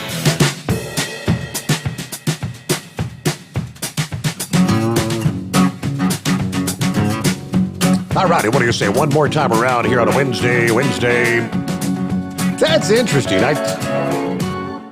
I did see the video released by the Jet Propulsion Laboratory and NASA about the landing of the Perseverance when the gigantic parachute opens up. Knucklebuster sent me the link to the story, to which that huge parachute contained a secret message. Did you see that?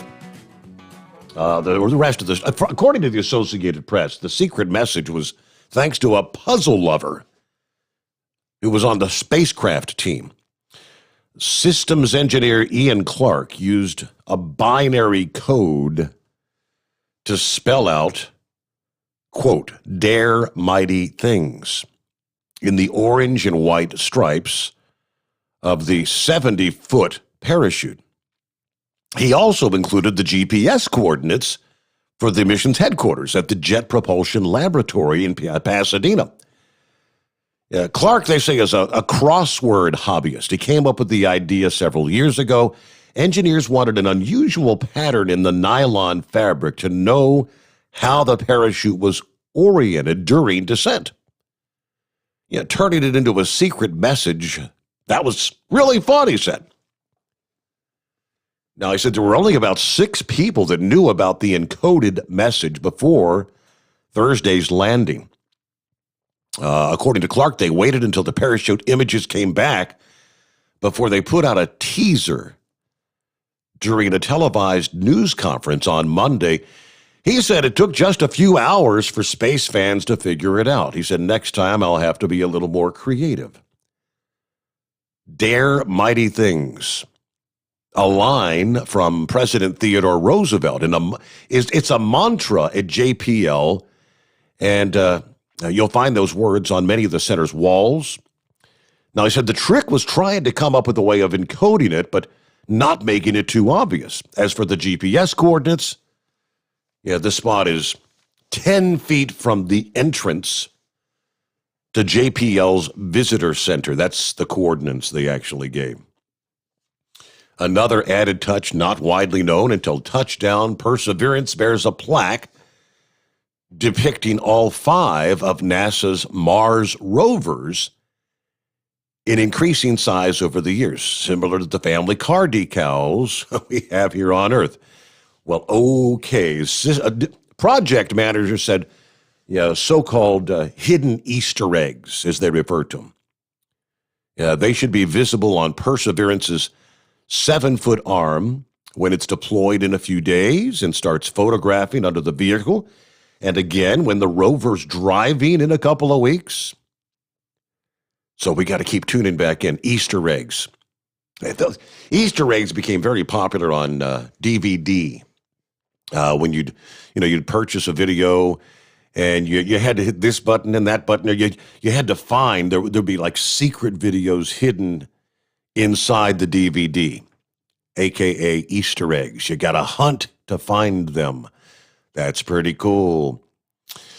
All right, who we got on the line next here? I'm not seeing a name, so. Big Sexy. What's happening, Big Sexy? Oh, man, you wouldn't believe the difference a week would make. This time last week, we had a low temperature of -2. Yep. Right now, it's 46 degrees. It's supposed to get down to 44 tonight. Yeah, it's a nice night, isn't it? That's a big difference. Yeah, it is. All the snow's just about gone. Only thing left is the big piles where they, plowed the parking lots and stuff and piled it up.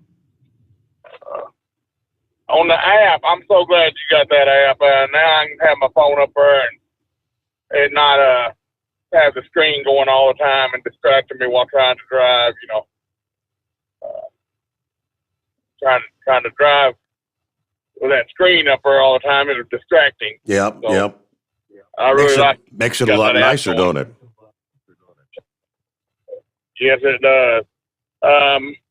Since I don't drive a truck no more, all I do now is do newspapers. But back when I did drive a truck, I don't know if I'd like to have a rear-facing camera. That when you're on the road, that's your home.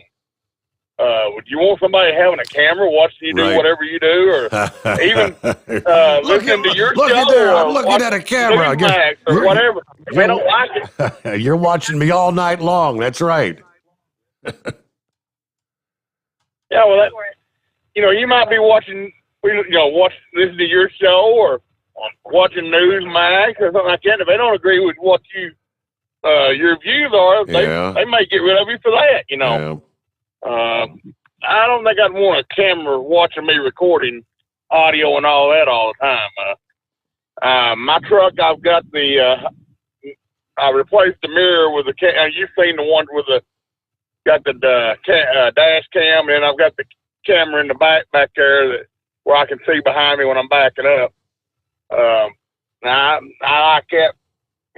People I had a guy pull out in front of me tonight and almost hit him. He run the red light.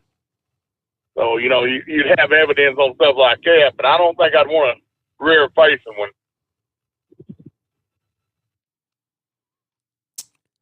Well, I know you're with the majority of drivers, Big Sexy. I know there's a handful of drivers that I've talked to that, they feel like it's kind of a safety thing or whatnot. They don't have a problem with it, but the overwhelming majority, don't like the idea of being watched all the time, every move you make, right? That's correct. Well, I'll let you get on to your next caller. I hadn't called in much here lately because I've had to concentrate on driving on this stuff. But I'll let you get on to the next one. I'll sit back and listen. All righty. Much better night to be throwing them newspapers out there, isn't it? That is correct. I mean, imagine that having to have the window down all night long out there, and it's it's 0 degrees. Yeah, trying to throw those papers. So imagine the surprise. The story from WBNS. Parents who purchased a glowworm, the little kid's toy, the toy doll, it's called a glowworm, for their daughter at an Arizona thrift store last week, made the discovery it was filled with thousands of fentanyl pills. According to the Phoenix police, the doll was purchased at a thrift store in El Mirage on Friday. When they got to their home in North Phoenix, the parents cleaned and washed the doll before they gave it to their daughter. Imagine their surprise when they looked inside and found a sandwich bag with over 5,000 pills, which police say believed to be fentanyl. The parents immediately called the police and turned in the drugs. And they always say, police say, remember, please inspect all opened and used items. Really anything you might purchase from the likes of a thrift store for your family's safety. Had they not made that discovery prior to giving that to their child, and the child probably peeled the back open like where you would typically put the batteries in or whatever. Fentanyl, that could kill you just by getting it on your skin. We recall going back a year and a half or so ago when people were dying all over the country.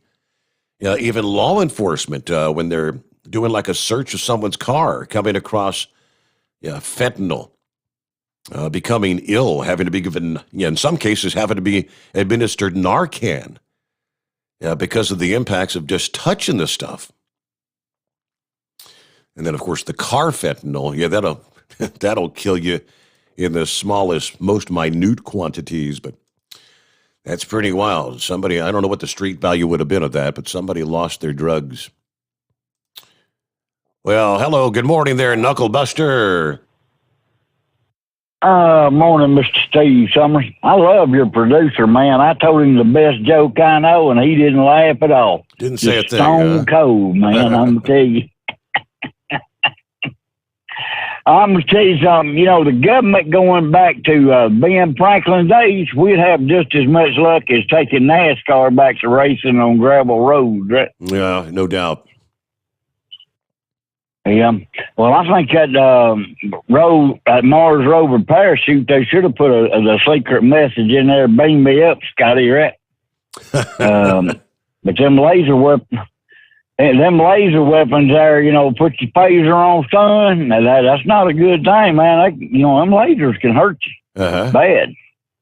But anyway, enough of all that old baloney. I got a camera in here, and it forward and rear facing. It don't bother me at all. I kill this there. If I don't have my seatbelt on, it sends them a message I don't have my seatbelt on. So, but I ride with my seatbelt on anyway. 99% of the time. I'm sure 1% of the time I don't have it on. But they ain't never called me and told me to put it on either, right? But I just make that electronic logging device. I make it work for me. Because whatever the rules are, that's what I'm going to do there, right? Mm-hmm. I met a Kentucky driver today, Steve, and he was a young kid, and he was telling me that he comes in there all the time, and this is how I ought to be doing stuff. And I told him, I said, look, son, I ain't no offense there, but I've been driving 34 years, and then I pulled that same joke on him that I pulled on you.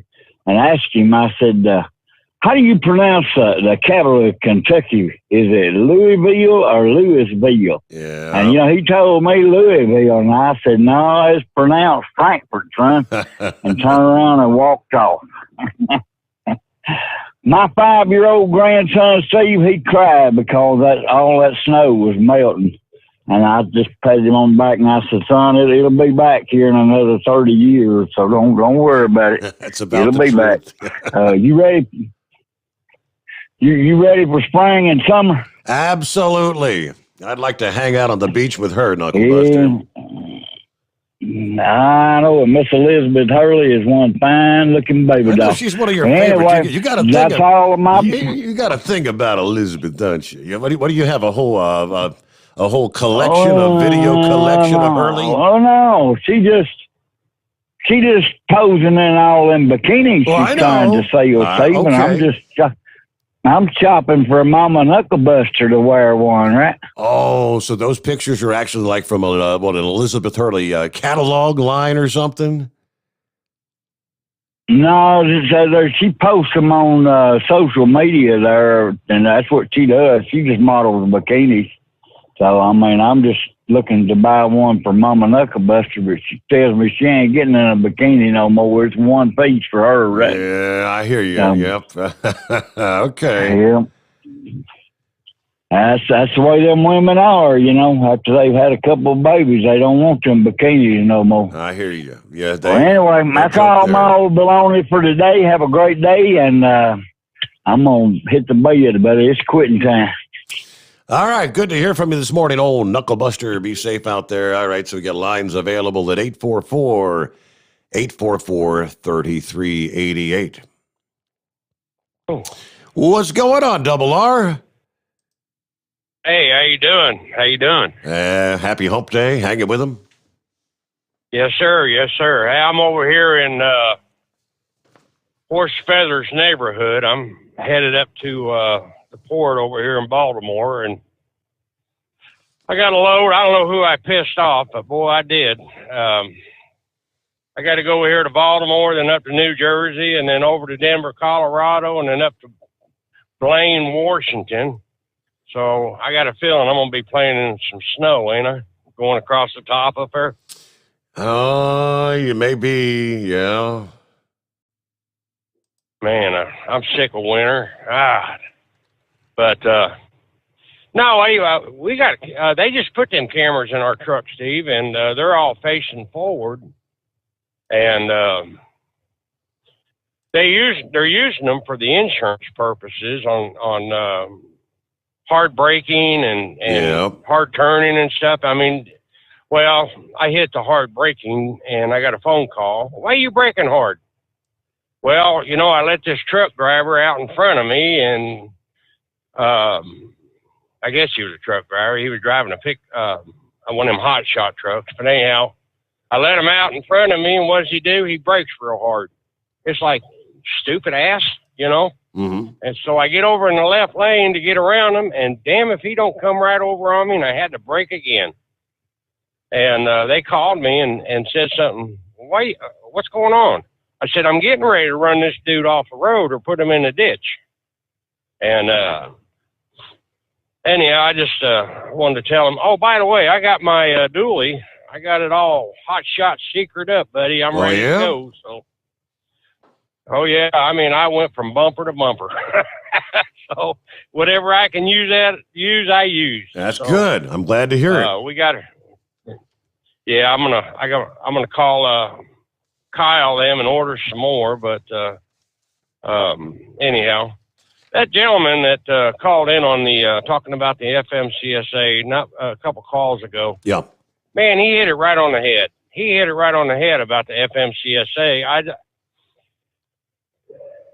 Why can't they just hire truck drivers that's been out here for, let's say, 25 plus years, that don't know the ropes, but they know what's going on. I mean, you're never going to know the ropes out here. And I mean, I've been out here 43 years, and if it ever comes a day that I say I know what I'm doing, or, I know what's going on, I'm going to park this thing, because you learn every day. We all do. But anyhow, why can't they do that? I mean,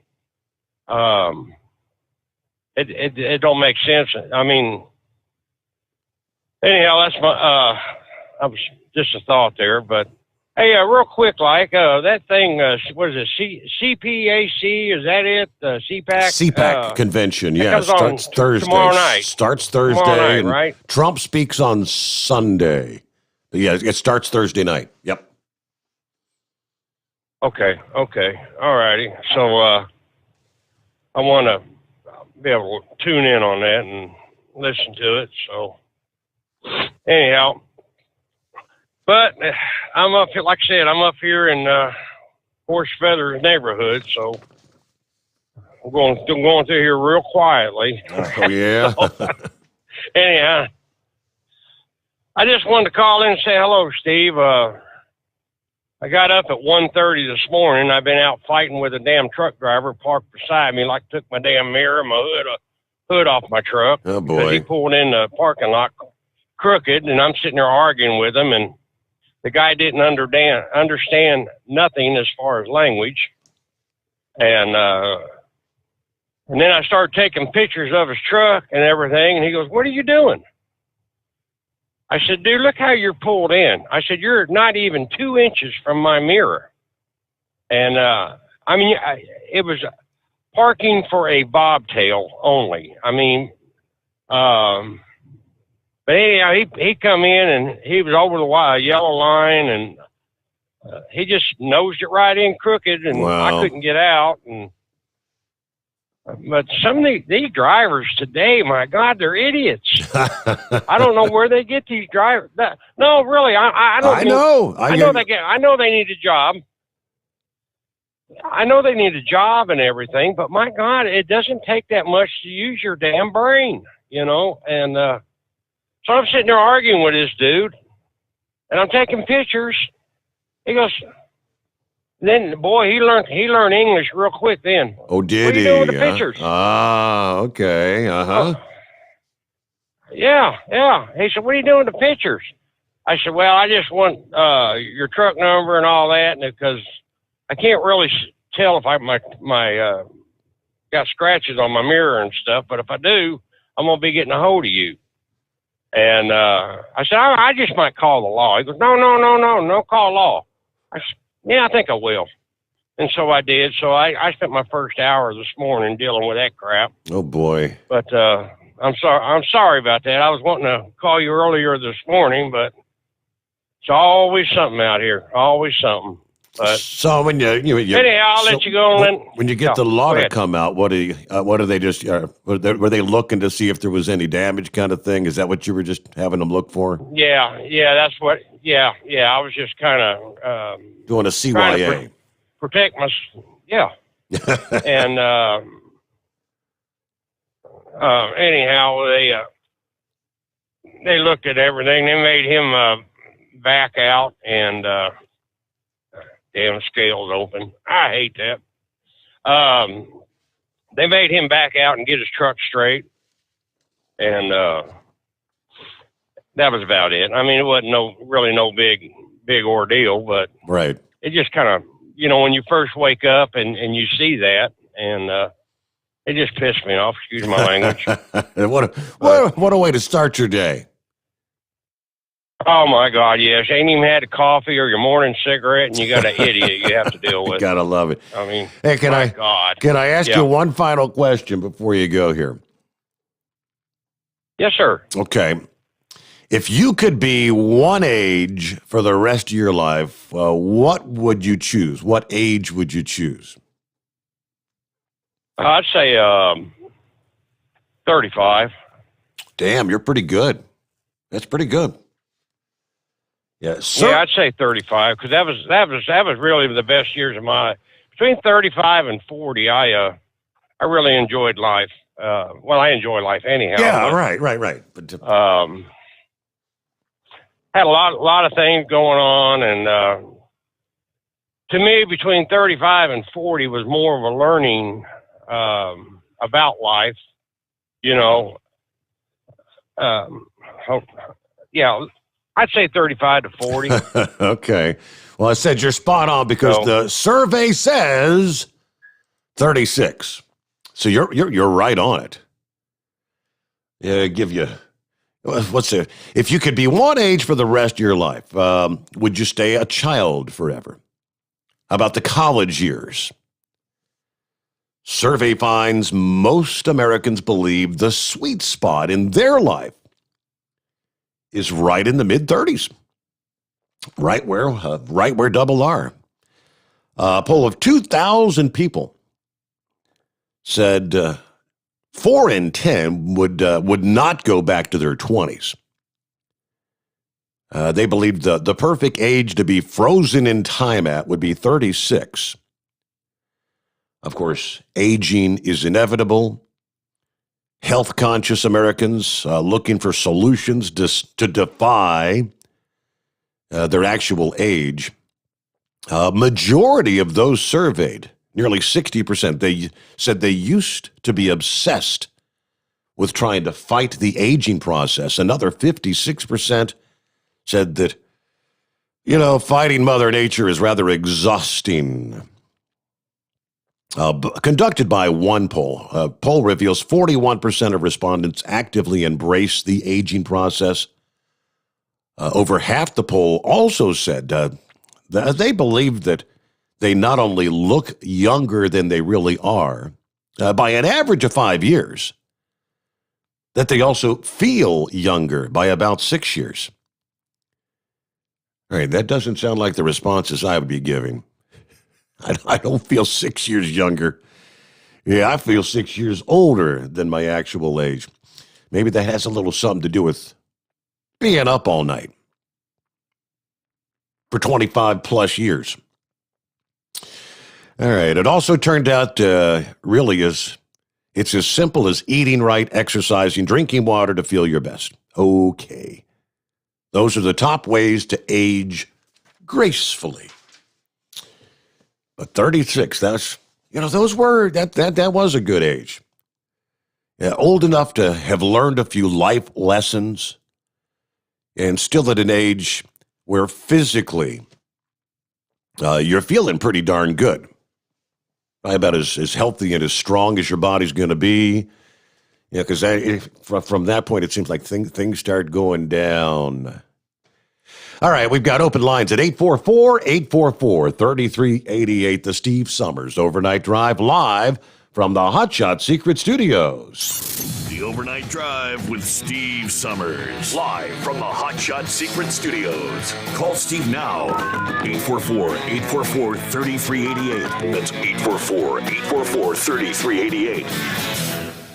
At Hot Shot Secret, we share the science behind common diesel problems and their solutions. For example, ultra-low sulfur fuels. The primary function of diesel fuel is combustibility. One of the little-known aspects of fuel is its role as a lubricant to metal-on-metal moving parts. The introduction of ultra-low sulfur fuels diminishes the fuel's ability to lubricate because sulfur, which has been mostly removed, has lubricating properties. Hot Shot Secret Everyday Diesel Treatment with LX4 delivers unmatched lubricity. Third-party testing confirms that it takes 3 times the amount of leading fuel treatment to match the lubrication benefit of 1 dose of Hot Shot Secret. Everyday Diesel Treatment is a fully formulated 6-in-1 premium fuel treatment for every fill-up, every time. Everyday Diesel Treatment is available at truck stops, Tractor Supply, O'Reilly's Auto Parts, and online at HotShotSecret.com. Hot Shot Secret, powered by science.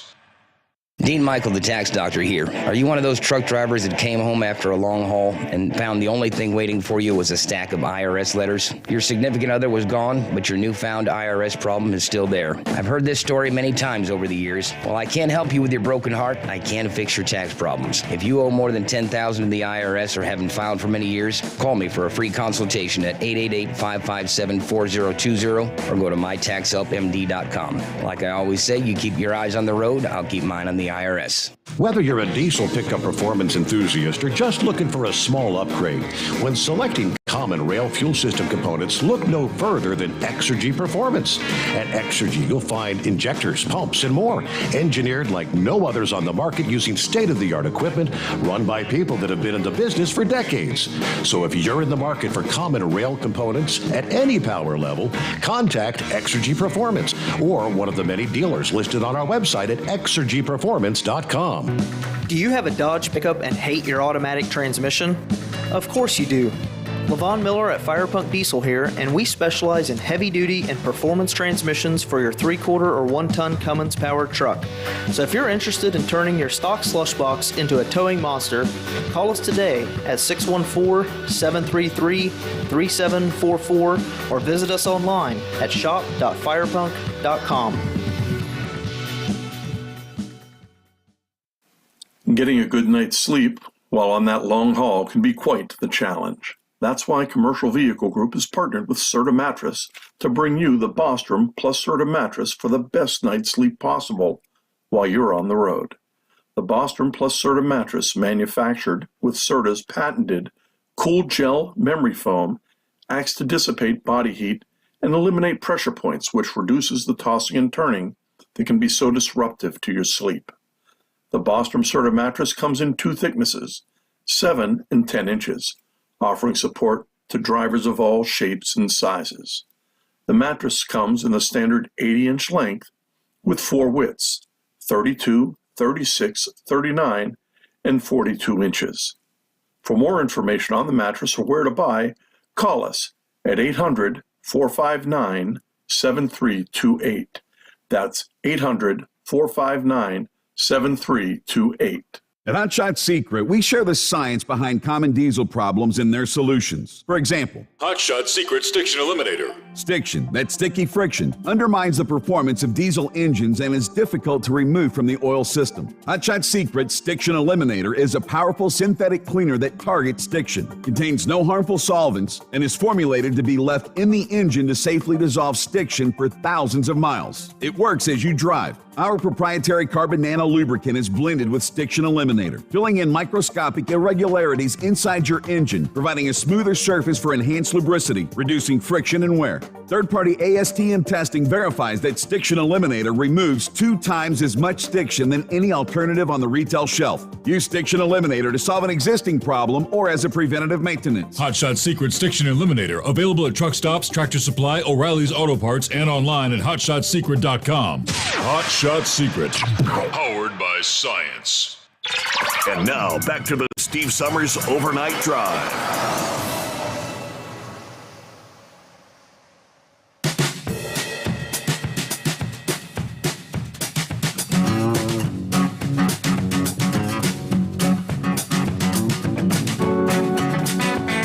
right, we'll jump back into it here. Got about, 25 minutes left in the program, and we've got open lines at 844-844-3388. If you'd like to be a contributor. All right, I had the story before me last evening. It's one we did not get a chance to get to, and someone forwarded it. Said, I don't know if you've touched on this yet or not, but so we'll share it now, because no, I have not touched on it. It is quite interesting, though. I remember the whole Mike Lindell with MyPillow, the MyPillow.com guy that stuck up for Donald Trump and post-election was accusing some of the voting systems of being rigged. He put out a full, how long was that? Was it a 1 hour, hour and a half? I forget the presentation he put out. And then shared yet another video that went step by step into what was going on with some of these voting systems. And Dominion was the primary system that he was accusing of having been potentially rigged or hacked or switching votes and things of that nature. And Dominion Voting Systems has now filed a $1.3 billion, with a B, billion-dollar defamation lawsuit against Mike Lindell for falsely accusing the company of rigging the presidential election. Filed in the federal court in D.C., alleges that Lindell ignored repeated warnings from Dominion, the voting technology company that's filed similar lawsuits against Rudy Giuliani and Sidney Powell. Dominion accuses Lindell of repeatedly telling what the lawsuit labels the big lie, that the company used their technology to steal the election from Trump. No amount of money can repair the damage that's been done by these lies, which are easily disproved, says Dominion. Hundreds of documented audits and recounts have proven Dominion machines accurately counted votes. We look forward to proving these facts in a court of law.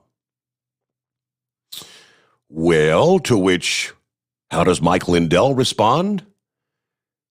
Now, he's not concerned. He's not upset. He's not angry. The MyPillow guy says, I welcome the lawsuit. And when we go through the discovery process, it's going to prove me right. It's a good day. I've been looking forward to their finally suing me, he said. Now, he actually went to the White House talking about his theories in the final days of the Trump administration. Now, Lindell, of course, was an ardent Trump supporter, spoke to CBS News last month. He said, I want the American people and the world to see the horrific things that these Dominion voting machines are capable of and what they did to our country and what they're allowing other countries to steal our election and just hijack the election. Okay, so that's what's going to, maybe, just maybe, the discovery process may bear out some of what he says. Now, if you go to the mainstream media, a.k.a. CBS News, they say there was no widespread fraud. A wide range of election officials, including William Barr, the former attorney general, confirming that there was no widespread fraud. Republican governors in Arizona and Georgia, of course, two of those battleground states that were crucial to Joe Biden's victory, also vouched for the integrity of their elections in their particular states. But again, of course, Twitter has permanently banned Lindell from their platform after he continued to claim that Trump won the election. And Twitter said they also banned him due to repeated violations of their civic integrity policy. Okay. Lindell took a bit of umbrage at being repeatedly accused in the lawsuit of telling the big lie. The expression was coined by Adolf Hitler. The big lie here is the big lie. To which Lindell said, they're the big lie. He stood by a long video, amplifying his claims released earlier this month. And he recently, I guess he posted a kind of a reduced, a 20-minute version. I haven't seen the shorter version of the video yet. But so this is the third defamation lawsuit filed by Dominion. At a news conference, Dominion CEO said it is by no means the last. We're also looking at the actions of various news organizations in the aftermath of the election. Now, what does that mean? Well, undoubtedly, that would be the news organizations the Democrats have been pushing in recent days, pushing the cable providers and carriers to remove their platforms, a.k.a. Fox News, Newsmax, and One American News, OAN. Well, Alan Dershowitz spoke about that this past day, to which he said, this current attack by Democrats against conservative networks is nothing less than modern-day McCarthyism. Last evening, we shared the scenario. The two representatives out of California, members of the Energy and Commerce Committee, sending letters to the actual cable providers, pressing them on, why are you even carrying Newsmax, OAN, and Fox News? They are misinformation rumor mills and conspiracy theory hotbeds, producing content that leads to real harm, they say. Dershowitz says what they're doing is they're taking the playbook right out of Senator Joe McCarthy's in the 1950s. McCarthy and people from the House Un-American Activities Committee would write letters to the television network saying exactly what this letter said. Why are you having so-and-so on the air? He was once a communist. Why are you having so-and-so on the air? He once represented a communist. He once went to a meeting, so they established that he was then called Red Channels. A blacklist of any television stations that dared to have anybody from the left on the air. So congressional Democrats have targeted right-wing networks following the election. Dershowitz cited the film entitled The Front as one example of showing what occurred under McCarthyism, an effort to expose alleged communist infiltration of the United States government. Well, now the shoe's on the other foot. The left, particularly the hard left, these congresspeople from the Silicon Valley, they have an agenda to protect these social networks. They're taking it right out of the McCarthy playbook, trying to threaten without being seen as threatening. But the threat is as clear as can be in the letter. Why are you doing this? Why are you allowing these people to remain on your satellite and or cable platforms? If you take them down, you don't have to explain. But if you keep them up, you're going to have to explain. It is McCarthyism rearing its ugly head once again, 70 years after the fact. We thought it was dead and buried. Now, he said lawmakers very well could make it difficult. Life may be difficult for cable and satellite and streaming providers by doing such things as coming after them, threatening them with antitrust violations. You don't want to be on the wrong side of members of Congress. You don't want to be on the wrong side of the FTC. You don't want to be on the wrong side of the administration. So self-censorship becomes a common response when they start to put on this kind of pressure. But yeah, that's the goal. Silence the right. Cancel culture continues to spread rampantly. Hey, good morning, Rhonda. Good morning. I'm a late bloomer this morning. I see. I wondered if no kidding, right? I'm wondering if anybody else is having issues with dropping you. I mean, I spent 10 minutes trying to find someplace where I could get you through Facebook or through YouTube where it would not continuously drop the signal. Finally, I got it come through on YouTube. And you said it's overnightdriveradio.com to go to the App Store and get it? Yes. On the okay, the Android platform for the Android. For Android. Yeah, I mean, everything seemed to Yeah, work very, that's what very I've got. Night before last, things seemed to work. The first night worked very, very well. I've seen several people commenting. Lori said, I don't know, Steve. My app just keeps stopping. It's been doing it all so I'm back on the YouTube. So some people are having issues. That might be what I have. I know that they'll be working on it. Kyle spends pretty much the entire night up listening in. So we thought we had it figured out. I never can tell. Yep, just keep fixing what don't work. Yeah.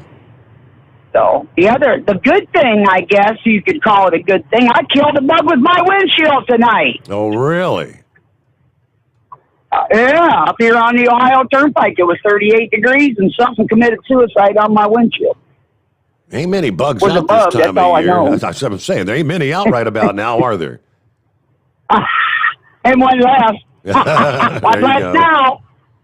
So, there's good hearing you the other night.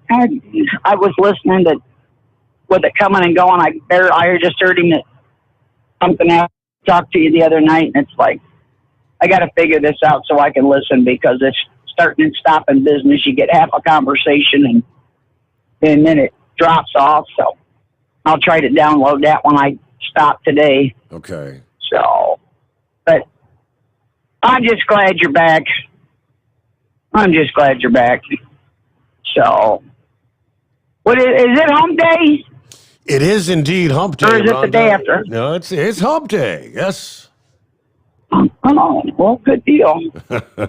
Sometimes you have to remind us of that, because I don't know what day of the week it is. Yeah, well, if you were with us in the first hour, of course, Horse Feather said, Mike, what day is it? We knew what day it was. Yeah, well, first hour I was still sleeping. So Gotcha. Second hour I was still sleeping. I can't beat myself bad enough to want to be happy to go to Mass. So, but it's a regular customer, so it ain't too awful bad.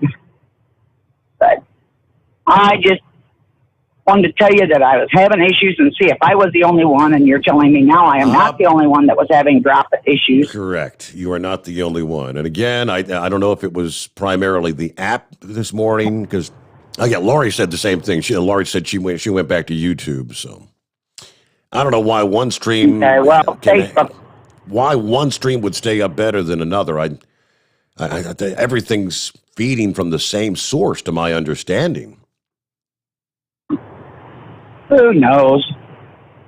Maybe it's the left trying to discourage us. Who knows? Okay. We can. That's like blaming. Somebody said, "No, it was Biden's fault because it snowed because he cut all the oil off." Somebody says, "Well, that's ridiculous." I said, "That's about as ridiculous as everything they blame Trump for." So, all this big snow was Biden's fault. So, but you have a good night. I'll try to get in there a little earlier tomorrow night. I'll try to download that app and see how that works. Okay. And when you go to the App Store, if you got the Android, overnightdriveradio.com. No space or anything, but just all one word, overnightdriveradio.com. Okay. I'll try to do that when I get stopped today. Don't forget to type I in the appreciate it. .com. And Yep. Yeah, my wife was in there and she typed in Steve Sommers Overnight Drive. And she tried Overnight Drive Radio. No, it's not coming up. It's overnightdriveradio.com. That'll get you. So if she doesn't have the app, she wasn't listening on the app then. Not sure. Maybe she was on Facebook. I don't know, but all right, what do we see here? It is 844-844-3388. Let's jump over to, I believe, is it Matt there? Morning, Matt. Spaceman. Spaceman. Okay, well, it says Matt on my screen. What the hell? That's what it called me the last time, Matt. Well, I don't know how it gets that out of I know. Spaceman. I know. What's happening? Well, I haven't called for a while, just basically because of the weather. If it's not snowing, the roads are wet below 30, and with the calcium chloride and salt and dirt on the windows and mirrors, and 23 degrees and wet roads or ice or snow or with traffic, I just never had a time where I felt comfortable to jabber jaw on the phone.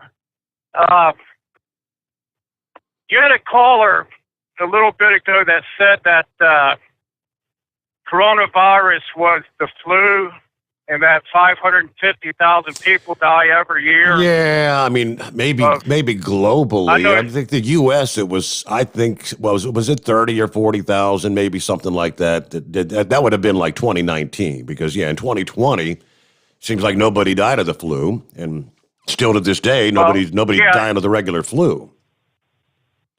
Right. He was talking about the United States, because he has talked about the figure that we just reached 500,000. Yeah. But never, ever, never in the history of this country, not even once, have we had 500,000 people die of the flu. No.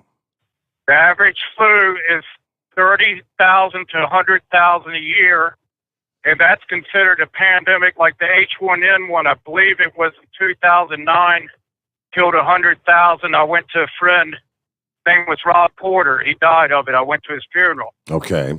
But, are you there? Yeah, we got you. COVID is is SARS CoV-2. Correct. And the flu is influenza. They look different on a microscope. Now, when we were piling bodies up in New York City in reefer trailers, they didn't have testing. But if you die now, they'll do an autopsy, and they'll know if you died of COVID or if you died of the flu. And I'm sure that, there's, since this has started, there's been somebody that's died of the flu and they've thought it's COVID, or vice versa. But they do test. And also in 2020, more people has died in 2020 in the United States than the history of the country. That's during World War II, the Civil War, the Black Plague, and anything. So he's got his information from a Facebook meme. He's incorrect, doesn't know what he's talking about, but is very passionate about nonsense. COVID-19 has killed 500,000 people. 3 giant stadiums full of people with stadium, floor seatings for concerts. The population of Richmond, Virginia. Mm-hmm. A lot of people, 3, 4, or 5 people that I know. 3 employees of YRC, 4 family friends of my wife's. You can have opinions that it's not as deadly as they said it would be. You can decide not to get the vaccine. You can say you don't want to wear a mask, but you can't change the facts. You can't call a coronavirus an influenza. You're wrong, and it's nonsense. And you're wrong about the death rate. Completely wrong. I mean, to some extent, he's not correct, but he's not completely wrong. Spaceman, they've been inflating the numbers from the get-go. Yeah, people that are dying in car crashes are being labeled as dying of COVID. Yeah, our own Red Mule's brother was like 90 years old, had been on dialysis for like 4 years. The guy was on one step out of the grave, but he died of COVID. So was the guy going to live any longer anyway? I mean, there's too many examples of that. The real number is 60,000 people on average, they say, die each year from the flu or flu complications. So it's a far cry from 500. I thought he might have been referring to on a global scale, 500,000 people die of the flu every year. You talked about the United States. But yeah, the U.S. is 500,000. But you got to admit, people don't seem to be dying of anything but friggin' COVID. I understand what you're saying, but people want to use the same argument about the vaccine, like in In Norway, they had a policy of giving all old people the vaccine. Well, they had 13 die, but they were hospice patients. A shot of Jack Daniels would have killed them. So I understand what you're saying, that, if somebody's in a nursing home, and they get COVID, they die, but without that straw that broke the camel's back, they wouldn't have. Well, and if they hadn't been exposed to the COVID, and that's the other big debate with Cuomo in New York and your governor right there. I mean, they're talking about impeaching Wolf because he also sent infected patients back into your nursing homes. The argument is those infected patients would never have been in contact had they not sent those people back into the nursing homes. Right. Now, your point of back then, people were saying that not many has died as they were reporting. And now he might possibly face crimes or punishment or jail because in reality, he was underreporting the numbers in the nursing homes. Correct. Now, what was the guy, that I pointed out on your show and the people in my personal life and the guy from Virginia that calls, he was passionate about it. But I was extremely pissed off at the time that he was looked up to as like a speaker of COVID, like a knowledgeable person. Like we need, what were the breathing machines called? The incubator. Ventilators. Yeah, ventilators. Yeah.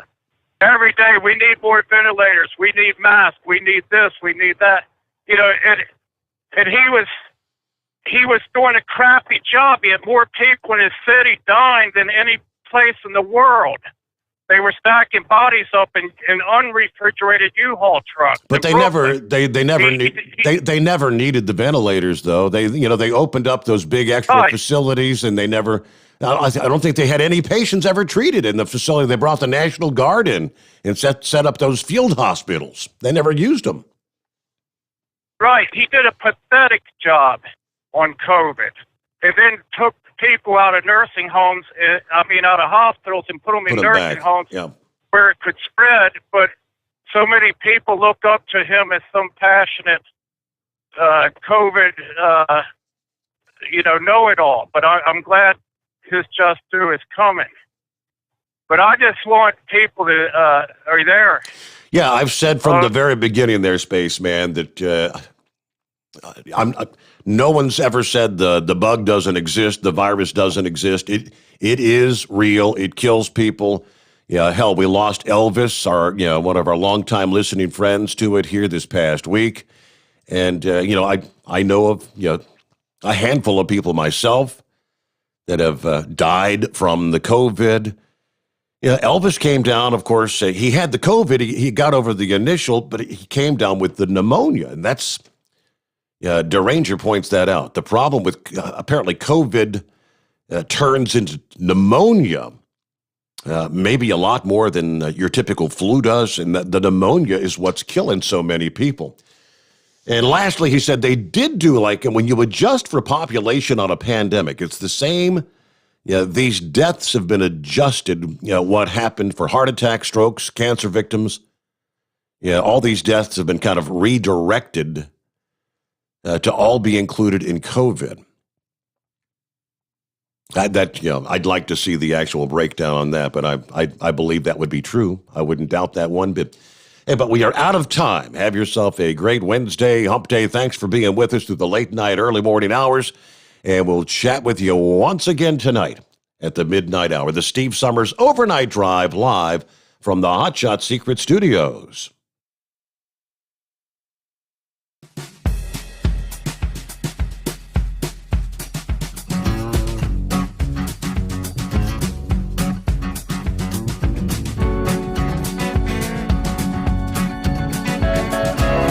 Never guess the places that I've been. You never guess the places that I've been. 'Cause everything is like a dream, yeah, but only in that dream that I live in. I'm never gonna let the day begin. Never gonna let the day 'Cause everything is like a dream, yeah, but only in that dream that I live in.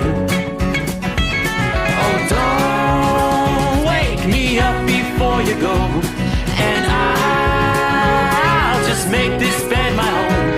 Oh, darling, please just let me sleep. Give me my dreams.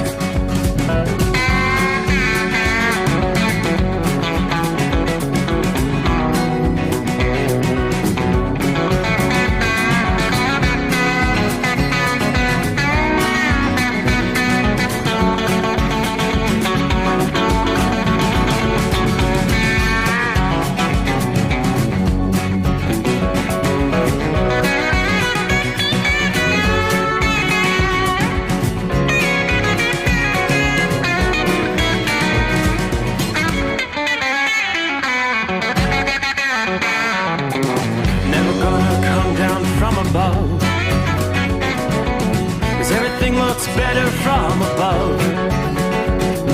Nothing's ever as it seems, yeah, except in that world that I dream of. Never gonna lose the ones I love. Never gonna lose the ones I love. 'Cause everything is like a dream.